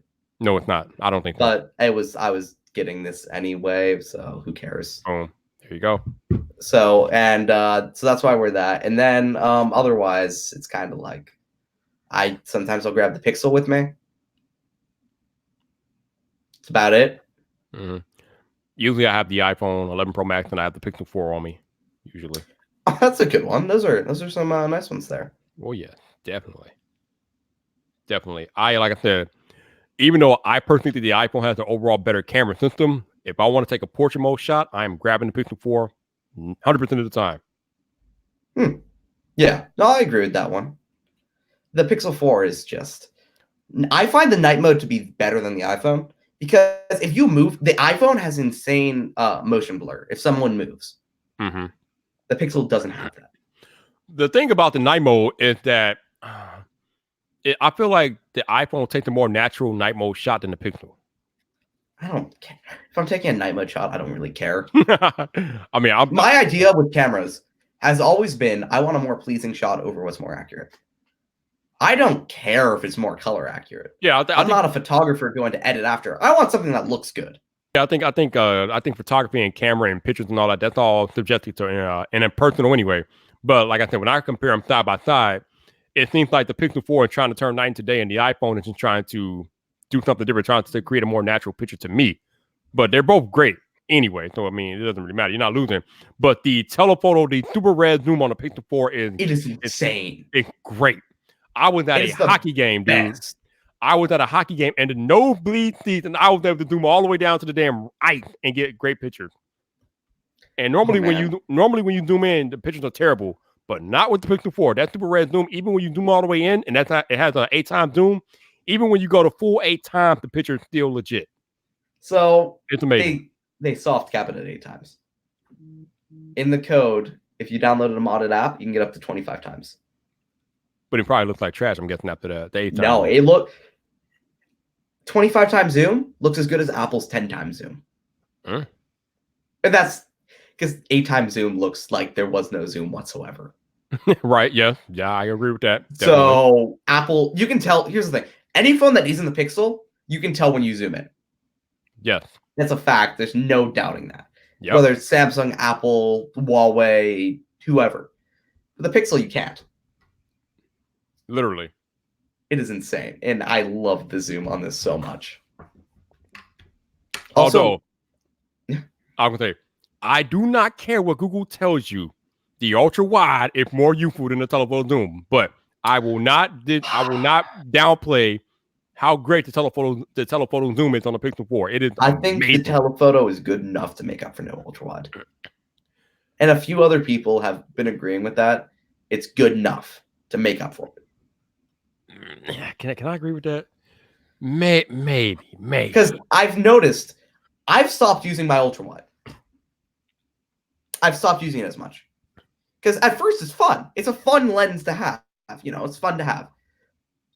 But the picture quality on every ultra wide is just not as good as the main lens. That is true. Not our argument. And I've started to just not like that as much. So I've been taking a step back. And at that point, might as well use the Pixel. Yeah. Like there's no telephoto zoom on planet Earth like the Pixel 4 right now. It is it. Yeah. I still think the detail. So when I take pictures, I always take them with night sight. Because if you take a normal picture with night sight on the Pixel 4, it'll do super res zoom on a normal photo. It'll use that same method of photography where it takes the 4 pixels and sharpens them. It does that same thing no matter how you take it. So that's why I will always take pictures in night mode. It'll also turn HDR up a bit. So whenever I can, I'll use night sight. And it results in better pictures. So if you take in a night sight picture, like at daytime, it'll look better with night sight at daytime out of the Pixel than it will with the iPhone with Deep Fusion. Because night sight is insane. Also, astrophotography is the best. I have not tried that yet. You should try that at some point. Like stand your phone up on a ledge and just take a picture of the stars. You live in a city, right? I live in a burp, but I mean, yeah, I can. Are you near a city? Oh yeah, I'm right outside Chicago. So yeah. Yeah. So you might have a bit of light pollution, but you should try. Like lean your phone up against something, see what you can get. My favorite was I've leaned it up. If you have a phone tripod, that works as well. I mean, but you could just take it by hand too, though, right? No, astrophotography needs the phone to be completely still. Then I could just be like completely still, like Drax and Avenger. Oh yeah, I wonder if I could do that. Completely still. That would be fun. Because I'm so still, you can't see me. Oh yeah. I love astrophotography though. There are some insane photos from it, and it looks so good. Everything is so detailed. It definitely looks like they're trying to turn night into day with astrophotography. But who cares? You're getting pictures of the stars out of a phone. Yeah, that's legit, dude. That my only thing about that is that who's gonna use that or need that though? I mean, it's nice to have it. It's nice to have it. It's cool, but it's not very. Here's the thing: it's not practical, but neither is like half of the cameras we see. Do you need a $10,000 DSLR camera to take pictures of the stars? No, but people do it anyway. You might as well use your phone. It's true. $800.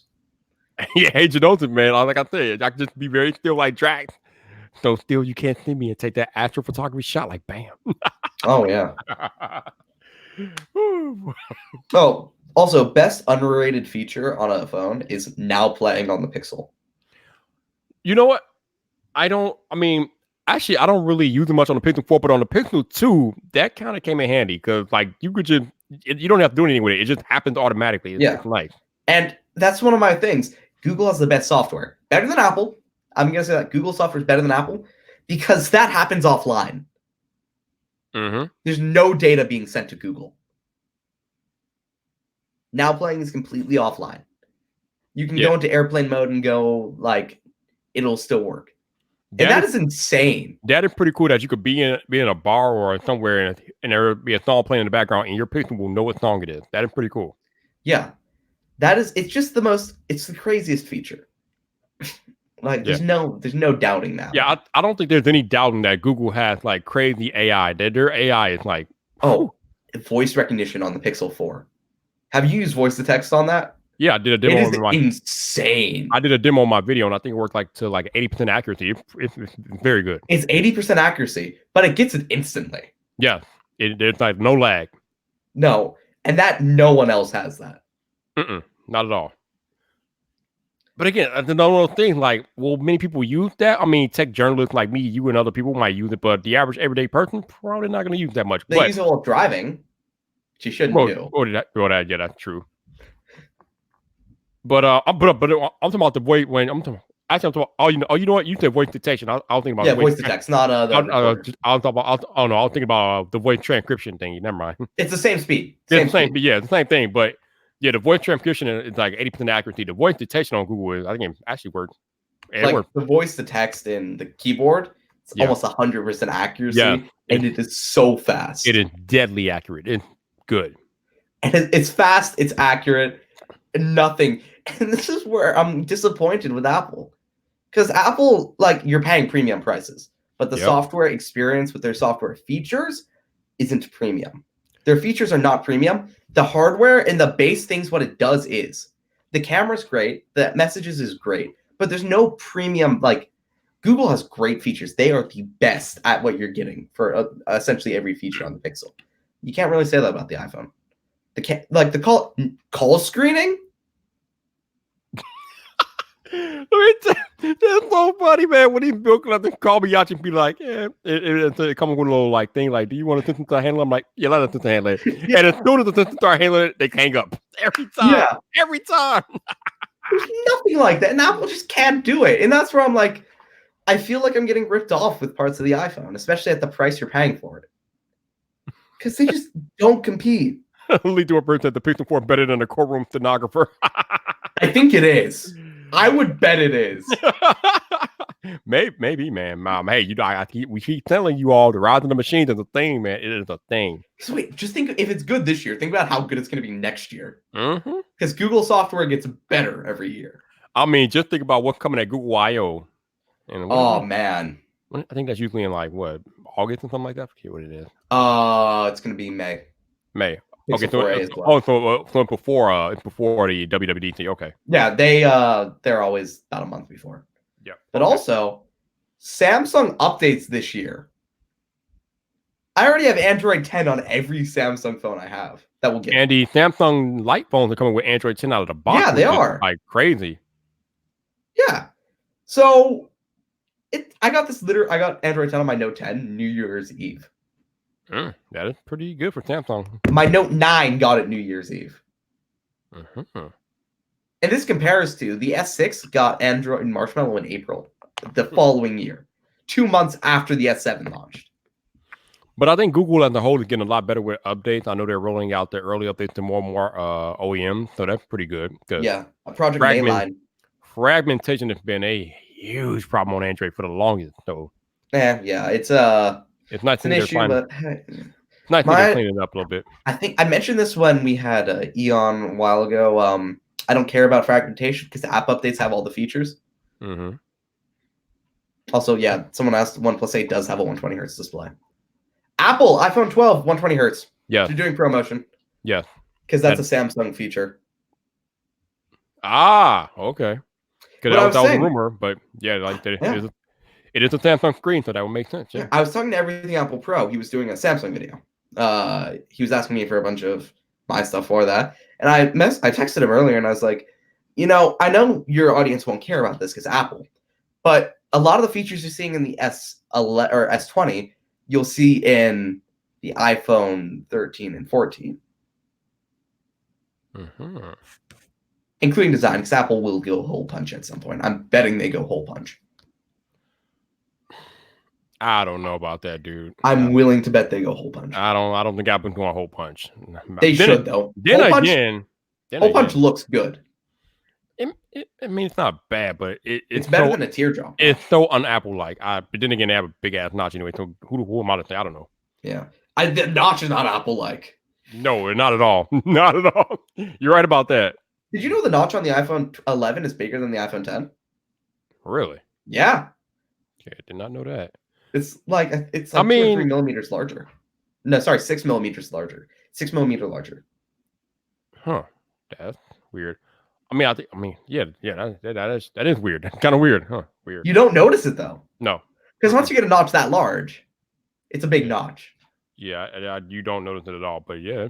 And the thing about the hole punch is it kind of just disappears over time. I agree. You barely notice it, but it's definitely time for the notch to go. It makes the iPhone look antiquated at this point. It needs to go. It needs to go. If you hold up these phones next to each other, the Note looks so much better.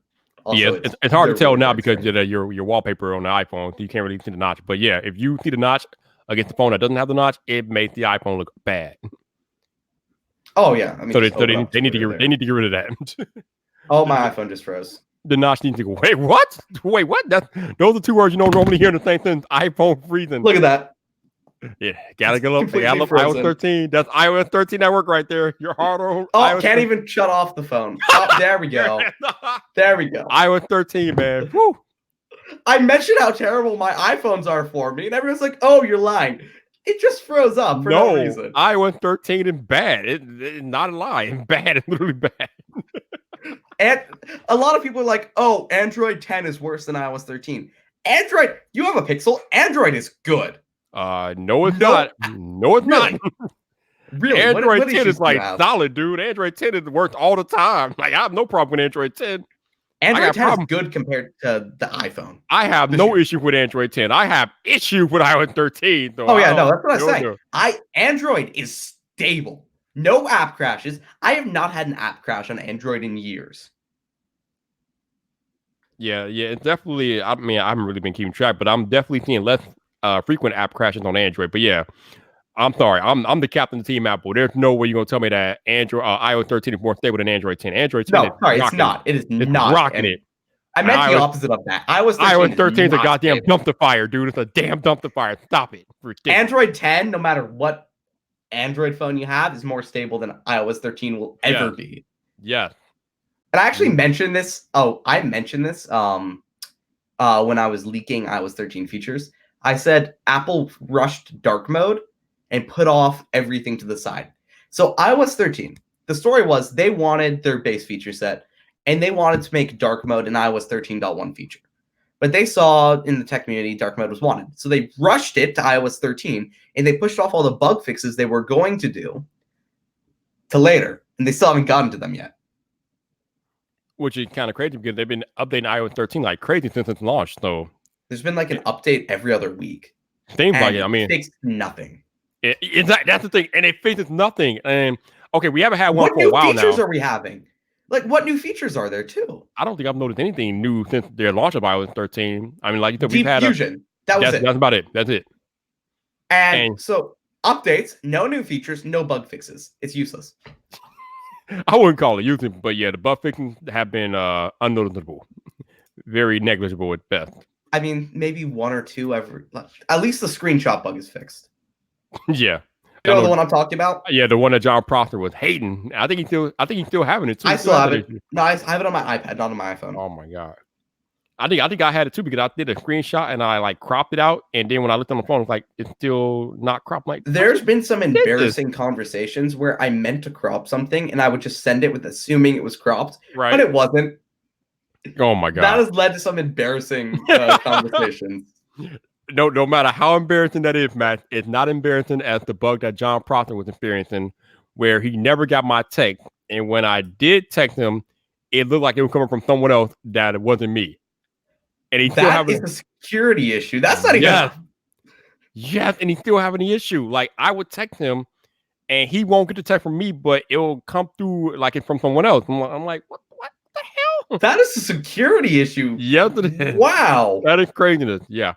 Shut down iMessage. Can't have it anymore. Craziness, man. Apple does need to support RCS, though. I will say that now. You know they won't. They're not doing that. They will when they're forced to. Good luck with that.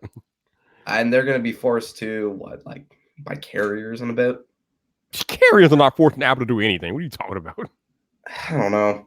It's going to be... There is a reason why iPhones have no bloatware. Even 10 years later, still no bloatware. Samsung's gotten really good with bloatware. A little bit. They gotten a lot better, yeah. No, but now their bloatware is a couple Samsung apps and Microsoft. Facebook and Facebook. Actually, T-Mobile is the only U.S. carrier that allows you to fully uninstall Facebook, not just disable. Thank God.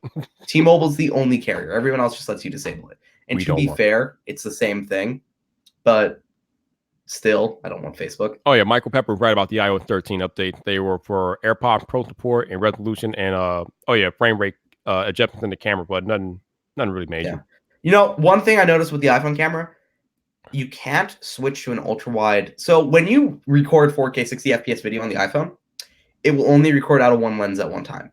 So when you're zooming in, it's just going to be a digital crop in. Mm-hmm. And when you're in ultra wide, it will just be digital crop in. Mm-hmm. So you can't switch from. So if you start an ultra 4K 60 FPS video out of the main sensor, it won't be able to get an ultra wide, and the telephoto is fake telephoto. That is why the Pixel can't do 4K 60 FPS. Because on the Pixel, it when you record 1080p or 4K video, it's recording out of both lenses at the same time, and it just crops in. iPhone doesn't do that because they can't. Neither can Google. Interesting. And they wanted that seamless zoom, and that's why they don't have it. They couldn't make seamless zoom work, so they just didn't do it. Interesting. Very, very interesting. They could enable it with a software update. Actually, we have it enabled at XDA. Hey, Tech Loving Mama's out there. How you doing, Tech Loving Mama? Nice to see you. Says hi to Vibrant Mac. Yeah. Yes, I have Mac. Whoa, wait a sec. Brandon, this is Tech Today. Just found a leaked promo for the S20. You found a leaked promo for the S20? Unpacked, for the new Unpacked. Oh, Lord. Wow. Sammy. February 11th. That's the date. Oh, sorry, Evit. I mean, that's not really a big leak, though. That would have leaked eventually anyway. But February 11th is the Unpacked event. Okay. That sounds about right. I think last year was in March, so yeah. No, it was February 20th. Oh, yeah. Okay, yeah, you're right. Okay, so that's cool. It's a week earlier. I am annoyed. Raven said I went over his head. Yeah. So let me see if I can break it down. So basically what Mac was saying that if you are recording a video on the iPhone and you go to use the zoom function to do a telephoto lens, it will not switch to the telephoto lens to do it. It will crop in on the main lens because it can't do that lens transition between the main lens and the telephoto. So that's what he's saying. When you're shooting video on iPhone or picture for that matter, if you zoom in, it's going to be a digital zoom. It's going to zoom in with the main lens. It will not switch over to the telephoto lens to do the zoom because it's not capable of doing that. So that's that's basically it. Yeah. Also, I think I know where Brandon just got that leak from. I don't know. MC2 Tech Review. Don't know if the pre-order will start February 11th. That's just the date. That's the date for the event. No, they will. Samsung always does it same day. All right, then. There you go. Well, it's usually midnight after. But always pre-register for pre-orders because you'll usually get about $100 discount on top of whatever else. And you'll be able to order before everyone else. Hey, Max, with the any of the S20 type promo in their video? Video, yes. Pro video. I leaked that a couple days ago. Gotcha. Nice. I found that in the code, actually. Pro video is a Samsung thing. That's going to be great. All right. Michael Pepper says, still haven't received One UI 2.0 on my AT&T Note 10 Plus. Any idea when it'll be there? Probably up to AT&T more than anything, man. Yeah, AT&T's already pushed it. Do you have an AT&T SIM in your phone? So with AT&T phones, you need AT&T SIMs. Always AT&T SIMs. You also need to make sure it gets pushed. If you don't have it, call call AT&T, and they will manually push it to your phone. Max over there with that Heisenberg cough. Yeah. Lung. I found it. I found the leaks thing. I found that exact thing Brandon found. Oh, he can't hide anything from me. Of course you found it. You're you. What you do? I'm always me. I find everything, man. I would be disappointed if you couldn't find it. I found it. Brandon can't hide anything from me, man. I get everything. I could do a video on that. Yeah, you should. I like how fast I found it too. That is crazy. Oh man, I like this stuff, man. As you can tell, I am very excited about all of this. This is my thing. The joy in your voice and on your face over leaks is crazy. Like, oh yeah, no, I enjoy it. This is my thing. I don't know. It's almost like I gotta kind of. I'm betting it kind of feels like you're like a detective because you're looking for stuff. You're on a hunt. My parents get mad because I scream when I find it, as I just did, because it's fun. This is something you don't always find a lot of, so you gotta do it when you do it, and Hey, Carl. I think Max already told us earlier that the S20 Ultra is the name, so it will be called the S20 Ultra. That is the name. Let's see. So, Jonathan wants to know, Max, is the carrier firmware, which is the international version, still able to be done on the latest S Note series? So if you're in the US, you can switch from, or Canada. Canada's all unlocked, but you can flash from carrier to unlocked. Mm-hmm. Okay. Gotcha. Max is furiously typing over there. Yeah, I know. Look, when I find something, I'm going to do as much due diligence as I can as fast as possible because this is what I do. I'm telling you, I'm going to get you on a video this year. We're gonna do a video. Oh yeah, totally. Just let me know, and I'll be happy to do it. I did it for actually Brandon last year with Galaxy Fold and no S Pen. The reason they couldn't do it because the digitizer, the display in this is so thin, you couldn't fit that new digitizer beneath it. Mm-hmm. But they're gonna somehow work on getting them together, which is nice. Yeah, me and Board of Work were talking about that last year about how there could be or should be a combination of the Note and Fold. So yeah, that'd be pretty cool. Yeah, you guys. I hope so. You guys are getting a live look at Alika hard at work tonight. Oh yeah, no, I have. There's a lot I need to do now, and I actually have to go and get dinner in a couple minutes. I'm about to say, am I holding you up? Do I need to let you go? No, it's fine. So a couple more minutes, and I'll have to go down.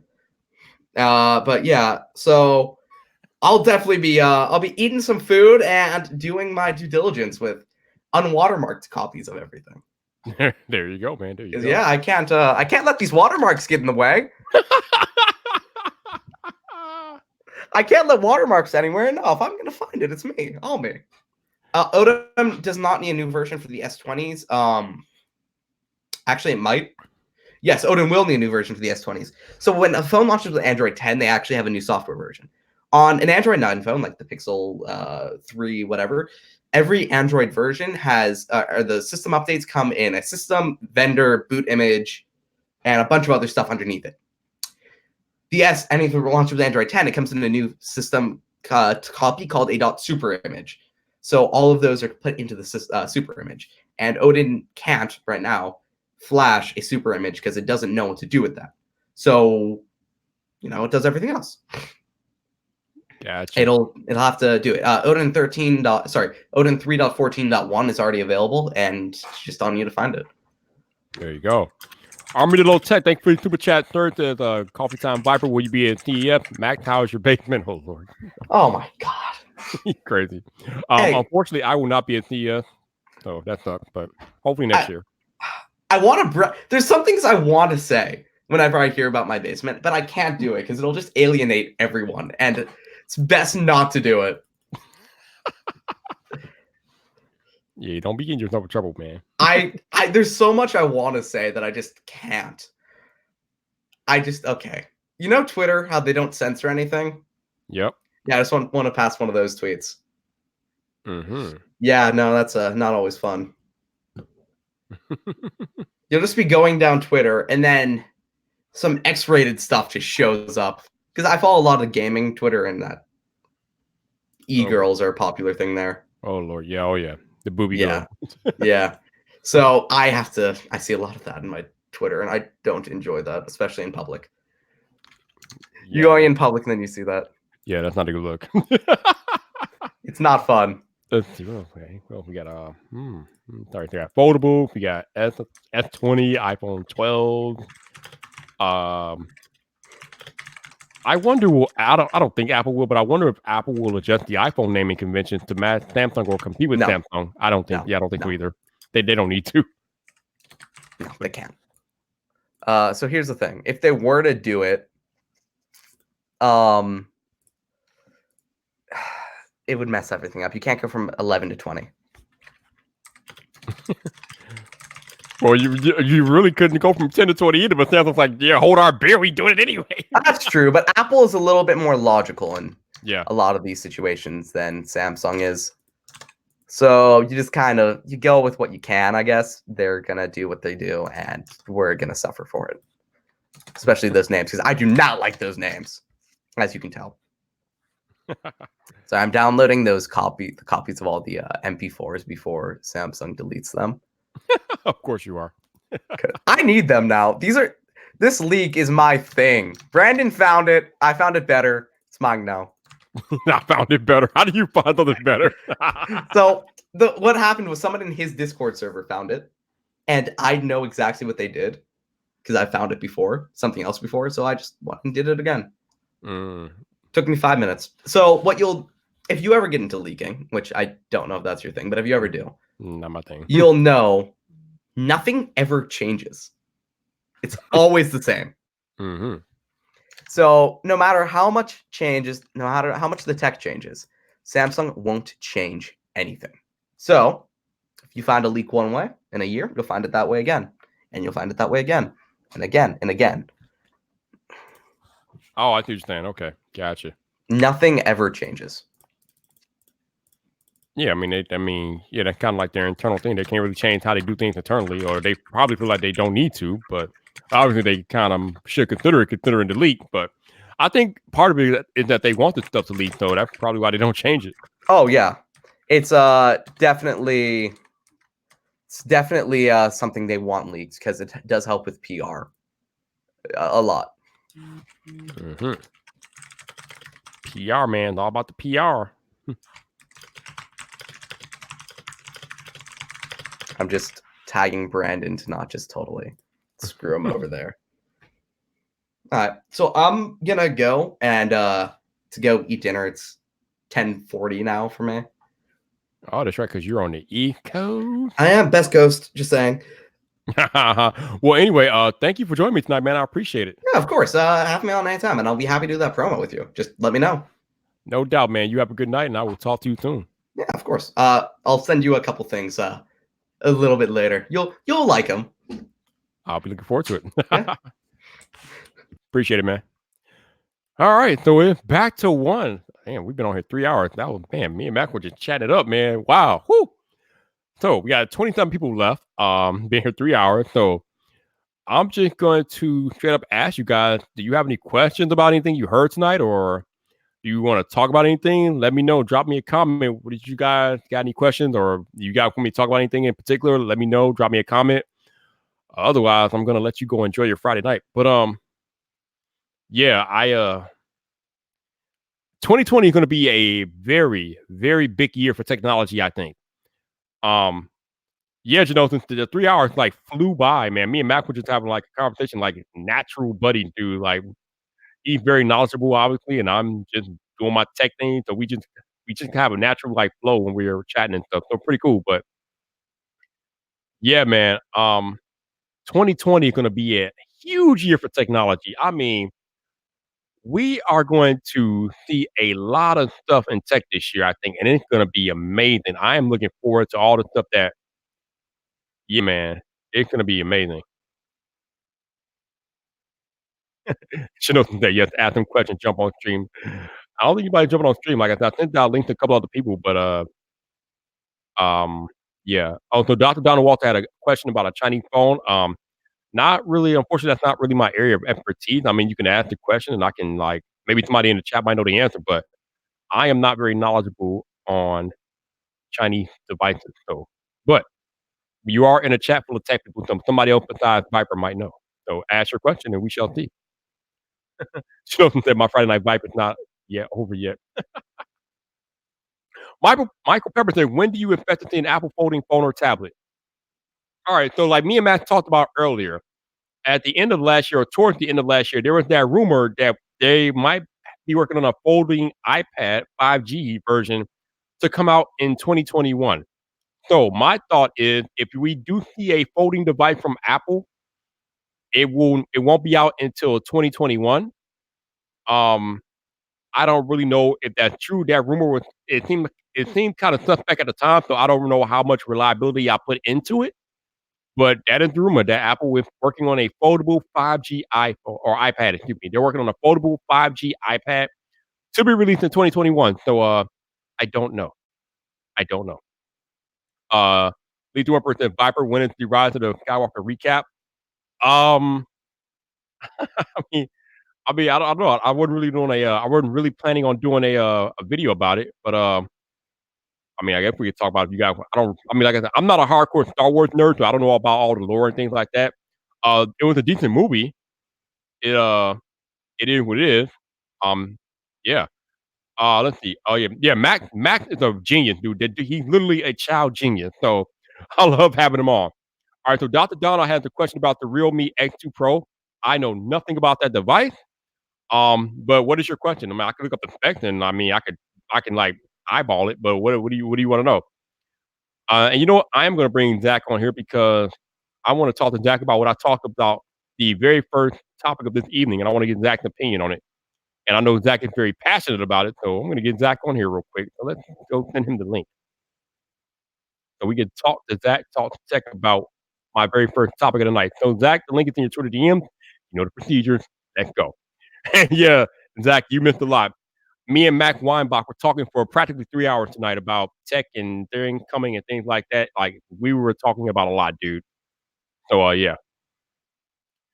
Well, Jason, according to Matt, OnePlus is going to have wireless charging on the OnePlus 8, so that's going to happen first because I don't expect iPhones to have multitasking this year because it seems like they're allergic to adding it on iPhone for whatever reason. So the OnePlus 8 it is confirmed that it will have wireless charging according to Mac, and he's knowledgeable about that stuff. So I believe him. So OnePlus is finally adding it. So yeah.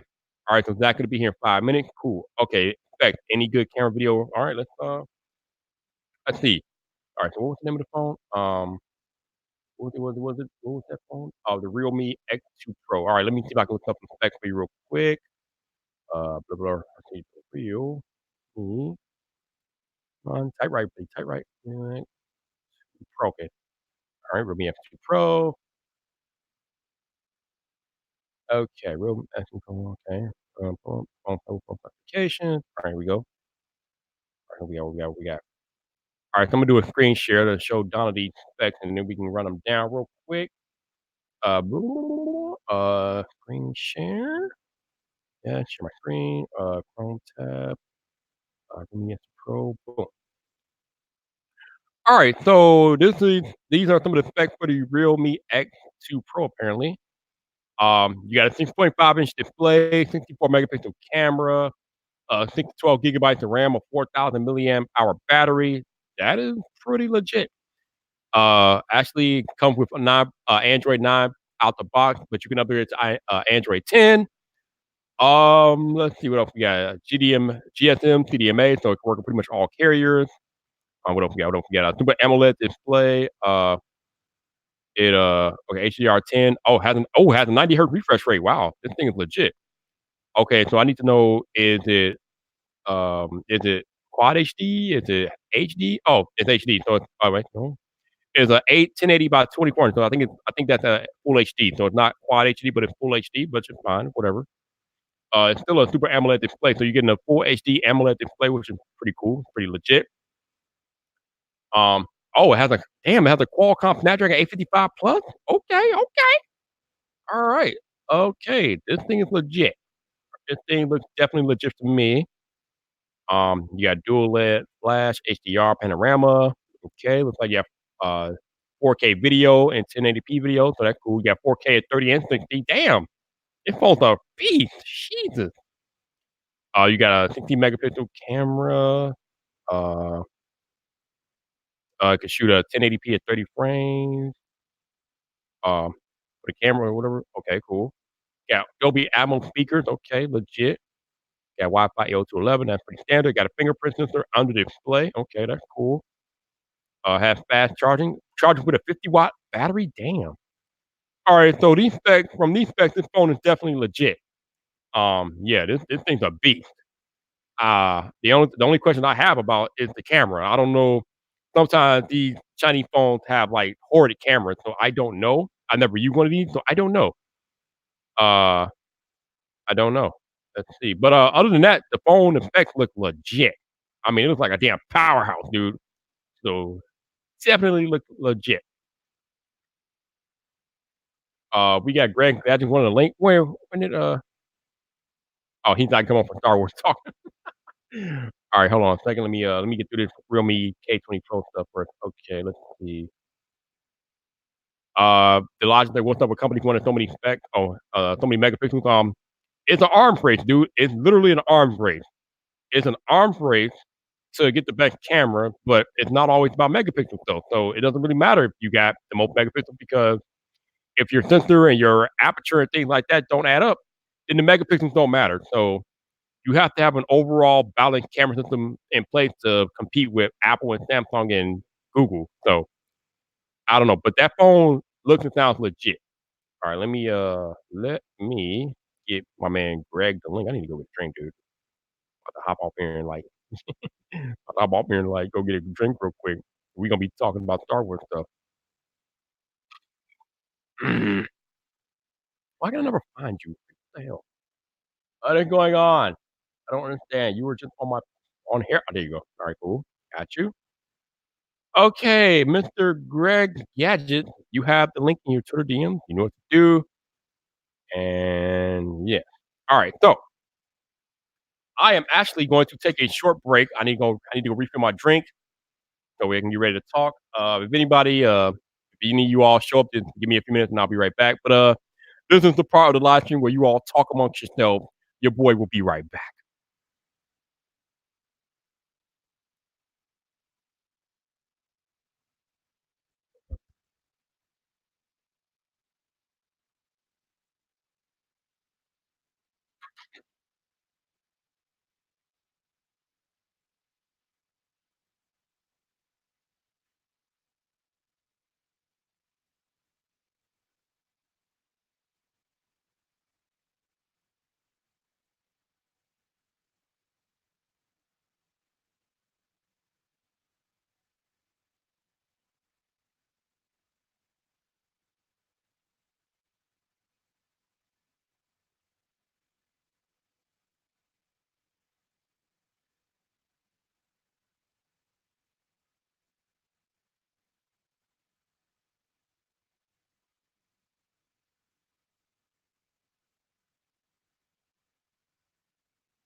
And we're back. Hope you all didn't miss me too much. Not like I've gone long anyway, but we're back. So let's see what you are saying in the chat, baby. Whew, all right, what we got here? All right, so Greg's on the way. Yeah, man. Yeah, Donner. Your boy gotta get up and move, man. I've been sitting in the same spot for like 3 hours. I gotta get up and move. I gotta get up and move because I don't have a cool gaming chair like some of these big boys. So I'm sitting on this couch with no back support for 3 hours. Not a good look. So he'll find some equipment. Hey man, you gotta get in where you fit in, bro. You gotta get in where you fit in. All right, so Trent said ASMR. Yo, Trent, it's been a while, man. If you got some time tonight, let me know and I can throw you the link, bro. And Zach is like counting down. Why is Zach counting down? And Janosin's lying to me, so that's cute. Janosin, you're cute, dude. You're cute. Oh man, but what else going on here?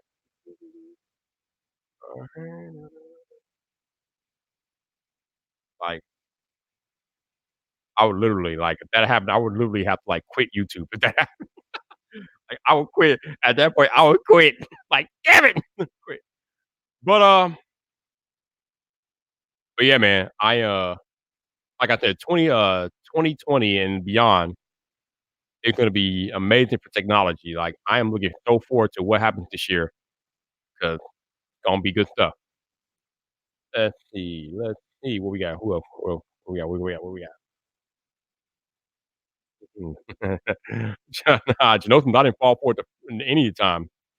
Like, yeah, Janosen, he tried that last year and it didn't work. It didn't work last year. It ain't working this year. Although I will continue my quest to get I just get on the show at some point. Um, failed at it last year, but it's a new year, so I get to try again. So I'll try again. See if we can get her on the show, and I would love to have Jenna on here as well if she has time. I think they're both pretty amazing, and go from there. But other than that, yeah. So CES is next week. Going to be a lot of different technologies and ideas floating around. Uh, a lot of the stuff the average mainstream consumer will never see, but some things we will see. There are a lot of companies that go to CES as it is the biggest tech event of the year in any part of the world. So that is pretty cool. Yo, yo, yo. And I think it's gonna be cool. I think it's gonna be cool, man. Gonna be good. Can't wait to see what they can't wait to see what happens at CES. I think foldables are gonna be a big part of CES, obviously. I think AI and smart home stuff is gonna be a big part too because AI is rapidly evolving and getting better. Like we talked about earlier tonight, Apple, Amazon, and Google have that smart home alliance. So we might see some stuff going on with that. I'm not sure, but we'll see.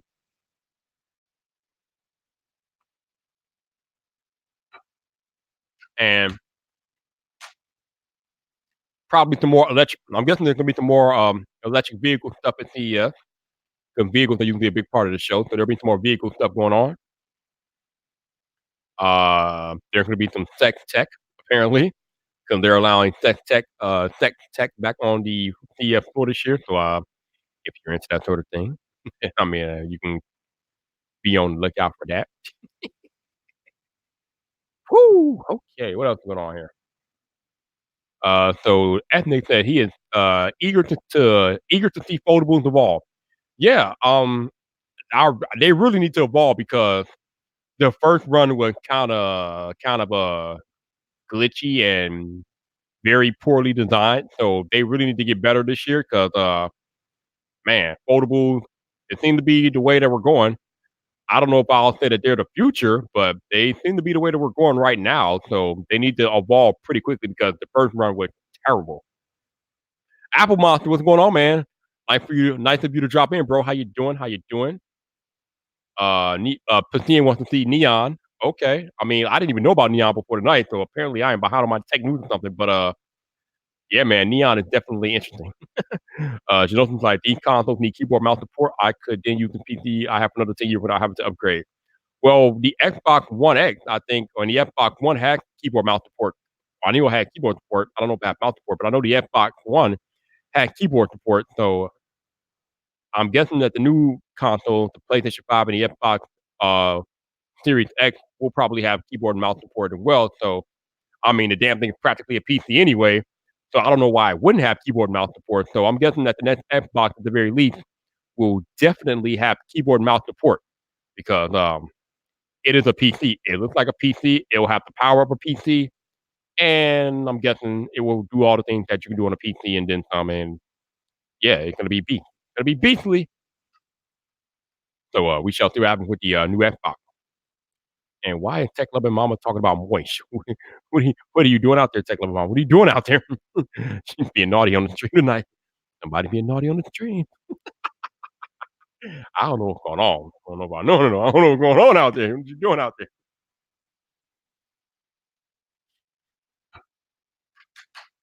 Ah. But it looks like first on the list, after CES is the Samsung Unpacked event for the S20 now.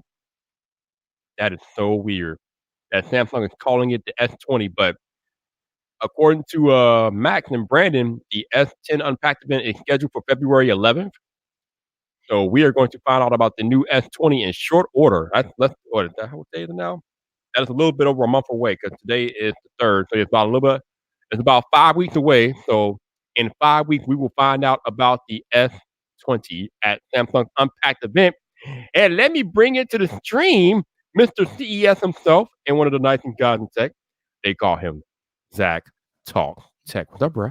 Hey, man. How are you? I'm good. Why the hell do that? How are you?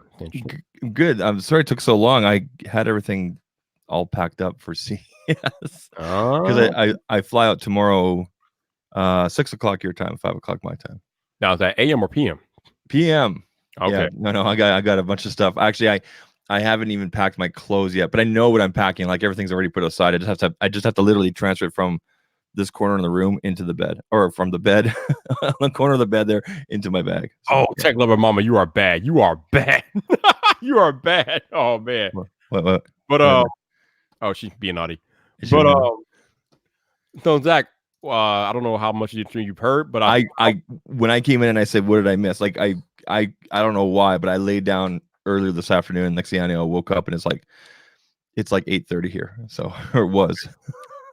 So I started off the stream talking about iJustine and creator responsibility and the video that she made about Disney Plus, the Disney Plus review, which was actually a Disney Plus commercial. It was not a review. It was sponsored by Disney. And I was explaining about how the main thing that keeps creators, actually I should say the main thing that keeps an audience glued and tied to a creator is credibility. You have to have the credibility and you have to have that trust between you and your audience because that's how you build an audience and that's how you maintain that audience through trust and credibility.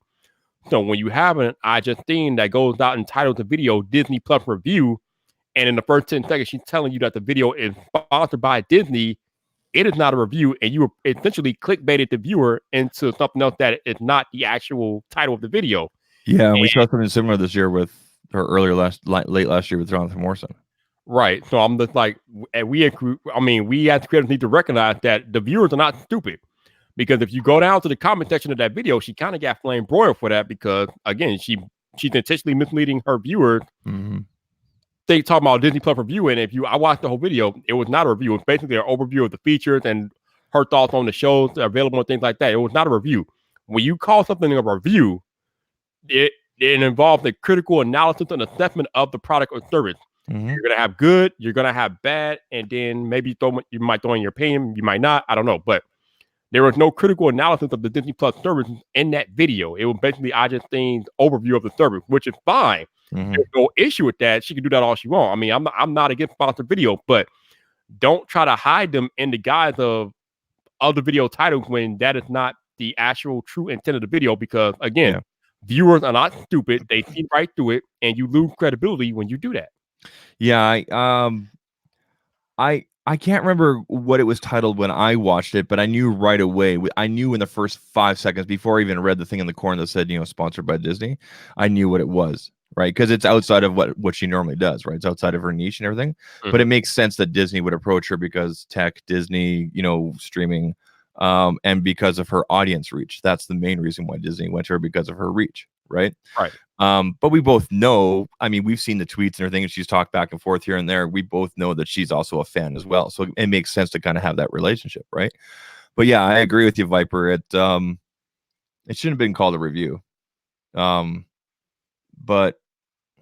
like, I don't want to give her a free pass or anything, but I don't want to give her a pass and say, you have to do what you have to do in order to get the click kind of thing, because there's other ways.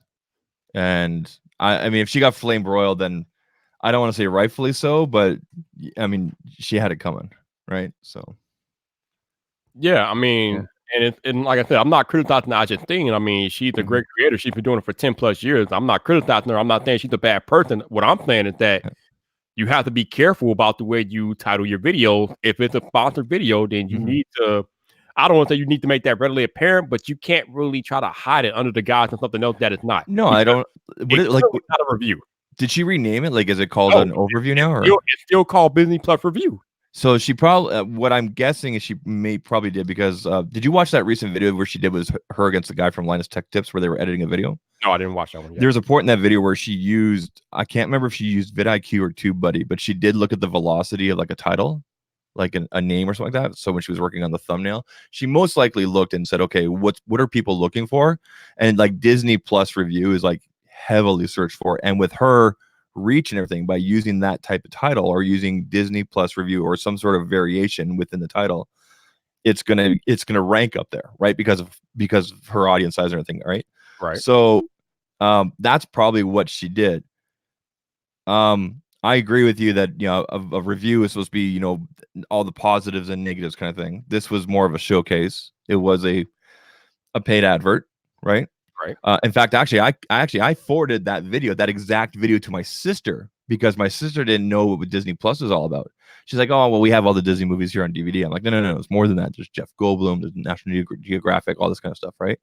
And so her takeaway from it was, oh, okay, that was really informative. And who's this Justine girl? I'm like, well, hold on, you still have to watch my videos, but she's really good. So, but no, I like, we saw that earlier this year, or late last year with Jonathan Morrison, where he put that video out about was it with the watches? Yeah, about the watch. Yep. Yeah, was it Michael Kors or something like that? Watches or whatever. Yeah. Mm-hmm.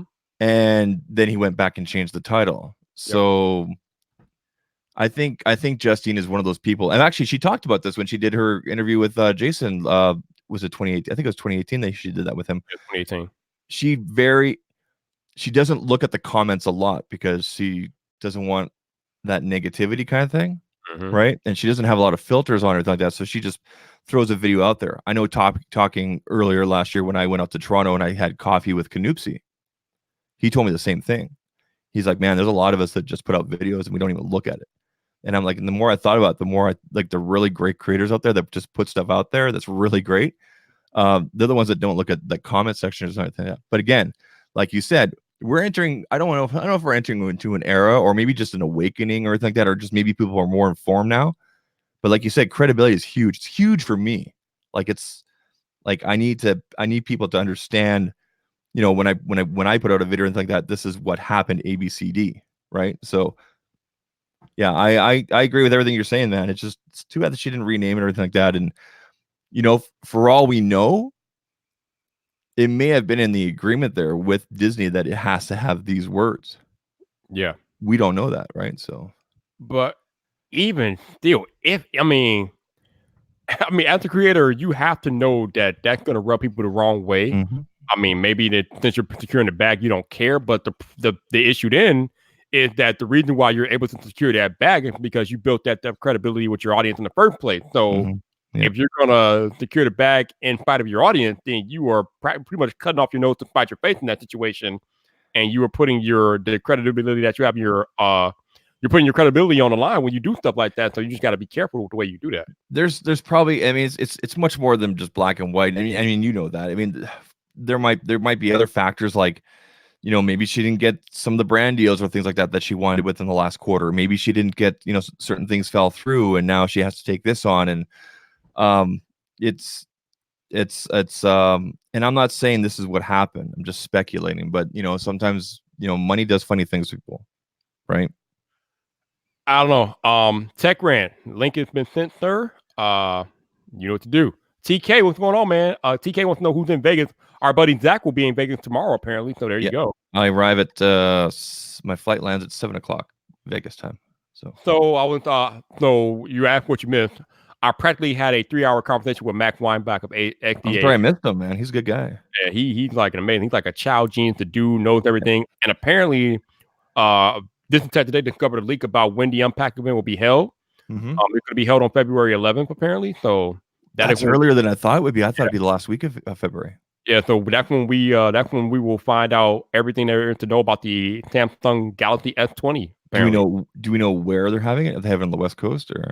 Not sure. That we don't know, but because last year was in San Francisco, right? So yeah, so February 11th is the date. And let me bring in the czar of Apple Tech and Star Wars, Greg Gadget. What's up, man? Hey, how's it going? I like that you call me a czar. Hey, Greg. Good. Hey, Greg, do you have any thoughts or opinions on the I just thing that I was talking about earlier? Yeah, I do. Yeah, I think if there's any money involved, you should never call it a review, period. And I've stated that before, and I actually got a lot of flack from it from like certain creators, which I was honestly not expecting that blowback at the time when I said that. But quite a few people said like, oh, if you get paid, it's fine. You can call it a review. But I think anytime you involve money, it complicates the issue. Especially like you have a big company like Disney, who I'm guessing just gives you like tons of money if you're doing something for them. And if you if you say you don't like it, you're jeopardizing a potential brand deal. So to call it a review is a little bit disingenuous because you're really not reviewing it. You're just giving like an overview. And that is 100% completely fine. If you want to do that type of video and get paid for it and you want to do an overview, you have that reach, that's great. And all you have to do is just not title it a review and everything's perfect. Your audience is probably going to be fine with it. There's every video you're going to get someone. She could have called it. I would have clicked on this. What's Disney Plus all about? Or that's a great title. Disney Plus is this. Disney Plus, whatever. Or whatever. Yeah. Trent, what's up, man? How you doing? Unmute your mic. Unmute your mic first. There you go. Okay, why can I still can't hear you. What's going on? Still can't hear you, bro. What you doing over there, Trent? Oh, Trent. We scared him away. Trent away. I'm agree with Greg. I just so for example, when I did my paid ballistic thing last year, the word review was nowhere in there. Right. So I leave the word review out anytime there's paid stuff. That's just that's just but like I said. And Greg, I find it interesting that you got flack about saying that, and because but I mean, I know there are creators that do it anyway because they don't really care. But there was a big Twitter war. The creators that said like it's fine, like it's kind of like a watershed moment for me. I'm like, oh man, like a lot of people like do this. They title it review, and like they don't disclose it. It's kind of it's. I'm sorry, but bad. It's what I keep saying. The viewer is not stupid. They know what you're doing. If you title that a review and it's a paid ad, they know that it's not a review. When you say review, when you put review in a title, I'm expecting a critical analysis of the product or service that you're reviewing, which means I'm expecting to hear the positive, the negative, and then maybe if you want to throw your opinion in there, you can do that. Yes. What I just did in that Disney Plus video was not a review. It was an overview of the services or the shows and things that you can have or access on Disney Plus and things like that. She gave her opinions about how she liked it and everything, which is fine. Again, like me and Greg are saying, it's okay if she does that type of video. I mean, hell, get your money, but don't deceive your viewers in the process because they are the reason why you got that sponsorship in the first place. What about tags, guys? Because I've heard this one from some people. So for example, and I had to go back and double check, but I didn't. Some people it'll be a showcase. They'll call it like, okay, let's use the Disney Plus thing. They'll call it, for example, what's Disney Plus all about? But then they'll put Disney Plus review in the tags. Do you think that's okay? So it shows up in search results. That's perfectly fine. I don't have a problem with that. Yeah, I don't really have an issue with that because it's like the video needs to be seen, and there's just certain words that people are typing. You know, there's stuff that you have to like type into your tags sometimes that are like, well, it's like this is what people type into the thing, even if it's not like 100% accurate about what the video is. Like, I know for me, like if I do like a video that's about like any topic, I'll include review just because even like say like the iPhone 12 is announced and no one has their hands on it. People are still just typing into that search bar iPhone 12 review, even though no one has their hands on it, no one can possibly review it. That's just what like the average person would type into the search bar to look for. Yep. Yeah, and that's just smart. I not optimization, but I guess yeah, just like you said, just so it can be seen, right? So that so it'll rank like in there. SEO stuff. And SEO. There you go. And that's the issue with these sponsored videos, because if you like title it and such, obviously less people are going to watch it, because I mean nobody wants to watch an actual commercial, but you still can't be deceitful about the title either, because again, people aren't stupid. They see right through that, and you risk your credibility doing that. Yeah, and for me, there's literally no amount of money where I would want to take it to damage my credibility, because at the end of the day, it's the audience who is giving you like your views. At the end of the day, they're the ones who are actually making you money. Like, yes, Disney or whoever is handing you a check for this amount of money, but you wouldn't be getting that check without your audience. Exactly. So for me, it's always like never ruin that relationship with the audience, which is why like sometimes you get people in the comments who are like, oh, you're getting paid for this review by Apple. And it's like, no, these are genuinely my thoughts, and I wouldn't put them out. There's like no amount of money I would put out there, because if I recommend a bad product and I say, oh, it's a great product, and then people go out and buy it and it's horrible, they're not going to watch my channel. They're gonna be like, oh, Greg recommended this and it didn't work. Like I'm already prepared for the blowback so I have planned 5+ videos for while I'm at CES. So starting with well, tomorrow, I don't know. I guess tomorrow will count as one of them, but the video coming out tomorrow is going to be like what's in my CES bag, and I'm literally going to record it like as soon as we're done here. So thank you, Viper, for waking me up so I can get this done. I'm going to record it tonight and put it together tomorrow at the airport. But my 4 vlog type videos, like where I'm walking the floor and I'm seeing different things at CES that pertain to, you know, that I'm interested in, or the channel or anything like that. Those 4 vlogs will be, they're going to open up with sponsored by Pitaka. Okay. And there's been no secret about that. I've told everybody on Twitter and everything like that they're going to be sponsoring. They sponsored part of my trip. And the way that relationship happened is the whole later case thing happened. I bought cases. I bought some of their accessories. Then James Pitaka sent me their air case. And then after I put up those videos, I approached them and I said, hey, would you guys like to do a partial sponsorship for CES? And we went back and forth over the course of 43 emails until we hammered something out. Viper actually knows a lot of the details. I told you a lot of stuff privately about what's been going back and forth, because they've never done a full sponsorship. They've always just sent out samples. So I'm the first time they've ever done that. So I know it's going to happen. I'm going to start getting messages and everything like that saying, oh, well, this explains why your videos are all pro Pitaka. Actually, no, they're not. They are reviews, and those are people's opinions of the product and everything like that. Yeah. So people need to start differentiating the things in terms of disclosure. Hey, Trent, are you working over there? Can we like talk to you? Yay! Hey, yeah, there he is. What's up, bro? What's up, man? Yo, do you have any opinions about this whole situation we're talking about? Not really. It's just the same old song, you know. Large creator does something that seems a little bit off, but a week from now, no one's gonna care. You know what? He's very accurate. So I watched your latest video, and you are transitioning into camera tech, right? Yes. So what do you go? I mean, I guess the first question is, what camera do you use to shoot your videos? I was using the Panasonic Lumix G7, but I just switched to the Canon SL2. How's that working out for you? It's a good choice. Oh, it's working out great. Nice. Yeah, the main issue I had with the G7 was the autofocus. And as much as people talk about, you know, hey, manual focus and shots and all this stuff, look, at the end of the day, when you don't have a lot of time, autofocus will save you, and it will save a whole lot of shots. Oh, yes.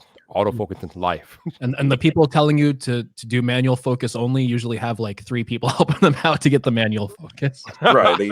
They either have follow focus, or they got locked off shots, or they don't have a kid, or they have time. So I mean, it's plus and minuses to both. Like my A6500 is on it's not a locked autofocus, but I do have to give it a little tap there to focus it on me before I start recording. And basically, if I do move in closer or further back, it does take a little bit of time to focus. And again, that's the lens. So I might be looking at getting what's the YouTuber lens? Greg, the Sigma something or other. Sigma 16. 1835 f1.8. Yeah.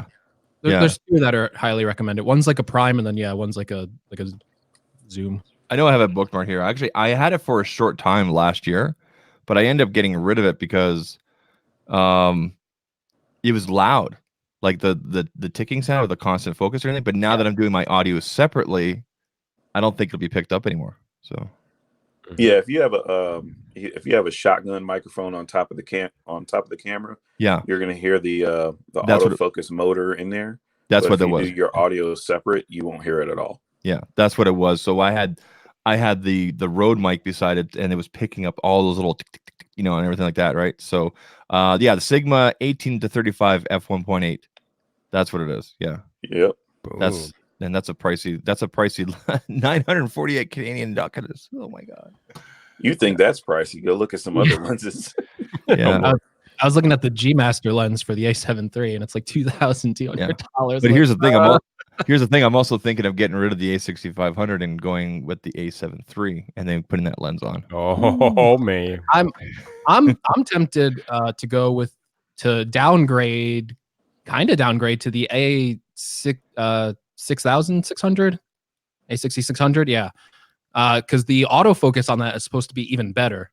With it has really good autofocus for video, which is it's even better than the A7 III. So I'm trying to weigh the pros and cons into doing that. There's actually it's weird because you think the video quality would be the same, but there's pros and cons to both of them. Yeah. Mm-hmm. So Trenton, Yep. your transition, man. I'm curious, did any event in particular lead you to make the transition, or is it something that was building up over a period of time, or what led to it exactly?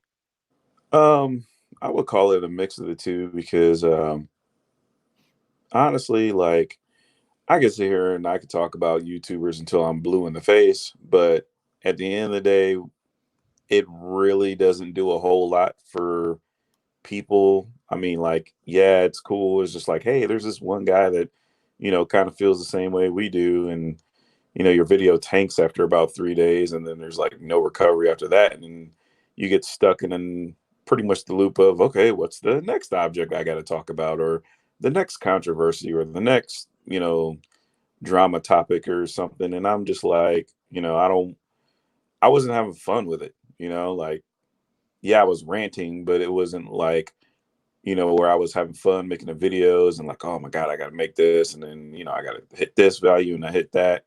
And then, long story short, I talk about cameras all the time, in my spare time. I talk about cameras with other people and other YouTubers and recommendations, and even, people who aren't good with using manual settings. I'm constantly telling them all right, here's how this works and how that works. And I'm why in the world am I not saying this to other people? So yeah, it was just I'm looking at it from multiple different angles as far as, ways to sustain the channel. And you really can't incorporate affiliates in with, just talking about people. No, not really. No. Just keeping it honest, and, like I told everybody else, I'm still probably going to have some rants about stuff. I'm pretty sure there will be something that Canon did that makes me insane, or some topic that people don't cover. But I more so want to do stuff to where it's like I said, I want to have fun, but I also want to provide value to somebody. I wanted to, look at a video a year from now and not seeing it have 0 views for the past, I don't know, 2 months, because it was just an in the moment type video. Okay. Yeah, when you do topic based stuff, I mean, just ask John Prosser. His stuff takes off for 2 or 3 days, and then right, that's why you got to move on to the next thing. But that's what you get when you do topic based. But if you're not happy with that, Trent, then hey man, you got all my support. Give her. Yeah, I mean, for some people it's good, it works or whatnot. For me, in my life, my current situation, I can't keep up. Yeah, like, man. You you gotta. know, like we'll go ahead and talk about it now. Like, okay, so I was sitting there and then I heard about the whole TechSmart thing or whatever, right? And I'm sitting there, I'm like, oh, okay, maybe I can make a video on it, but then I don't know all the details, and then there's all this stuff that's claimed, and this person is saying this and this person is saying that. If I were to go ahead and make a video and try and be first, then I don't have all the details. And then if I wait and make the video later and other people have made the video, there's that aspect. Then if you wait even longer, you find out all of the details, then no one really cares because it's already went past and missed the time. And I'm just like, okay, let me just record something that, people can watch over time later on. You know what I'm saying? Yeah.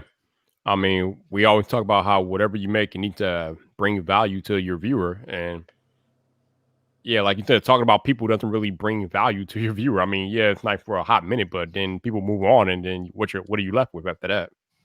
Right. Like even today, like when I dropped a video about the later case, I honestly wasn't even going to even make the video. I was just sitting here and I was saying to myself, I was like, well, how can I make a video about this and actually make it to where someone looks at it like I'm not just hating on the case. So that's why I made the points that I made. I talked about, it getting oily on the back of the case and then having to clean it and actually showing me cleaning the case and doing different stuff. And I'm like, okay, this would actually help somebody out instead of me yelling at a camera saying, oh, don't buy it because it's $35. Yeah, I've actually had a couple of people comment and ask me about like how's the durability on the later case and the Pataka case and everything like that. So I'm glad you kind of addressed it there, but that whole thing is sort of, I guess, it's sort of the whole, definitely the later case stuff. It's definitely still topic based. It was the the quote unquote hot thing, a couple weeks ago. So, but I mean, for your channel size, it looks like it's doing well from what I can see here. Yeah, the video is doing well. Normally, like I've actually gotten a pretty good audience of people, and I've started to see it in the comments. Like even when I said I was switching, they're like, "Look, we're still going to hang around and watch you no matter what." So I'm like, "Well, that's a good thing." Yeah, No doubt. So, Greg, how long have you been listening to the live stream tonight? The whole time. Wow. No, I missed the first hour because I was recording something, but everything after that I've listened to. What do you think about all the S20 stuff that was talked about tonight?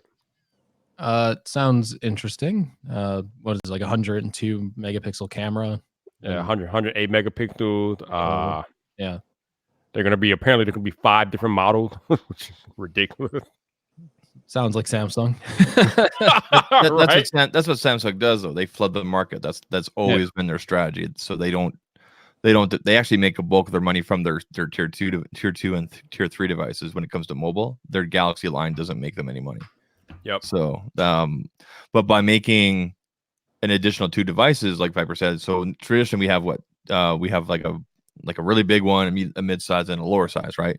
So by adding on 2 more, I am assuming lower size or maybe mid or lower spec ones, but still have the Galaxy name, then maybe you get some of those tier 2 price sensitive people that can come over because it'll be priced in that way, right? So rather than saying, I have an A23 or whatever it is, or J23 or whatever, I have a Galaxy S20. And yeah, it's kind of silly that they're going from S11 to S20, but from a marketing standpoint, it's 2020 and everything like that. It kind of makes sense. And yeah, it's just marketing, right? So.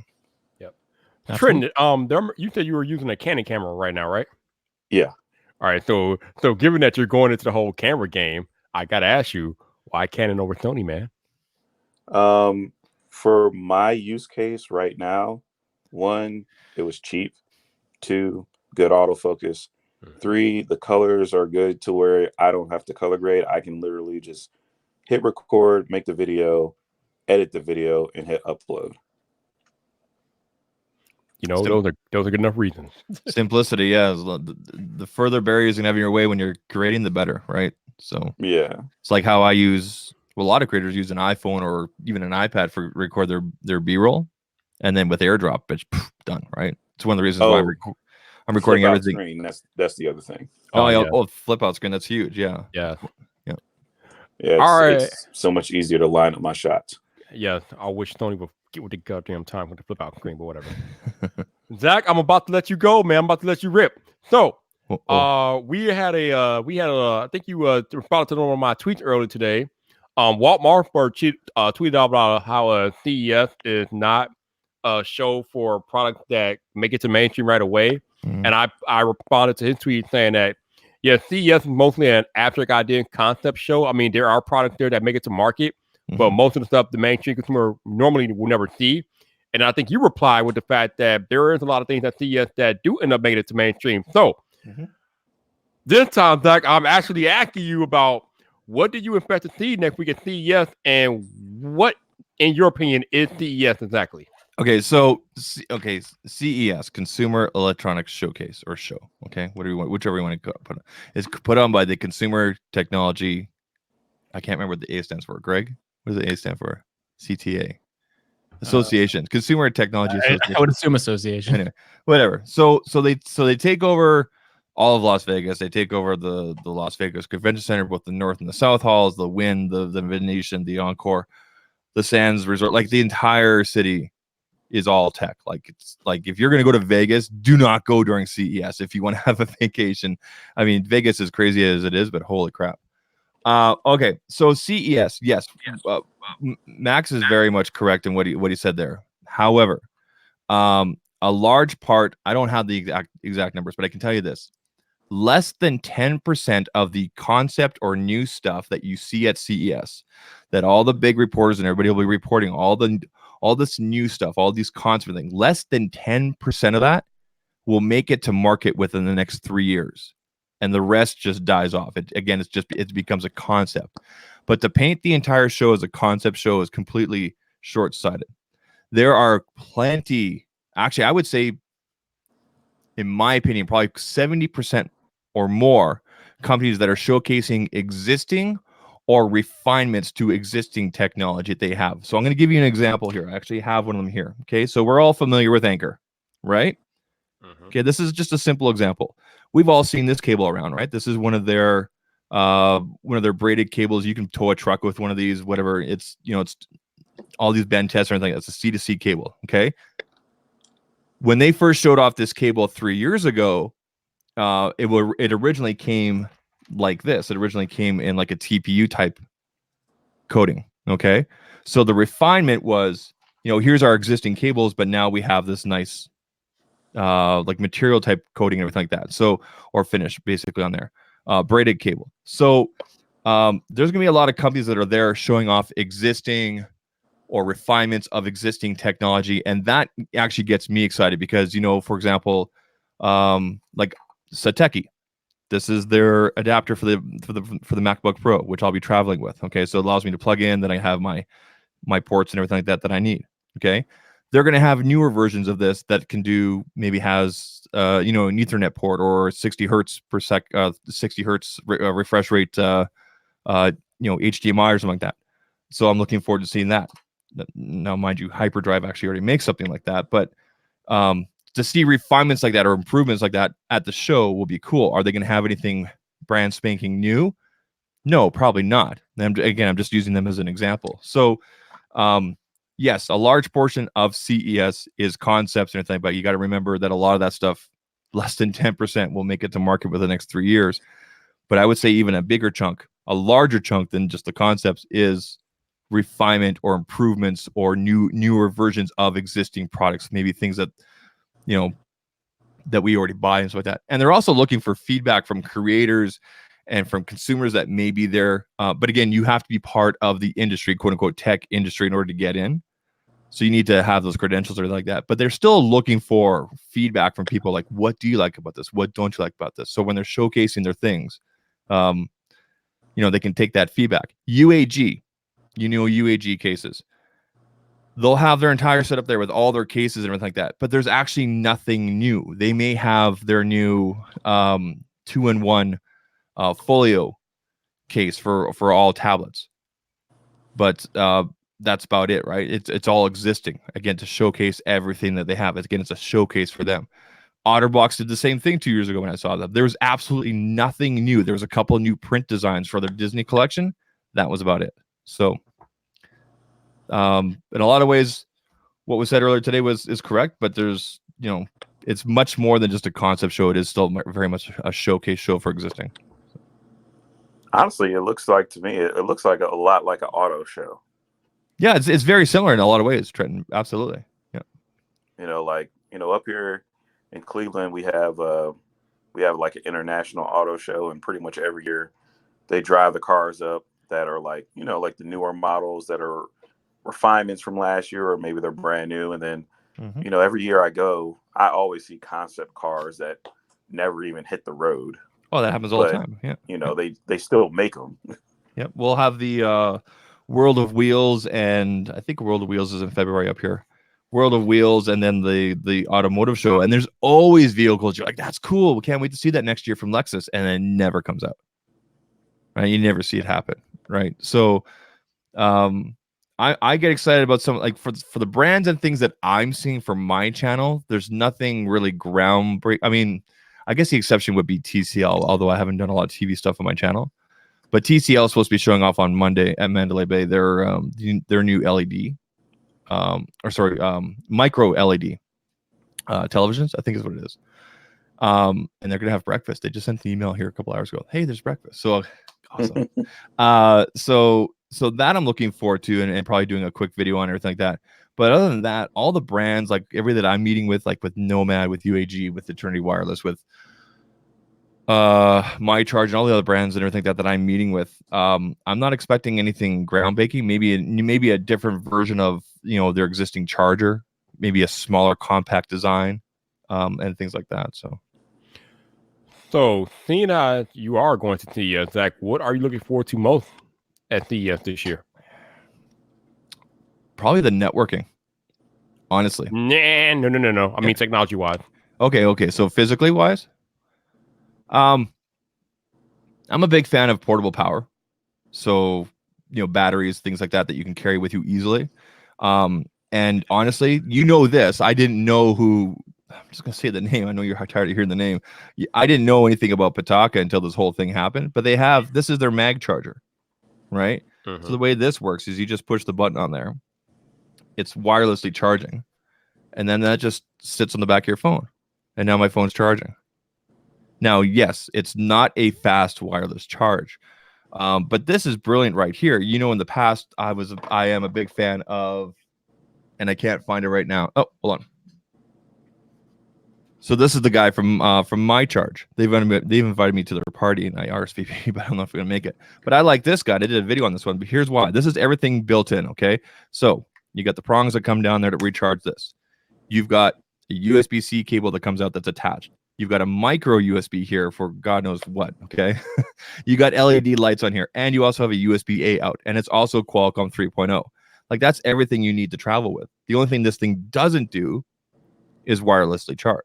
But you've got everything you need here for on the go. So I love stuff like this. It's all in one. Battery packs and things like this are fun. But unless it wirelessly charges or has a built-in cable, I find it almost inconvenient because now I still have to carry a cable. Do you know what I mean? So that's what I'm always on the hunt for that. Like, what's the next thing that's going to be, who has the most compact, 8,000 or 10,000 plus milliamp battery that maybe has everything in. This is 6,000.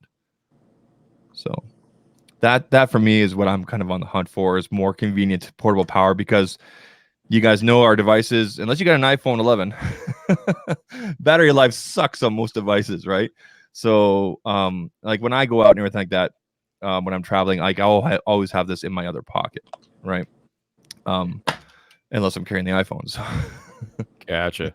Yeah. Hey, Greg, are you looking forward to anything for CES or? I mean, I heard like a rumor like they might show off the PlayStation 5 there. Not sure if that's gonna happen. I don't think that can happen. Maybe, I don't know. That's an E3 thing type thing. Yeah, they said like normally, yeah, but I don't know. There was something like Sony said they're gonna have at CES. I mean, anything's possible after Microsoft showed off the Xbox Series X at the Game Awards, in my opinion. But yeah, I would agree. That's usually like an E3 thing, but maybe They might have a teaser. yeah, maybe something like that. That'd be really cool. I don't know. I'm trying to think of like other things I'd be interested in. Like, there's always like those like products that like grab your attention just because they're like cool and out there. But again, like they never make it to market. Like I remember like the big thing last year was like the LG like rollable TV that like came out. Right. And like I haven't heard anything about that since CES. But at the time I was like, oh Yeah, nobody's going to a store buying a rollable television. yeah, exactly. So my favorite CES story though, speaking of you mentioned Walt Mossberg before, was when the original iPhone came out, it took place during CES. And Steve Jobs actually called him up and convinced him to skip CES and come to the iPhone event without telling him what they were announcing. Wow. Like he's like, it's gonna be like the biggest thing ever.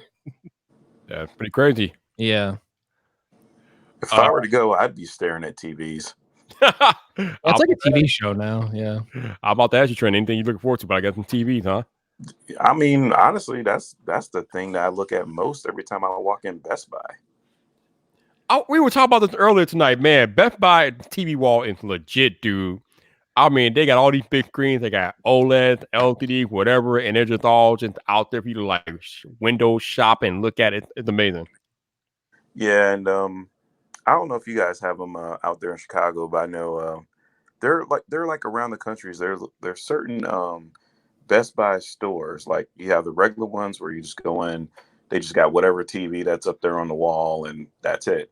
Then they have like these specialized Best Buys where they actually have like the theater rooms and like all of the furniture and all the stuff. Like if you were to go and deck out your own theater room or living room, they literally have everything in there.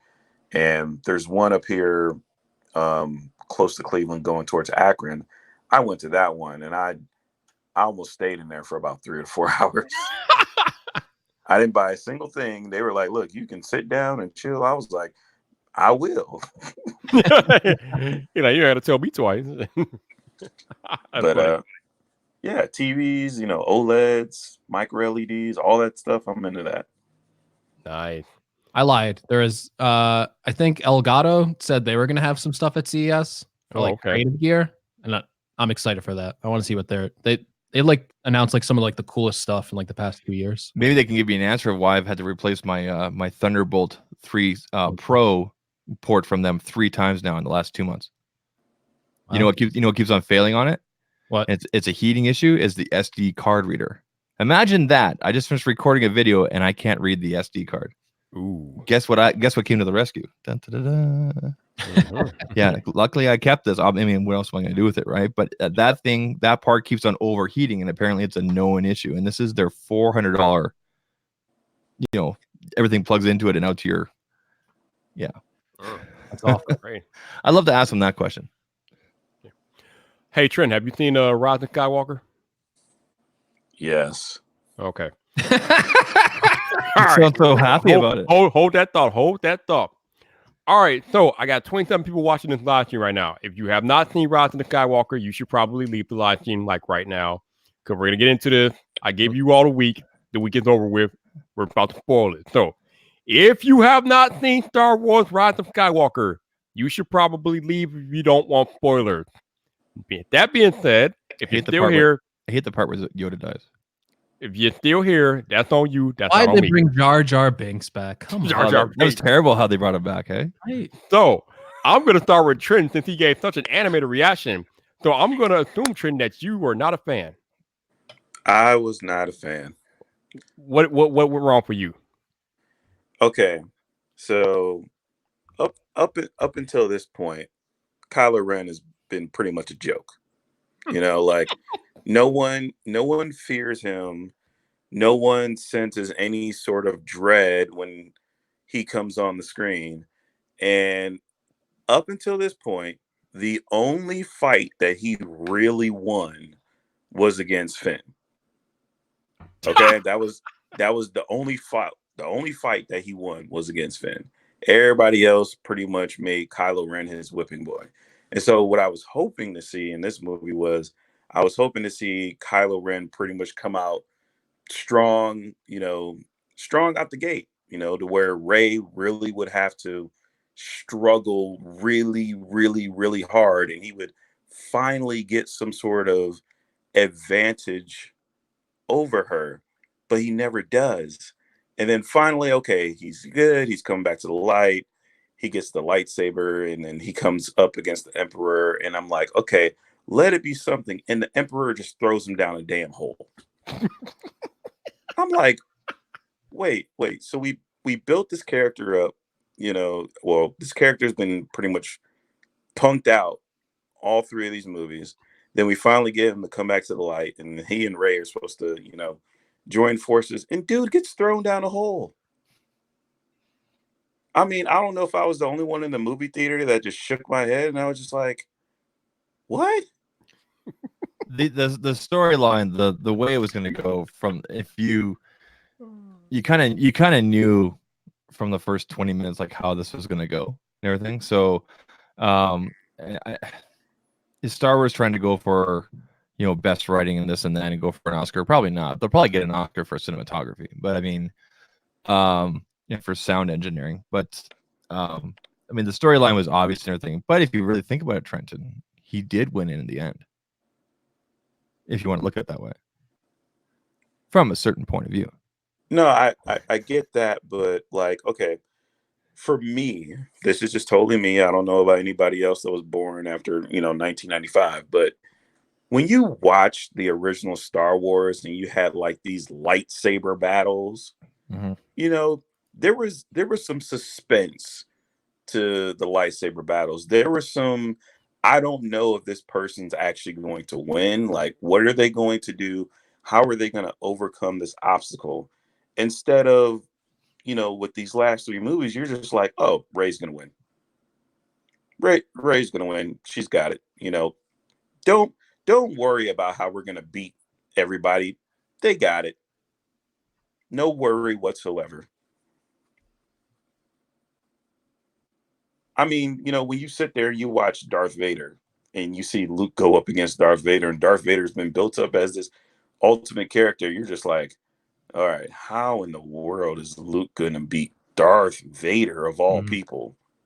And then Luke, rightfully so, gets his ass handed to him. It makes sense. Yeah. What doesn't make sense is that you have a character that's unknown, has no training whatsoever, and the simple fact of the Force awakening is literally all you need to overcome something. Now, yes, it's been revealed that she was a Palpatine and she had the stuff in her, but even Anakin, who was the chosen one, who had all the midi-chlorian counts and all that stuff, he didn't get past Count Dooku just by knowing the Force or having an ability in it. He still had to train.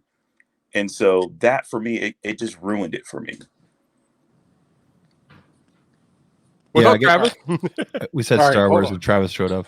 I'm literally only going to be here for a minute because here's the thing. First of all, I'm only here for a minute because I was watching on Fire TV and I'm like, oh, I'm on Apple TV. I'm like, crap, I got a real quick call in, so let me get my phone real quick. I'm not even going to get to my computer because I'm not going to stay long, but let me just say this.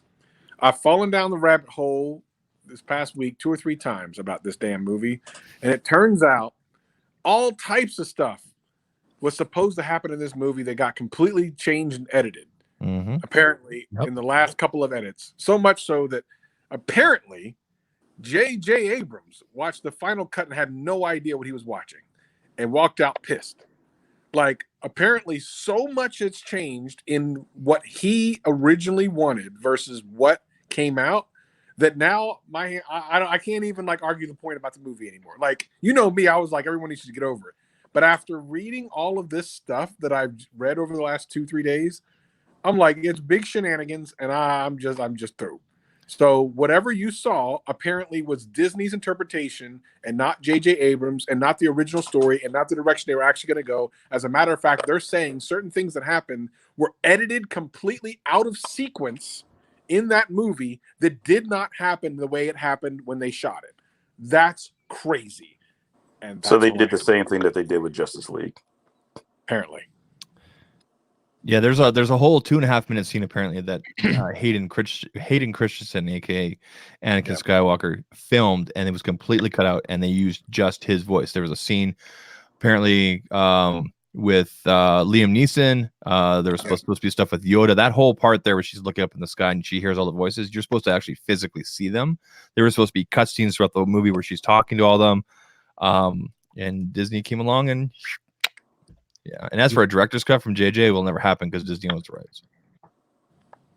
And terrible shenanigans. I mean, okay. I won't be like critical anymore. The things I did enjoy about it, I did enjoy the music. Critical. Shut up, Greg. I need to be critical before we be positive. Yeah, Shut up. I did enjoy the music. Like pretty much, John Williams is one of the greatest composers of all time, and the music was on point. The space battles, the whole fight, and all that stuff that was going on, awesome.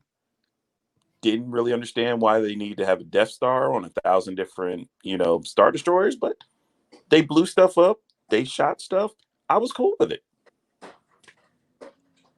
And that was about it. This movie could have been cut into 2 different movies. I feel like now, if anybody thinks for a second that JJ and Rian Johnson and Disney all didn't sit down from the start and go, here's the general path of 7, 8, 9, you're kidding yourself.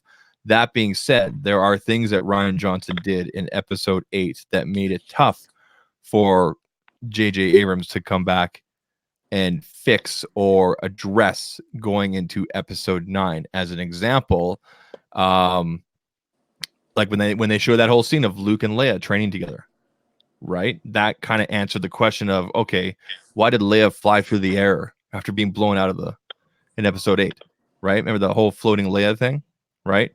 Up until then, we've never seen her except for at the end of episode 6, where she said, no, he's all light. I can feel him. And then Han's like, okay, when he gets back, I won't get in the way. And she's like, no, he's my brother. I could feel his presence, everything like that. So that was the only real time that we ever saw in the original trilogy, 4, 5, 6, Leia used the Force. And that was at a very brief end at episode 6. And then when she goes flying through the air in episode 8, after getting blown away there, everybody's like, what's with this space floating Leia? So JJ quickly addresses that with that cut scene of showing her and Luke training together. So that quickly, but again, that's a minute and a half, 2 minutes of that could also be applied to other parts of the story. So again, JJ had to go back, and I don't want to say fix, but address like a lot of the fan issues and a lot of the blowback from episode 8. Let's not kid ourselves. Episode 9 is complete fan service, right? They had to get this right for the fans and for all the blowback from episode 8. Otherwise, the franchise is done, right? So I mean, they could have done more for the story if they would have cut out that like 45 minutes of a scavenger hunt that they had to find the dagger to locate where the Death Star crashed.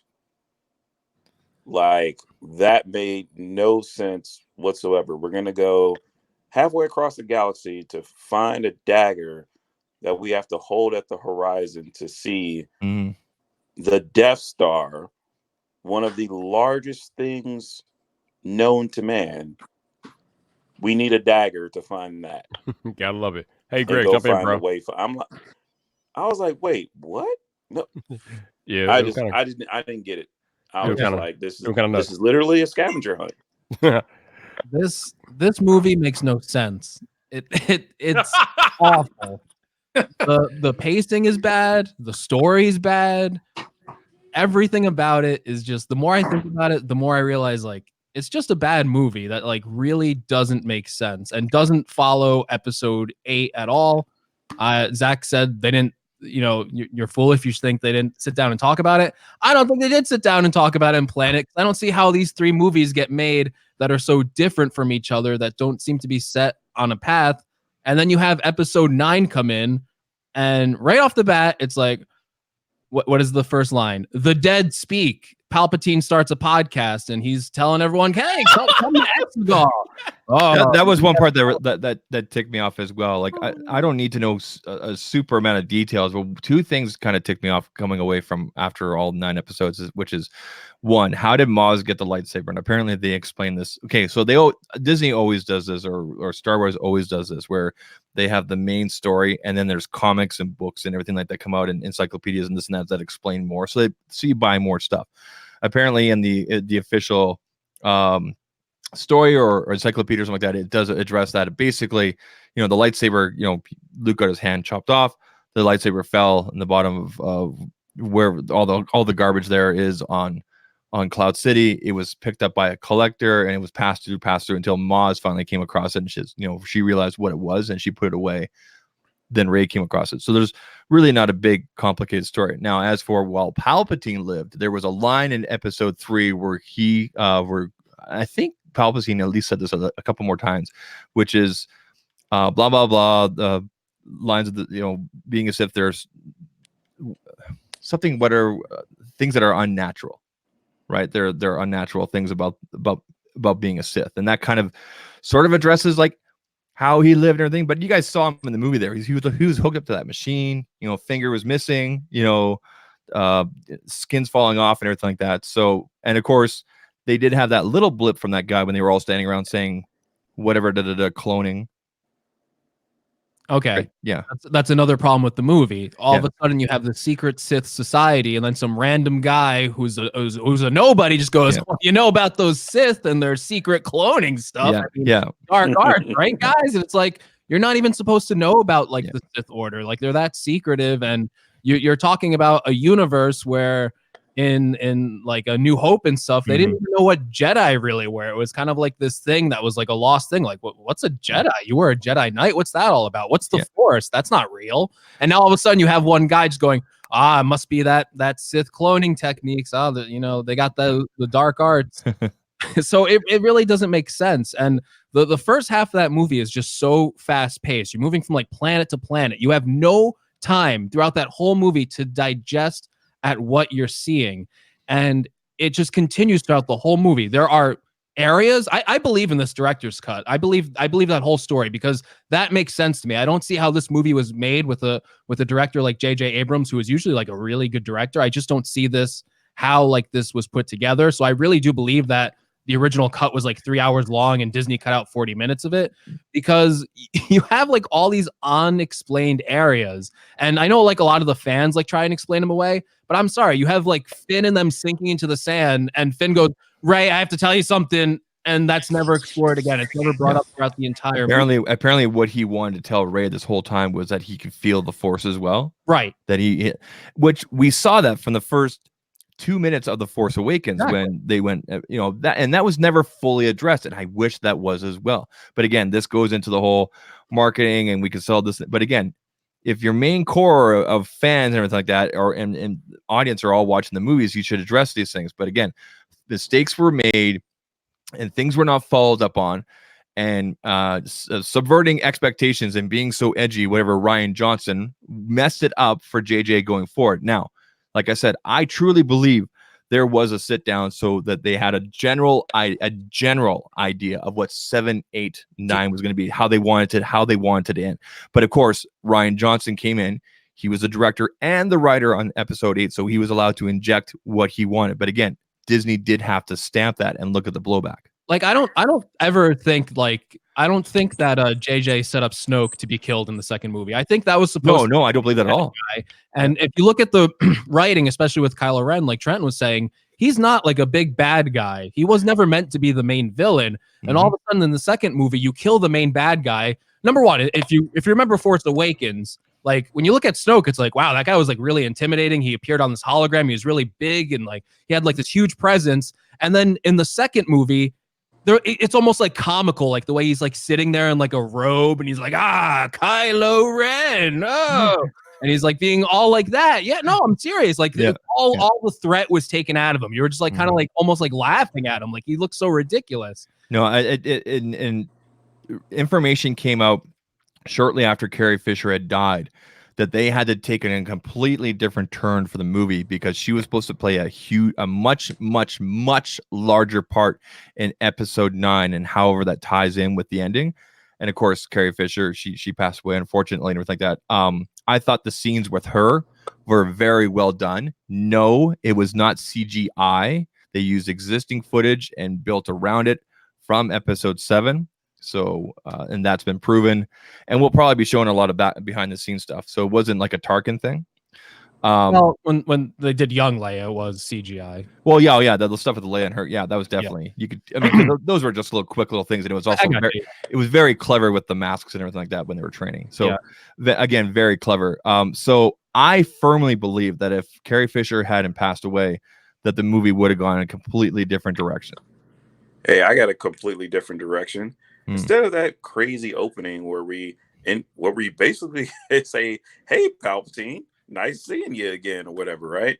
Just open up the movie and basically have Darth Vader's voice in the back of, Kylo Ren's mind. Hey, if you really want to, blah, blah, blah, or hey, you're a disappointment, so you need to go here. And then you switch off to Snoke's voice. So, because everybody already knows that Palpatine's in the movie, but you like slowly start building up that reveal with the different voices in his head.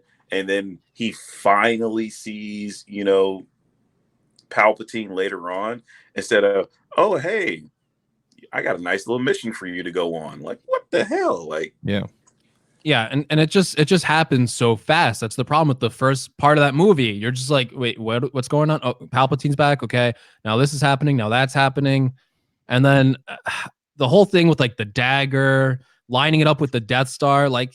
Who thought that was a good idea? Like the wreckage of the Death Star is not like an ancient area. Like, why would people go and do that? Do you guys ever watch or listen to the Critical Drinker? No. Yes. He's hilarious. He did a whole 2-part thing about his review of this. And he must have shown the explosion from episode 6. And he goes, does it look like there's anything left from that to fall into an ocean? Does it look like there's anything? And I agree with that too. I'm like, what? I mean, it was kind of cool to see the throne room again and everything like that, but again, nostalgia will always get me. That's the problem. They're playing off like your nostalgia of like scenes, and like I just want it like something else. I don't want to see like concepts that were already explored in other movies like Empire, like when Rey has to fight like her dark clone. Like that's just a ripoff of when Luke entered the cave in Empire and he fought Vader.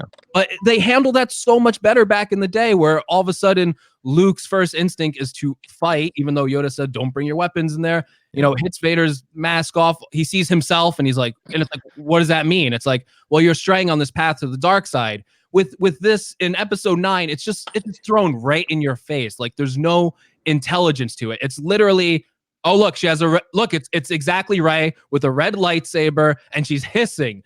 Like it's bro, so bad to me. I was like, why would they put this in the film? Bro, dude, I swear to beans, like I have the best like whole ending and storyline for episode 9 that would have made so many people happy and pissed so many more people off, but it would have been so rad. I mean, you have Rey basically accept the dark side because she's been fighting this entire time. Like she legit goes to the dark side. She legit goes over there to save her friend because she sees what like the Emperor's about to do. She's like, okay, I'm in for this dark side life. And then she just wrecks fools and becomes like the new hotness, the new dark side. But the problem is, this is 9. There's no way you can get her back. But listen, man, Empire Strikes Back, that stuff ended sad as hell, and everyone's like, that's the #1 Star Wars movie ever. Look, make her go bad, singe those fools on the internet that already hate you because you didn't do the right thing and you didn't have her kiss the right person. There's entire love scenes and stuff that people thought were going to happen. I'm like, what are you talking about? They were like, that dude Poe and what's his name were supposed to get together. I'm like, they were gay? What? Since when?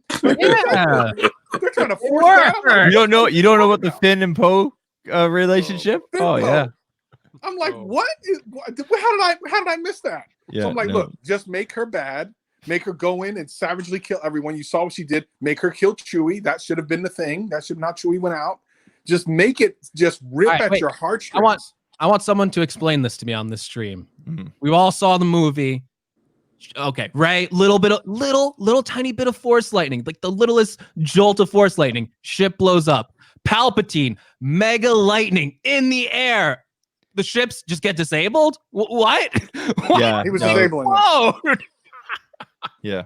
He had no Hey, reason. look, all I know is that the new hotness for 2020 is to make a dagger that looks like downtown Cleveland and have a little twinkle somewhere in the dagger so you guys can know where my house is. Also, and I'm jumping around here. I'm going right to the ending. Why? What's with Palpatine? Like, it's like I love Palpatine. He's like one of my favorite characters from Star Wars.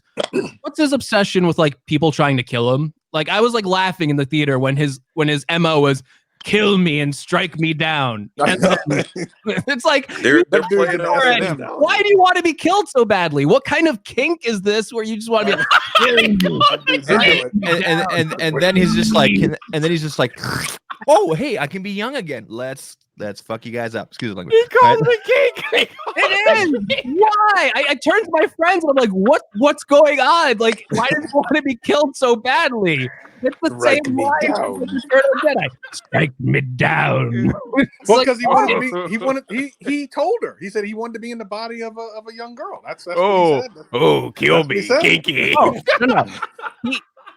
He had 3 different plans that all worked out for him. His first plan was kill the girl. Okay, that didn't work out. You kill me and I will become you. Okay, that didn't work out. Oh, you're both here. I will steal your bond and I will become younger again. And also now I have red robes for some reason. Upgrade. I want Super Look. Saiyan Palpatine. I think that there's so many little things you could pick away, but I think the biggest thing that bugged me, and there was literally booze the night that I went and saw it.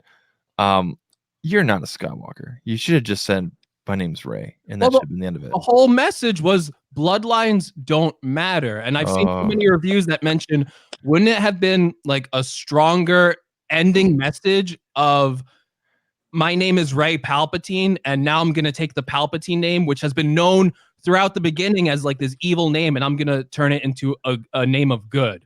Like, I'm going to totally rewrite that name. Like, bloodlines don't matter.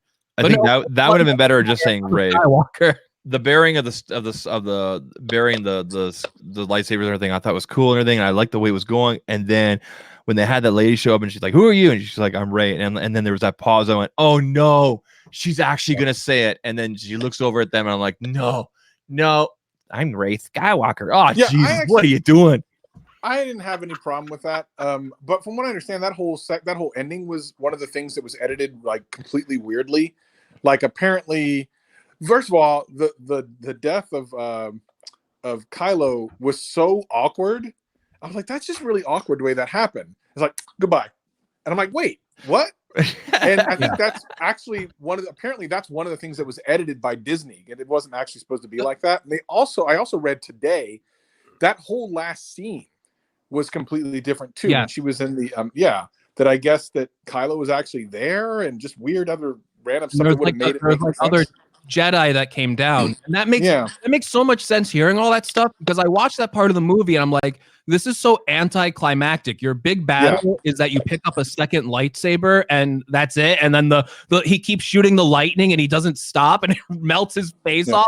Just stop shooting the light. You made the mistake 3 times in a row. Why don't you learn? Just stop. He loves it. Why didn't Palpatine just go ahead and yeet, Rey down the hole?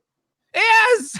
and like that whole one scene where Kylo takes on all the other Knights of Ren, and that part where he goes, and then it just goes in on them. I was like, that is badass. And how could you kill him off after that? That is like, I was upset because basically what they did with the Knights of Ren was they built them up as this like super fighting force behind Kylo Ren, and Kylo Ren's supposed to be like the lead badass, and then we basically get to a point where it's basically like the Power Rangers, and Kylo Ren is a Power Ranger that hasn't transformed, and the rest of the Knights of Rens are just the putties that are just getting beat easily. There was no real fight from them, like none. Yeah, it's weird. None I mean, whatsoever. at the end of the day, I still didn't have a problem with the movie. But now that I read all these things, now I'm starting to have a problem with the movie. Yeah. The Here's only the reason other I have a thing. problem with the movie is these edits apparently that have taken place, and now I'm kind of twisted now. I'm a little twisted now. Here's At the the end other of the thing that's movie, I killing just me turned to my about what they did girlfriend and with went, "Was this a with bad Ren's movie?" character. Do you guys remember how they introduced Kylo Ren? I've always thought he looked goofy. Why? How they? We came walking off the ship, and he said, "Look how old you've become." No. I'm talking about how they introduced him, like really introduced him. Dude caught a fucking blaster bolt. Oh, Oh yeah. yeah. He caught it, held it Yeah. there, forgot about it, had a chat, killed somebody, went Yep. around, ordered some more people to get killed, and then Yep. said, "Oh yeah, this is still here. I'm gonna let it go." Yeah, he was a Never saw savage. that again. Yeah, he was a savage, man. Yeah. I'm like, wait, what? Go rewatch the original like trailer for The Force Awakens, and you'll get like rehyped. Like not like you will, because it's such a good trailer, and they played with like those characters so well that you'll love them all again, even though like these other movies exist. And go rewatch Force Awakens, because it's like I think that's my favorite movie out of the trilogy. I know it gets a lot of flack for being so samey of like A New Hope, but Mhm. I almost feel like they had to do that to reintroduce Star Wars, especially after the prequels. Like a lot of people just like wanted to recapture that feeling. But then like you go into like 8, and then you have like that whole casino thing. Like I think like the biggest tragedy of 8 is like the The way casino thing. Finn's Yeah. character. No, If you look the at biggest Disney, tragedy of Last Jedi was that they had a prime opportunity to have Finn get his ass handed to him by Phasma, and then set up the final movie as the final face-off between Finn and Phasma. Yeah, there's really and Star Wars, the payoff for New Hope, all the side characters from A New Hope, Empire Strikes Back, Return of the Jedi, they all have like this story, and you can kind of look at Han Solo, Leia, and kind of see like these conclusions of the building of their character. They have like an arc. With Finn and Poe, there's really no arc at the end of this last movie. There's kind of no conflict resolutions for them, and it really is kind of sad that Rey certainly gets it, and so does Kylo Ren.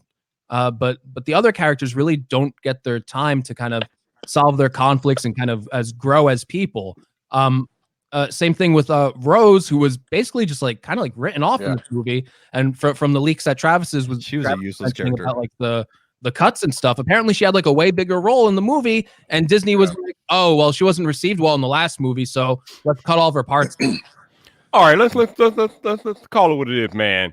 They did Finn dirty, man. This dude was a stormtrooper turned good guy, and they just pretty much left it there. There was no character development with Finn. I mean, he's good and all that, and then at the end towards the end of the Rise of Skywalker, we found out that actually no, we don't even find out. It's thought that he might be force sensitive, but there was never no exploration, no character development. He was basically just there along for the ride. There was nothing really done with him. There was supposed to be more. Sorry, go ahead, Travis. Go ahead. You know when his biggest character development happened? What's that? About 2 days ago on Twitter, when he was letting it loose. I saw that. he was letting it loose on them Star Wars nerds, son. Yeah. He was answering he was being pretty pointed and everything like that. But here's the thing: John Boyega was told verbally, "You're going to be the star. You're going to be the main point for the storyline." Da da da da. He was marketed like that. In fact, if you look at all the trailers and everything for Force Awakens, and this may have been just a redirect to throw people off, everything points to John Boyega Finn being the new hero and everything like that. And I thought that was cool. I was like, all right, and let's see how it's going to play out. And then, like I said, mistakes happened in miswriting and this and that with episode 8, which I think threw a lot of that off, because he just turned into a nothing. And then they threw this Rose character in, which was supposed to be a love interest. It never happened. Now, here's another thing. That you have, that if you want to get really deep into this, Disney's biggest assets, the ones that make them money to this day, are the original sequel, the original trilogy characters: Han, Princess Leia, Chewie, Darth Vader, Luke Skywalker, Lando Calrissian. Okay, those 6 characters basically right there. Darth Vader's definitely at the top. So you have to tie in all these everything into all three of these movies if you want to keep the nostalgic crowd going and the kids and everything like that. One of the biggest problems that Disney's having right now with their Galaxy Land, or what the heck it's called, the new whatever it is there at Disney World that they released, that whole theme park, is when you go into that area, they have the actors, they have the stormtroopers, the new stormtroopers all walking around. They have a Kylo Ren character walking around. They have their version. Then I say there's going to say their version of Chewbacca walking around. It's that weird looking one with the more oval head. It's more of a round head rather than what Peter Mayhew was wearing there. And then they have a girl that looks like Rey, and then that's basically it. But there's no R2-D2. There's no Han Solo looking character. There's no Darth Vader walking around, nothing like that. They have all this new stuff around, and kids and everything are all walking in going, where's all this stuff? Even to this day, like I showed my kids originally 4, 5, 6, then 1, 2, 3. My son even asked me when we saw episode 9, is Darth Vader in this? Is Darth Vader in this movie? I'm like, no, you'll hear his voice, I think, and that's about it. Oh, okay. I like Kylo Ren though, right? But you still got to think, Darth Vader is one of their biggest assets. I think one of the smartest things that Disney could possibly do is a Darth Vader movie that maybe takes place after episode 3, a couple years after that. Darth Vader still hunting down the remaining Jedi, et cetera, et cetera, et cetera, which I know has been explored a little bit in Rebels and stuff like that. So, but what I'm trying to say is that I was about to say Apple. Disney's biggest Apple. Oh wow. Yeah, no, CES. Apple. No. Disney's biggest assets when it comes to Star Wars are original trilogy characters and everything like that. And it's such a shame that we didn't get to see, Han, Luke, and Leia on screen at the same time in any of these, but it is what it is. So. Yo, after that Rogue One ending, there should be a Darth Vader movie, man. We totally. need that. That last 2 minutes were amazing. Amazing. Yeah. Dude, look, I was in the movie theater when I watched that, and when you heard like his, breathing going on, that entire movie theater got quiet. Mm-hmm. Like everybody was like, "Wait, no!" And then you see the red lightsaber come out. Yeah, that was the intimidation factor that I've wanted to see from Kylo Ren. Yeah. I was like, please, just once. Oh, and we got Signeri in the chat. I just want to say, Josh, episode 1 sucks. Hey, I like the pod race, man. You would, jeez. Okay, and Gino just puts in here, Gwendolyn Christie, she needed to be relevant. Here's the thing, like, so Captain Phasma was supposed to be the new Boba Fett. She was supposed to be and they did all this marketing and like even to this day, there's so many posters and this and that, and it was just a throwaway character in the end. I was actually surprised that there was no reference or even showing of her in episode 9. I thought for sure they're going to somehow put this in there, and they didn't. I thought, okay, well, good job. Okay, you actually killed off a character. But I mean, that was such a shame because Gwendolyn Christie is a really great actress or like that. And yes, you never really saw her face except for at the end there when she was fighting with Poe, or with who's she fighting? Finn. And the mask got broken and everything like that. But like, what a throwaway character after all the marketing with that. Have any of you guys seen that? It's a fan film. It's like 10 minutes long or something. It's on YouTube. The Kenobi thing, like Kylo Ren versus Darth Vader. No, I saw it's called Scene 23 or something like that, or Scene 33. It's a recut of Kenobi versus Darth Vader from A New Hope, and it's amazing. That is great. That is you know what I'm talking about, right? Really well done. Yeah. I just I think, let's see. There's also a really funny animation. Can you approve that comment or that link? Sorry, what's that? I tried to paste the link in there, but I think it said it was blocked. All right, I'm gonna copy the title, and just let me know if you've seen this or not. So, you recognize that title? No, I don't think I've ever seen that. But I'm going to copy it now and take a quick look for it. As soon as you get a chance, go copy that, put it in the YouTube. The channel name is Seize the Frame. Watch that. That's like 10 minutes of awesomeness by fans Oh yeah. who made this. And I'm sitting there watching this, and I'm just like, okay, if a bunch of guys, now, yes, I'm pretty sure they got videography training and cameras and stuff like that. But if they could make that little short film as great as they made it, what the F, Disney? Yeah. No, I'm kind of flipping through here, and it's got 3 minutes worth of credits, but yeah. So it's about 7 minutes long. Yeah, Well, it's it's like 7 minutes, but still. it's basic. It's kind of like what happened in Empire Strikes Back, where like Luke, goes up against Vader. Except this time it's like Kylo going up against Vader, and they got all the mannerisms down. They got the way that Vader always moves in a straight line forward towards you, very intimidating. All the different they nailed it, and I'm just like, come on. Here it is. So I'm gonna link Viper. Is it okay if I link this? This one's called Star Wars SC-38 Reimagined. So it's Scene 38 Reimagined. And what Scene 38 is in A New Hope, it's the scene with Kenobi versus Darth Vader. Okay, it was done by a group, a channel called Fix It in Post. And here's the link right here. This is amazing. They did a combination of existing footage, CGI, along with actors, and then they put basically faces over top. This is really amazing. So it takes the existing Darth Vader Kenobi battle at the end of episode 4 and just takes it to a whole new level and everything. And kind of addresses some of the questions, like people like, how come they could jump around and do all these weird flips and everything in episode 1, 2, and 3? Well, you got to think about that. Anakin was like 28, 29 years old in episodes 2 and 3. Okay. In episodes 4, 5, and 6, he's literally an old man. Like it's 30, 40 years down the road, right? So, and again, he's mostly bionic or robotic and everything like that. And of course, Kenobi is like in his 70s as well, right? So, but they still have the Force. I mean, Dooku could flip around, and he was ancient. Oh, couldn't hear you, Greg. I think you're muted. Those movies were filmed in the. Well, that and then filmed it. That was filmed in 77, right? So, yeah. Yeah, they really didn't care about the fighting back then too much. If you guys get a chance, watch that right there. It's called Star Wars Scene 38. It's called Star Wars Scene 38 Reimagined by FX in. So Fix It in Post, or FX It in Post. So, but it's really good. This video has 17 million views. Came out last May. It's crazy. That Force of Darkness.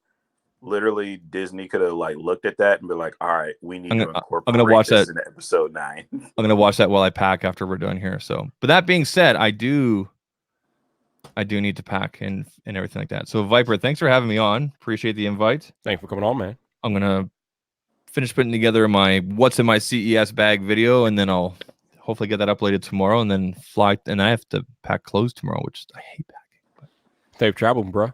Yeah, it'll be fun. So stay glued to the Twitter and Instagram and all that jazz. I'm sure there'll be plenty of stuff to post and everything. But I don't know if Jason and I and you are doing the podcast on Tuesday, but I guess we'll see.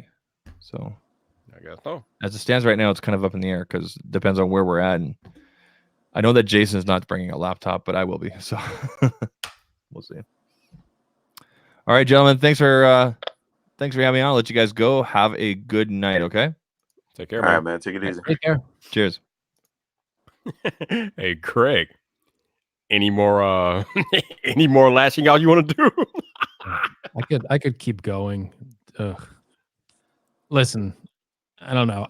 I think I'll wrap it up by saying these movies, at the end, with this ending, just seem completely pointless to me. Why did we even make these? And obviously the answer is money. I get that, but I'm just talking from an artistic standpoint. This is almost by the end of it, it's almost the same exact story as episode 4, 5, and 6. It ends on a worse conclusion where all of these people's sacrifices were basically in vain. One of the best moments of Return of the Jedi is when Darth Vader picks up Palpatine, throws him off the edge. It completely ruins that sacrifice of him turning good, bringing balance back to the Force, which was the original prophecy.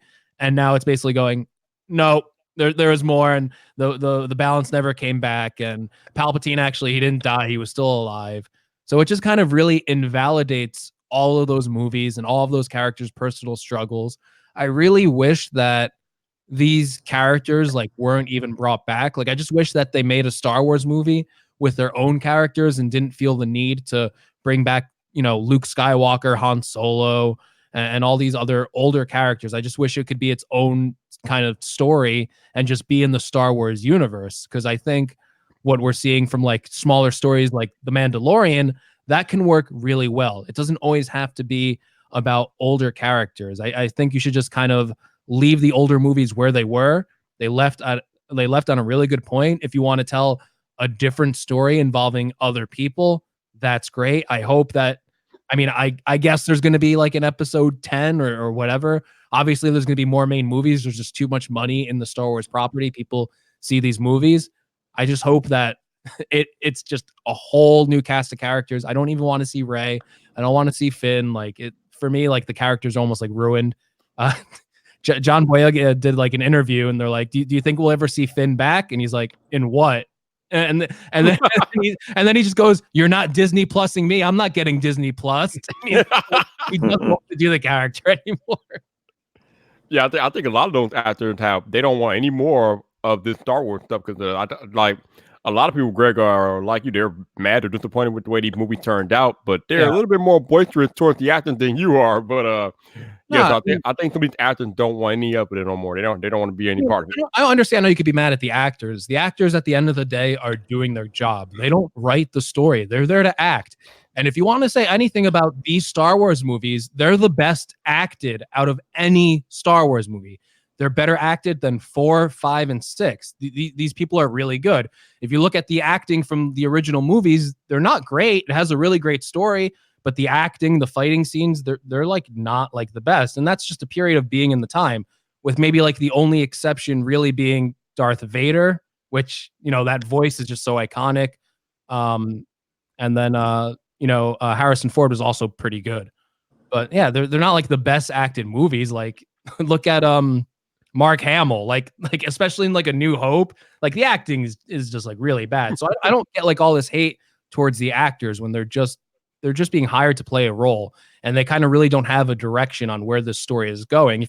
You should really be more mad at either the directors or, now from what we're hearing, Disney, who apparently really stepped on JJ's last film, which I think was an overreaction because they gave apparently Rian Johnson too much creative control of the property, and then the fan backlash from that. But then I don't know, like I would have trusted JJ to make a better movie because people like The Force Awakens. He made that one.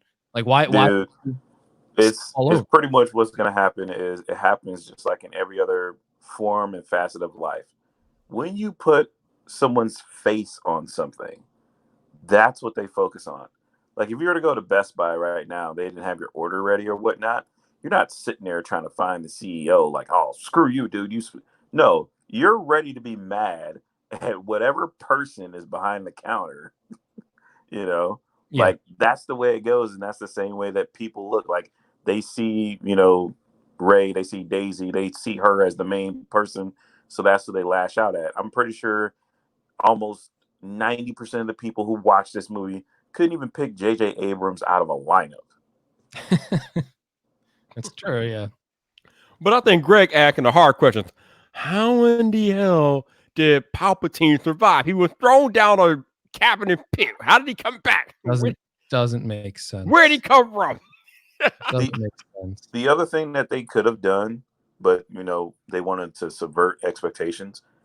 This is my honest opinion. Kylo Ren should have never taken off his mask in the first movie. Yeah, that was kind of lame. They ruined it because once you take the mask off, the mystique is gone, right? Yep. The mystique is gone. Then you go back in 2, and okay, I put the mask back on. Then take that silly mask off, boy. Then he crushes it. And then in the third movie, they find a way to Etch-a-Sketch, super hot glue this thing back together, and then he takes it off again. Yeah. I mean, I get like the first movie like doing that because he was basically like a Darth Vader fanboy in that universe of someone who just idolized Darth Vader, but like he wasn't him. Like you could never be him kind of thing. And he was like just kind of like playing pretend. Even with like his lightsaber, like it's like really poorly constructed. It's not like an actual lightsaber, and it's like chaotic and stuff because it's so poorly made that it has to have like exhaust vents on the side. It kind of just shows like he's more like sloppy and stuff like that. But yeah, the whole rejection of like I'm gonna break my mask in two and blah blah blah and like that whole Snoke thing. Like I really think that was like a Ryan Johnson thing, and it really did leave like the last movie with almost nowhere to go because I really believe like I really believe that Snoke was supposed to be the main bad guy, and I really don't think at least JJ had intended for him to die in the second movie. And with a character like Kylo Ren, who really can't play the main bad guy because he's not like this badass person, they had to bring back the Emperor basically, and it's like, so we're going with that again, and it's like, yeah, it's. Yeah, I didn't think it was a great movie, but I mean it was okay. I mean it was the end, but I think it's probably for the best that this particular trilogy is over with because I think people are just over it. I think we're done with it. And I agree with Greg. They should not bring back any of these characters for any future movie because that's just not a good look. Yeah, Like, if they do bring anything back, the only thing that's going to save another trilogy is that you have to reintroduce the Jedi versus the Sith narrative, because otherwise you basically erase 6 movies of them building that up just to say that anyone can pick up a lightsaber, anyone can get in touch with the Force, anyone can learn anything and do anything, and there's really no points of sides. Yeah, You know what I'm saying? There was no real side except there's the First Order, then there's the Rebels. That was it. Yep. There was no tension build up between good versus evil or nothing like that. It's just, I don't know. Just, it was ridiculous. I don't know either, Trent. I don't know either. But let's transition over to the Mandalorian. Greg, did you finish watching the Mandalorian? No, I haven't, unfortunately. Oh, never mind then. Yeah, sorry. Never mind. Trent, did you watch the Mandalorian? I got caught up watching what you call it, that You series. Oh yeah. So I haven't seen the last episode yet, but I don't care if you spoil it for me or not. I'm still gonna watch it. You're talking about You, right?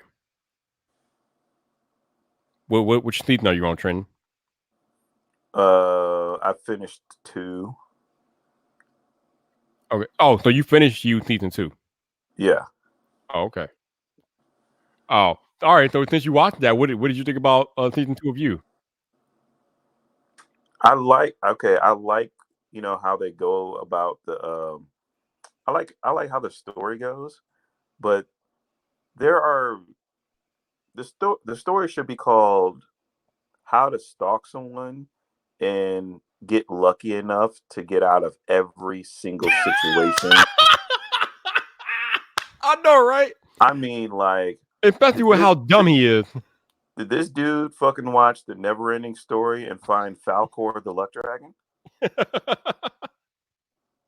I mean, because I was watching and I'm just like, there were so many times where I just shook my head. I'm just like, really? This is the one time the cop's not going to go in someone's bag and find the wrong thing? Or, hey, this dude has this stain that kind of looks like this. Oh, no, we're just going to ignore that. Or, the whole time this blah, blah, blah was blah, blah, blah, and blah, blah.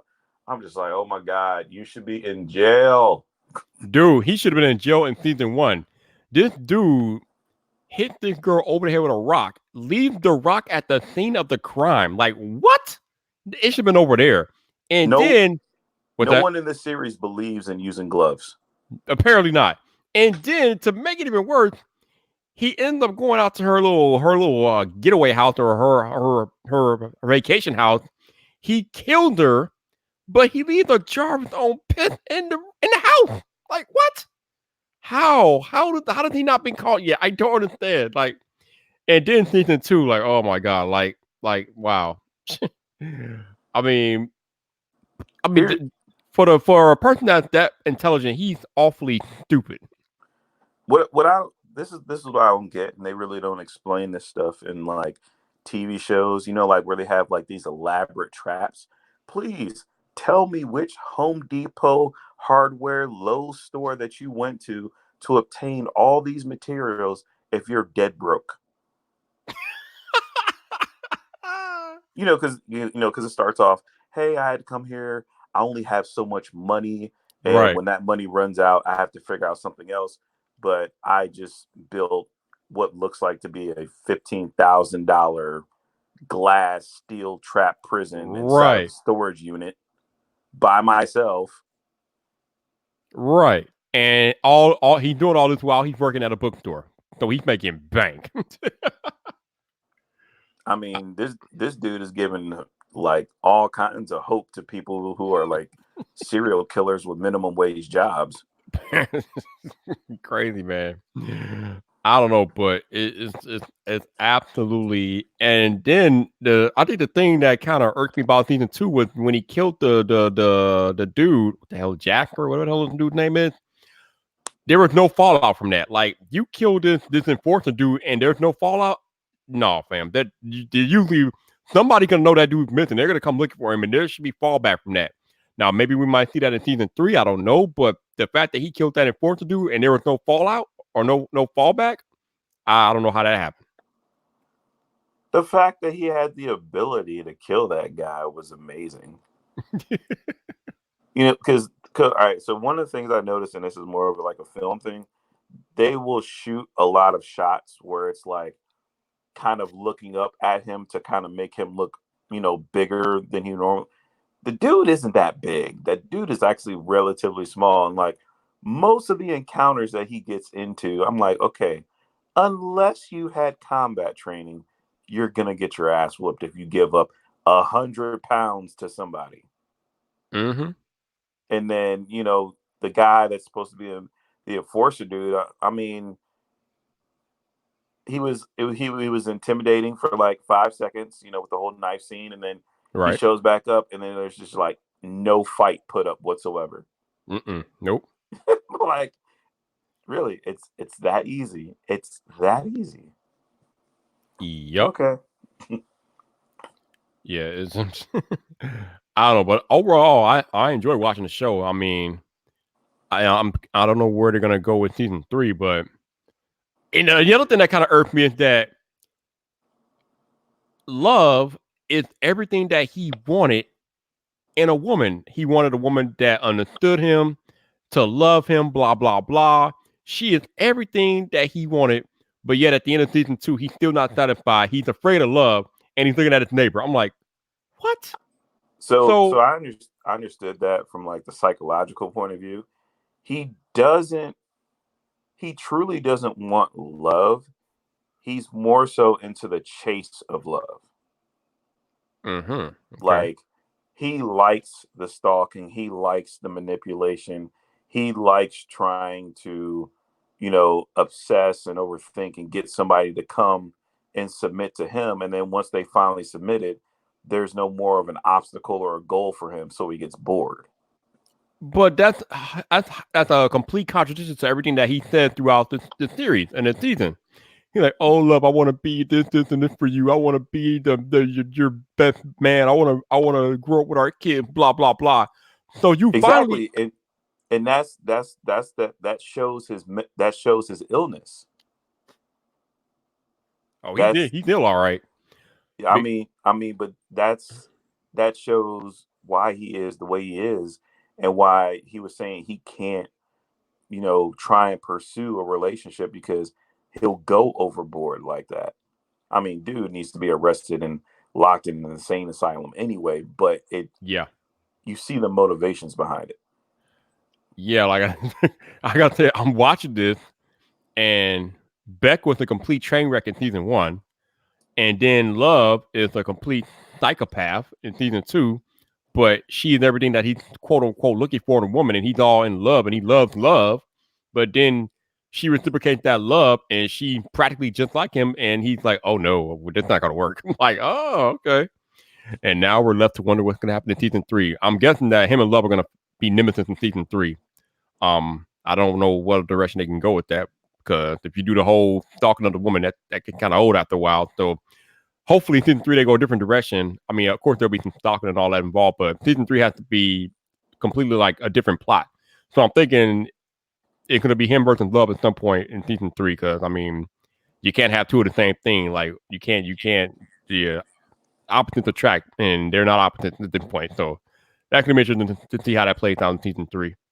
I mean, they play on they pretty much play on the never satisfied type feeling that people get. For example, let's look at phones.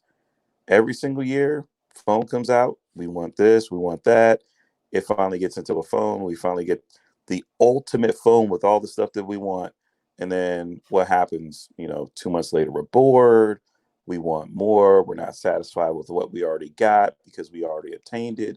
And then next year, if we don't get more in the phone, we're more let down because they didn't give us more. So that's kind of like the same thing. It's like, we enjoy that pursuit of the chase of what's coming out next in the phone. And then we finally get it.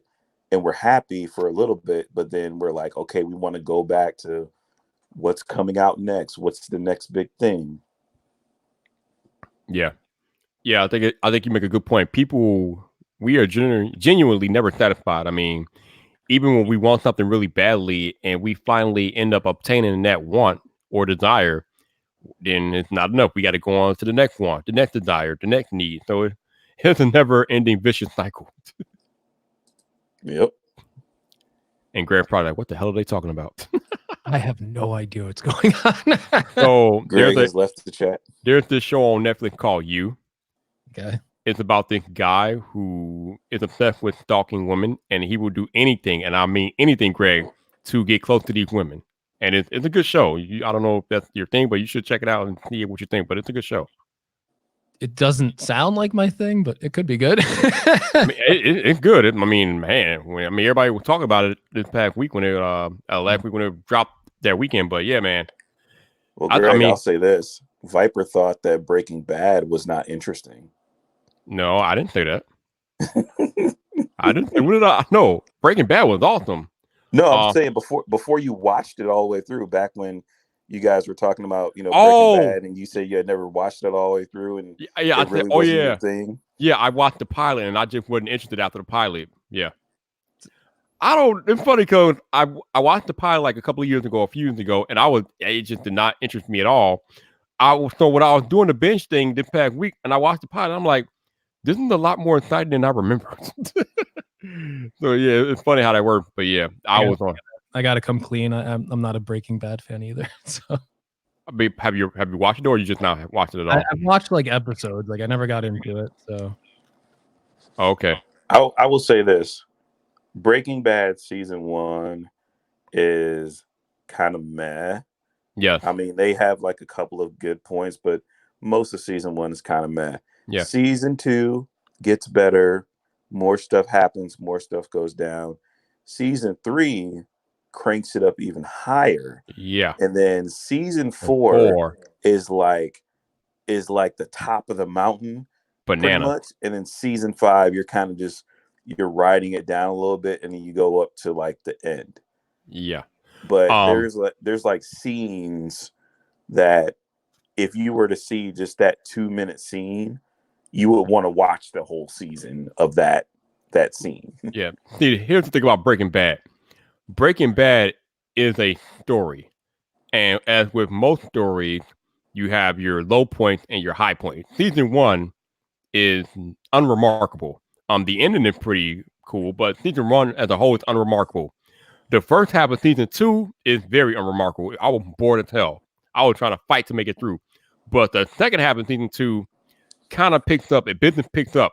Season 3 is legit because things are starting to happen in season 3, and you build up to the ending, and then it's like, okay, season 4 is just like Trent said, season 4 is just like bananas, like all the way bananas. And then season 5, it starts to like it slows down again, but then it builds up to the ending, and the ending is pretty banana too. So yeah, I don't hold the opinion that it's the greatest show of all time. It's one of them, but for me, it's still 24. Like nothing is messing with 24. But Greg has that lost look again. but the other thing is that Breaking Bad is an interesting show. And I say that it's interesting in the fact that, I mean, it probably wasn't that bad for people who watched it week after week.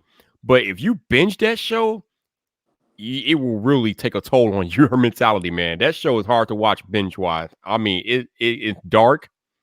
It goes in some real dark places, and I mean, it's not. I mean, for me, it wasn't really like sad per se, but I found myself getting upset watching it. And after I was done binging it, I needed a break because there's a Breaking Bad movie that I haven't watched yet, and I just couldn't just go straight to the movie because I needed a damn break. Like binging 5 seasons of Breaking Bad takes a toll on you. The show literally gets you in your feelings, and it takes a toll, dude.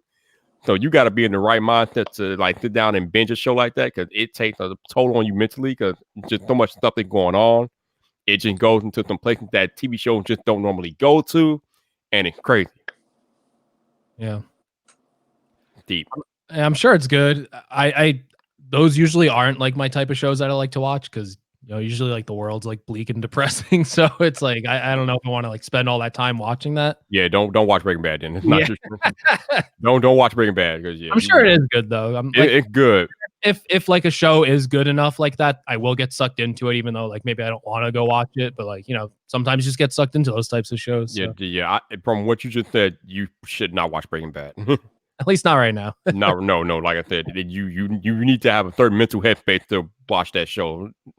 It's crazy.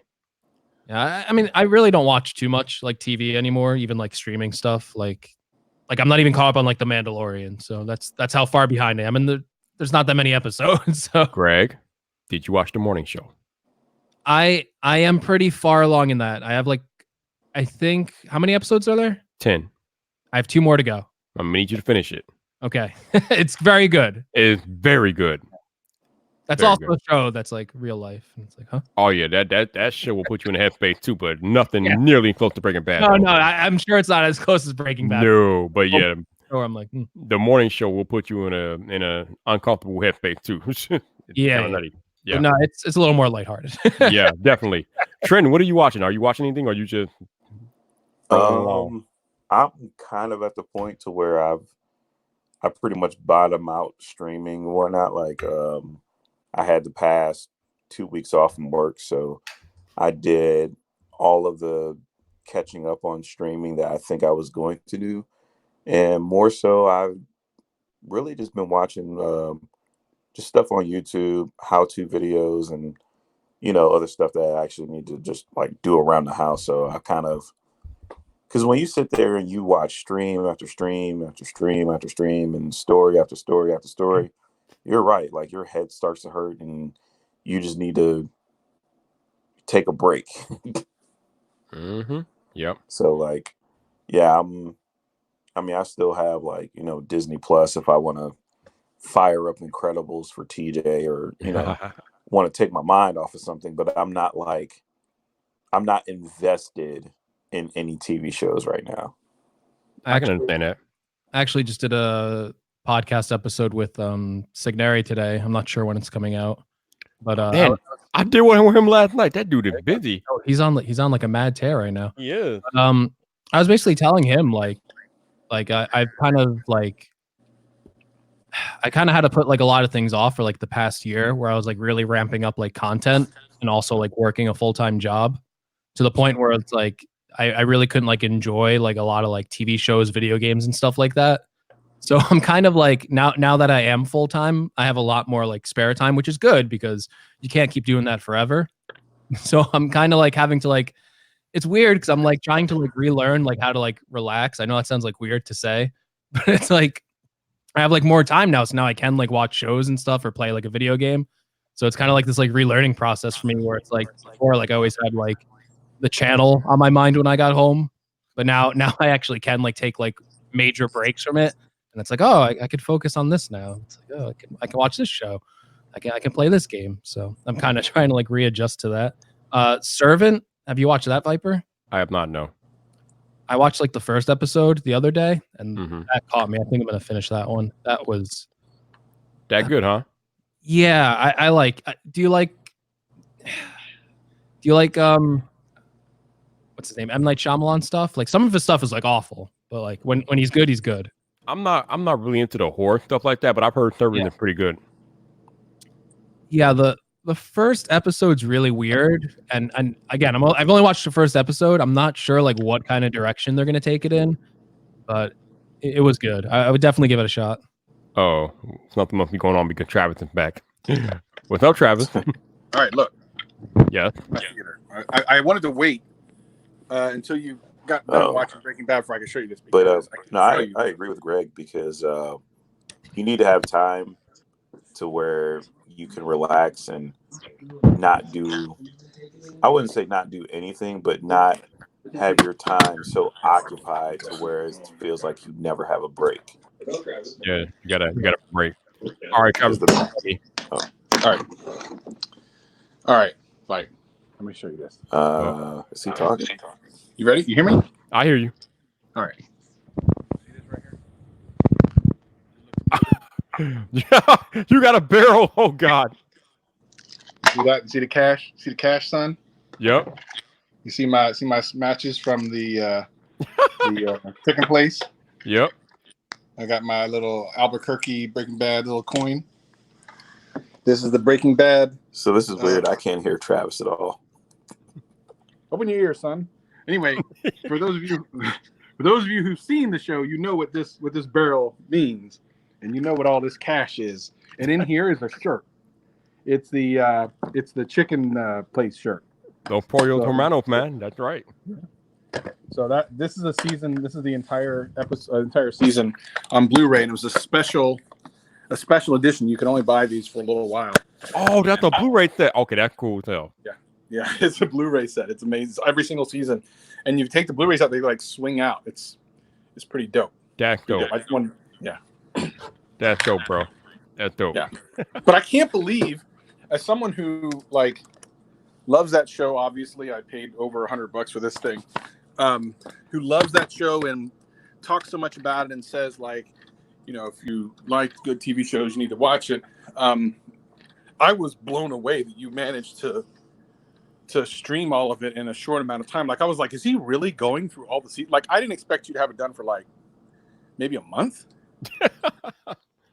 You know what I mean? Like I didn't know you were going to try to monster through that thing. How in the hell? And you kept going to season. I'm like, this dude is on some super turbo streaming.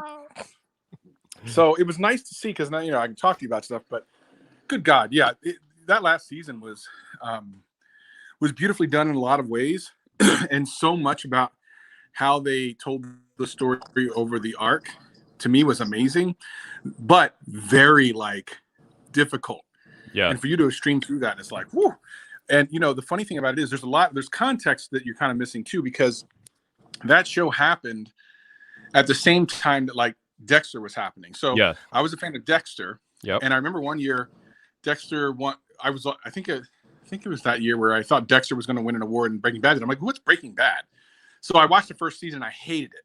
Hated every minute of it. Didn't like any of it. Mm-hmm. And I'm like, why am I even watching this? And then the last episode, I'm kind of like, okay. And then the second season, I started watching. So the one thing that you don't know is the last episode, which by the way, when you have to do an ending, like it's so difficult to nail an ending. And I think Breaking Bad nailed the ending in every way. Mm-hmm. But and one of the reasons that they didn't mess with him, that like the TV company didn't come in and go, you know what, you need to do this, that. No. Vince Gilligan was like, this is what it's going to be. This is my story top to end. He ended it at that season. They were not canceled. He wanted to end it there. Yep. But what's interesting is, and what made it even better was the week before that finale was the last episode of Dexter, which was terrible.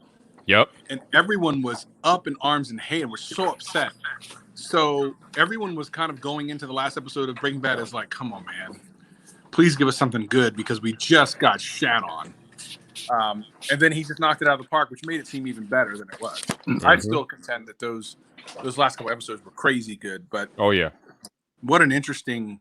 And if you go back and watch any part of it again, like in the episode, you start to see stuff you didn't see the first time. Oh But yeah. the cinematography was so incredible. Like, it was just so well done. And the thing I've always been worried about was like, you almost can't go back. Like the Better Call Saul it's okay. It's very dry. And the first season and a half is kind of like, you're only watching if you're like a super fan. My concern was always like going back. And then when they said that the Breaking Bad movie was coming out, I'm like, okay, I'm kind of excited for it, but I'm kind of worried. I shouldn't have been. It's still in the same tone. It doesn't really miss a step. It's good. And it's a good kind of tie up for that portion of the story.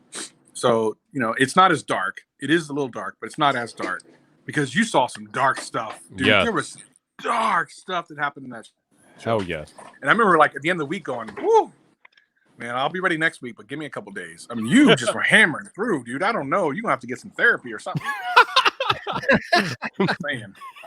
No, Travis is not kidding, no man. Binging that show, you gotta be in a really like good mental spot because it will wear you the hell out, man. That show is They have crazy. to have a warning for binging that because if you think about it, like I'm just thinking of a couple off the top of my head, like that scene where the mother was in the middle screaming and towards the last, kind of season, where she's out in the street screaming and stuff. Right. Your heart is breaking as he's driving away and you're like, what is happening? Like, what is happening? And I can see where you would like really hate Walt Heisenberg. I still say that that's Heisenberg. And Walt was the guy who made like the cowardly decisions. Actually, I believe Walt was the very last character right before he died. Like I think that was Walt. Yep. But man, what an interesting show that I had no intention of ever liking. And after, like I said, that first season, I was like frustrated. I was like, "What? This is a terrible show." And then I ended up being like my favorite show of all time. So yeah. So I've heard things about The Wire though. Now I've got to check out The Wire. I've heard good things about that. I know that's old, but yeah, I watched a pilot of The Wire. I mean, for me personally, The Wire has too much going on with it, but I'll try to stick through it and see what happens. But Breaking Bad, like you said, Travis, that shit gets dark, dude. Like holy. I mean, damn. I mean, that show goes places that I didn't even think you could go on network TV, but it went there. I feel bad for not having at least warned you about that because come to think of it, like you really, because some people obviously not you, because you're the real man, you'd have ran about tech, but some people could get triggered off some of the stuff they saw, right? Like some of those things happen to people, and it's like, ooh. Right. Yep. Yeah, absolutely. Like I said, it's the first time that as I'm watching this TV show, I'm getting more and more pissed off as I'm watching it because Walter White is an absolute monster. He is a horrible human being. You gotta be a horrible human being to poison a child. Like that alone is just like, we did what? Bro. And you know what? I was really one of the things that frustrated me the most about the first season, although in hindsight makes it actually better, is I was so frustrated how dumb Walter was when he was trying to be a criminal. Like, this guy's so stupid. Yep. Well, he's not a criminal yet. So it actually makes sense because he's making dumb mistakes. Like, what are you doing? It's so dumb. And that's why I got so frustrated. But looking back on it, that's like perfect. I mean, he was a teacher. He shouldn't know how to do any of that stuff. Right. But yeah, you're right, man. Like some of the stuff he did, like letting that girl die. And bro, you just want to get and this is why I say it's so great because it triggers you. Like a normal TV show, you go, oh, this is a good show. You're watching, whatever. But that show, there were moments you're like, I want to reach through, strangle that motherfucker, right? Yep. Dude, I hated Walter White so much. I know. That's how good it is. I went back and I watched every scene where he got his ass whooped. I don't even blame you because like after I was done watching the series, I'm like, I'm thinking to myself, because so here's the thing, like for whatever reason, I didn't like immediately pick up on the fact that Walt was the one that actually poisoned Brock. So when it was insinuated that Gus killed poisoned Brock, I'm like, all right, Gus needs to die now. Like you don't do that. That's a no. But then when I finally like clicked in my head that Walt killed poisoned him, I'm like, you mother. I know, right? Serious? I'm like, dude, you get no, fam. I can't. Like, you're supposed to root for the protagonist of the TV show because Walter White is the protagonist.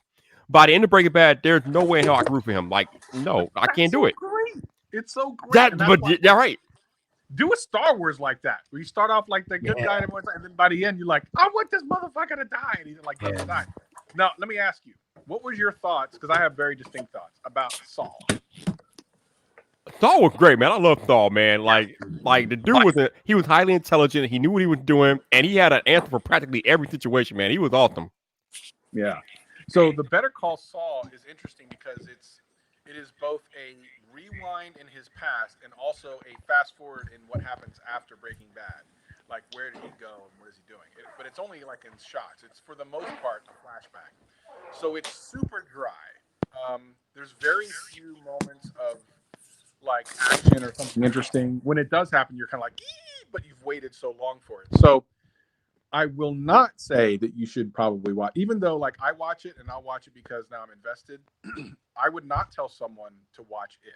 I would say watch Breaking Bad. You can give a pass on Better Call Saul.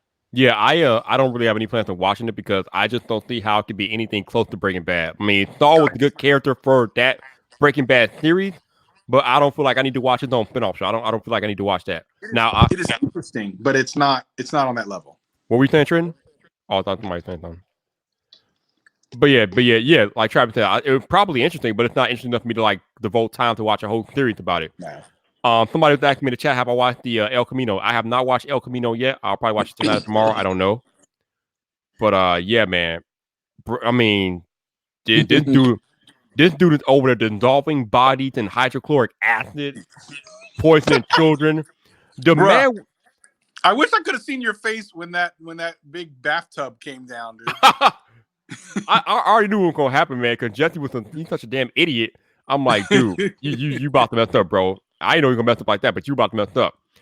But the funny thing, Travis, was that as I was watching the end of season 2, and they kept showing these foreshadowing to the plane crash and with this little pink bear with the missing eye. So I'm like, what the hell is this? Because I'm like, why did they keep showing it? I was getting mad because they showed it like 4 or 5 episodes in a row. I'm like, where is this? And I was kind of getting mad.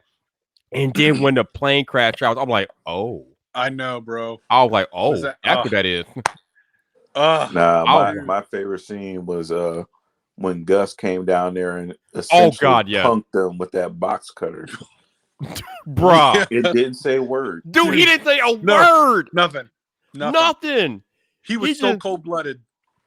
I was like, he walked down there, didn't say a word, pulled out the box cutter, cut them through the throat, and just walked back upstairs without saying a word. I was like, wow. Bro, Viper, when that same dude walked out on the Mandalorian, I'm like, oh, everyone's in trouble, son. I've seen this before. All right. And it was so creepy because there was no music. There was just Walt sitting there just begging for his life. Right? Bruh. Yo, Trent, it was serious because Mike was even like scared, bro. Like hardcore PI Mike was like, oh damn. Yeah, and they had so many like close-up camera angles where sometimes you would see him and not see him, and you're just like, man, who we gonna cut first? Who we gonna be the first? The cinematography, bro. Yeah. I would sit at the feet of Vince Gilligan to learn the cinematography. I would. Vince Gilligan, man, he was the man. But yeah, Dr. Donna, the chicken man was ruthless. Yes. He was ruthless. But man, like I said, Walt, the character development of Walt White was amazing and terrifying at the same time, dude. Yeah. Like that scene in the garage with him and Hank, when Hank like was getting him when he knew who he was, and like one minute he's like Wimpy Walt, and then the next thing he's like, if you don't know who I am, then you better tread like that. I'm like, whoa, bro, okay. Right? I'm like, okay. Bro, dude, the episode before when he went into the bathroom and saw that thing, were you kind of tripping, or did you kind of expect that to finally happen? I mean, I kind of figured Hank would find out. I didn't think he would find out that way, but I kind of figured I knew he would figure it out at some point. I mean, that's where they were going. They were on a collision. They were on a collision course, so you knew they were going to happen at some point. I gotta say though, that episode when what happened to him happened, I was like, oh, like it took my breath away, dude. Took my breath away, and out in that middle of that desert, I was like, bruh. It was so crazy.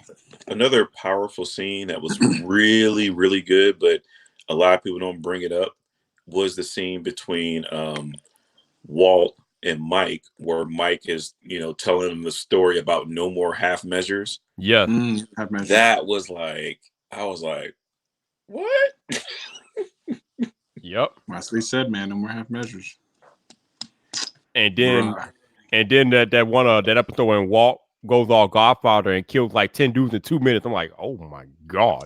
Dude was legit, man. Say my name. Say my name, man. Our name. But here's the thing that killed me with that, right? Like, I understand the part where he was like, yeah, say my name. And I understand the part where he's like, I am the danger. But he turns around and goes back to being a coward and bitch. Yeah, I think that was my bigger problem. I think that was my bigger problem with the whole show, Trenton. Like, I'm like watching 24. Like Jack Bauer and Jack Bauer 24/7. You don't mess with Jack Bauer, but watching it Breaking Bad, he goes back and forth between Walt White and Heisenberg too much. It kind of pisses me off. Like, can we just have Heisenberg for like a whole damn episode? That's what I want. But we never got that. Energy, one minute he's like, I'm the cook, and the next minute, please don't kill me. Right? Yeah. But that makes it real, son. That's exactly. Listen, he's a high school teacher when it comes down to it. He wasn't brought up in the gangs. This was something that he kind of learned along the way. To me, when it got too real and his life was really on the line, he was like, because it got real. But whenever it wasn't real, he could talk all that mess. Now, he didn't do it at first. Like, it took him a while to get to that point. But when he got there, he would talk that mess. And then when it got real and someone pulled out a gun, he's like, oh, okay, look, this is real. I mean, what else are you going to do? You're going to get your nose capped. You see how people be doing stuff in that show? But that's the thing. That's the part that was so annoying, is that he would constantly ride this roller coaster of getting off with no serious consequence. Yep. The only time he reached a serious consequence was like season 4. Everything else, he literally skated away from that with no more than a bruise to his nose. And it's meant to trigger you and make you mad at him, because he started out as a guy with cancer. And it's hard to hate someone like that who's trying to provide for his family unless you do stuff like that. Like, the storytelling in that is crazy. I don't think I can come up with a story where you start off with a teacher who's trying to provide for his family and has cancer and is going to die. He has a kid on his way. Like, all those things that touch your heartstring, that by the end of it, you're like, this motherfucker got to die. I don't think I can figure it out. Yeah. So that's how you do it. Literally, he had to go. Hey, Shelly, we were just talking about Breaking Bad, but yeah, like Travis said, by the end of the show, I'm like, you need to go, bro. You got to go. Like, you got to go, son. Like, you up there. Like, even though he didn't kill that one kid, he was indirectly responsible for 2 kids' deaths. So he got the 11-year-old killed, and then he got the other dude killed because the other idiot shot him in the desert because they saw him. I hated that dude. Did you hate that dude? Yeah, he was annoying. So here's the thing. Did you watch now you need to watch some of the there's a video on YouTube somewhere where Bryan Cranston somewhere on YouTube. I forget what it is, but you can find it, where Bryan Cranston and the actor does Jesse Pinkman read the script, the final episode, for the first time on camera. Like, they didn't know any idea what was going to happen, and to watch their expression is like, it's so incredible. And why do I not know what the guy's Jesse Pinkman's name is? I know what his name is. Aaron Paul. Aaron Paul. He also said in interviews that guy, that guy that was, kind of helping him and feeding him and stuff, but he was really an asshole and killed that kid. Mm-hmm. He said when he was looking at, because he didn't know anything about what was going to happen going into the final season, when he was reading the script of what was going to happen, he was shaking because he told Aaron, he goes, look, you can't have him kill him. You can't have him kill Jesse. I will lose my mind. If he legitimately would have been. He said, I would have been so pissed if Jesse got offed by that kid. He hated him. He loves the actor, but he hated that other character. He goes, dude, I can't have him kill him. So that's what, when you saw in that end thing, he was talking about that acting was kind of him when he was, doing the thing on the last episode. Oh yeah, when he put the thing around his neck and choked him. Yep. Mm-hmm. Yeah. That was him. That was Aaron Paul basically choking that other character, not the actor, but that character. Yeah. Oh yeah. Awesome. I love it. But yeah, man, I didn't want Gus to lose. Like, he was so awesome as a villain. He was. The way he got rid of the cartel was masterful. I'm like, yeah, y'all all dead. Y'all don't even know that. Y'all all dead. And what was crazy was, like, later on when when Mike is he gets into it with Walt, he was like, look, we had a good thing going. Yep. Gus did everything. Like, all you had to do was cook. And take your money. Yep. But you had to go and mess that up. Got greedy. Yeah, like that was the whole lot, but that was like the whole theme of the show. He was just too damn greedy for his own good. He never had enough. He always wanted more. Like the dude had a deal on the table to make $3 million in 3 months, and then Gus extended the contract for a year, which means he would have ended up making $12 million a year just cooking meth, and that would have been it. But no, he wanted to be the boss. He wanted to be the man. Like, damn, dude. But you know the moment the that sad really part is season one sets you up for that because Walt was doing that with Tuco's crazy ass. Remember when Tuco was like, well, how much can you give me? And he was like, oh, I can come up with 1 or 2 pounds, and then, tight. And then for whatever reason, Walt comes out, can you move 5 pounds? And Jesse looks at him like, bitch, we barely made 2. Bro, the part that hit me, and I'm like, dude, this should be over. And it looked like it almost hit Walter that same way, was when his wife took him to that storage locker, and like she goes, and this is just part of it. Like this is, and he like, I'm like, damn, you can sit on that thing. Like it was so heavy, that big stack of money. I was like, damn, that's enough, bro. That's enough. But but I mean, even his face at that moment, he was like, it ain't really enough. I know. Dumb son of a bitch. Yeah, he was a super fool. Good times. But I'm glad you saw it, Mike. I mean, I'm glad I watched it, man. Like I said, it was good, and it was one of the few shows in television history, like you said, that actually nailed the ending. Like the ending was perfect. Very few do that. Too many shows just muff the ending, but Breaking Bad nails it perfectly, dude. I mean, I don't know how he came up with that contraption to build that robot gun to just smoke all them dudes, but he did it. Never in my life have I ever dreamed of kicking someone that looked like him down the stairs. Bro, they actually did a couple of Breaking Bad episodes on Mythbusters, and one of the final Mythbusters episodes, they did a Breaking Bad episode where they recreated that gun in the car, and it legit worked. And Vince Gilligan was there, and he goes, wow, I'm actually surprised this works. I didn't think it would. But they made it and the thing worked. I was like, oh, shit. So, by count, I read it somewhere, there were a total of 269 deaths in that show. Ooh. And Walter White was directly responsible or indirectly responsible for 199 of them. Damn. Yeah, the dude was a literal mass murderer. Literally. Oh, my God. I did not know that. Yeah. Here's the other thing about that show, and this is like a funny little tidbit. Literally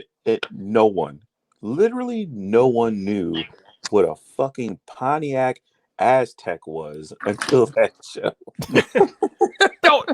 Okay, so that's the other thing that kind of irked me. The dude was driving that same car around damn near the entire show, and nobody thought to track him back to his house and get him in his house. Nope. Like, really? Like, there's no way that you're driving the same car around making drug deals and nobody tracking you down, bro. Somebody tracking you down. Like, people actually started going out and looking for that car in that color. There's even YouTube videos on it. Like, like from, I think, like Donut Media or whatnot, and he's like dressed up like the fucking, Walter White and stuff. I'm like, oh my God. I cannot believe that Travis has that set though with the barrel. That's pretty cool, man. Dude, it is so awesome when you open it up and when you slide out the different movies that are in like this little slide thing that opens out. But man, I remember the day it came out, I'm like, oh my God, I have to have that. I have to own that. I said, I don't even care if I don't watch the Blu-rays themselves, because now you can stream it for 4K, but I just wanted it. Like I have The Office, these little boxes. Best Buy had these special edition boxes for The Office every season, and I have those too. I don't collect much of stuff like that, but I had to have that. I had to have that. It was so iconic when he started putting those things in barrels. I'm like, yes, please. No doubt. That's pretty cool, but yeah, that show was crazy. Yeah. Whew. Yep. But I almost wish that Walt would have been the one that killed Hank. I don't know. I feel like Hank definitely kind of anticlimactic. No. I mean, yeah. No, you know what was anticlimactic? If you really want to talk about it, was the dude who got killed off camera, his partner. Oh yeah. Well, he wasn't that important though. Yeah, but I mean, still, he was his. To not even show. I always hate when TV shows, movies do that, where they do stuff off camera. I think Game of Thrones used to do that a lot. Star Wars sometimes does it, but mostly the Game of Thrones would like do explanations of things off camera and stuff. I don't like that. Yep. But yeah, Hank could have got a better send off in my opinion, but maybe that's just me. It was sad. I there remember really when that was happened. no other way to send him off, though. Oh. Like I said, I think it would have been more poetic if Walt would have been the one that actually killed him. But that would have been, dude. That's the ultimate asshole right there. I mean, but the dude points again. He couldn't have done it. I don't think he would have had it in him. He barely killed Mike. Yeah, that was accidental in a lot of ways. Yeah, he wouldn't have had the balls to do it, dude. No way. Yeah, I guess you're right, because he did end up trying to save Hank in the end, even though it didn't matter. Yeah, he wouldn't have had the balls. But yeah, I need to go watch the movie now. But yeah, it was a great show. One of the best shows ever, no doubt. No doubt. Yeah. Look at Greg up there in his iPhone 11. Greg is like, I can't even contribute to the conversation. All right, got nothing to add. Greg's like, click your heels 3 times and say Apple. Greg's like, I got nothing. But man. But on that note, I've been here almost 6 hours. This is nuts. Oh my Lord. Yeah, this is nuts. So I'm gonna wrap this up. Thank you to everybody who joined me tonight. I appreciate you all. Trenton, Travis, Greg, Zach, and thanks to Mac Weinbach for hanging out for 3 hours. Appreciate you, bro. Thank you guys for watching tonight, and for anybody who super chatted, thank you very much. I appreciate you guys. But I'm gonna wrap up here. I'm about to talk to Travis on Twitter about Breaking Bad more, because man, I could talk about that for forever. We got to do a Breaking Bad podcast, Greg. We got to get. Oh Lord! What? So Greg can sit there and say nothing? Now, Greg gonna sit there and say nothing for the whole time.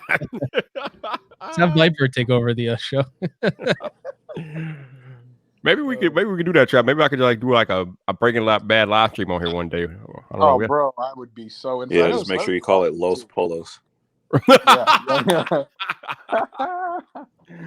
But anyway, we are out of here. Thank you guys, and I will see you next week at some point. But this your boy Viper, the man about tech. You know where to find me, so come back for more.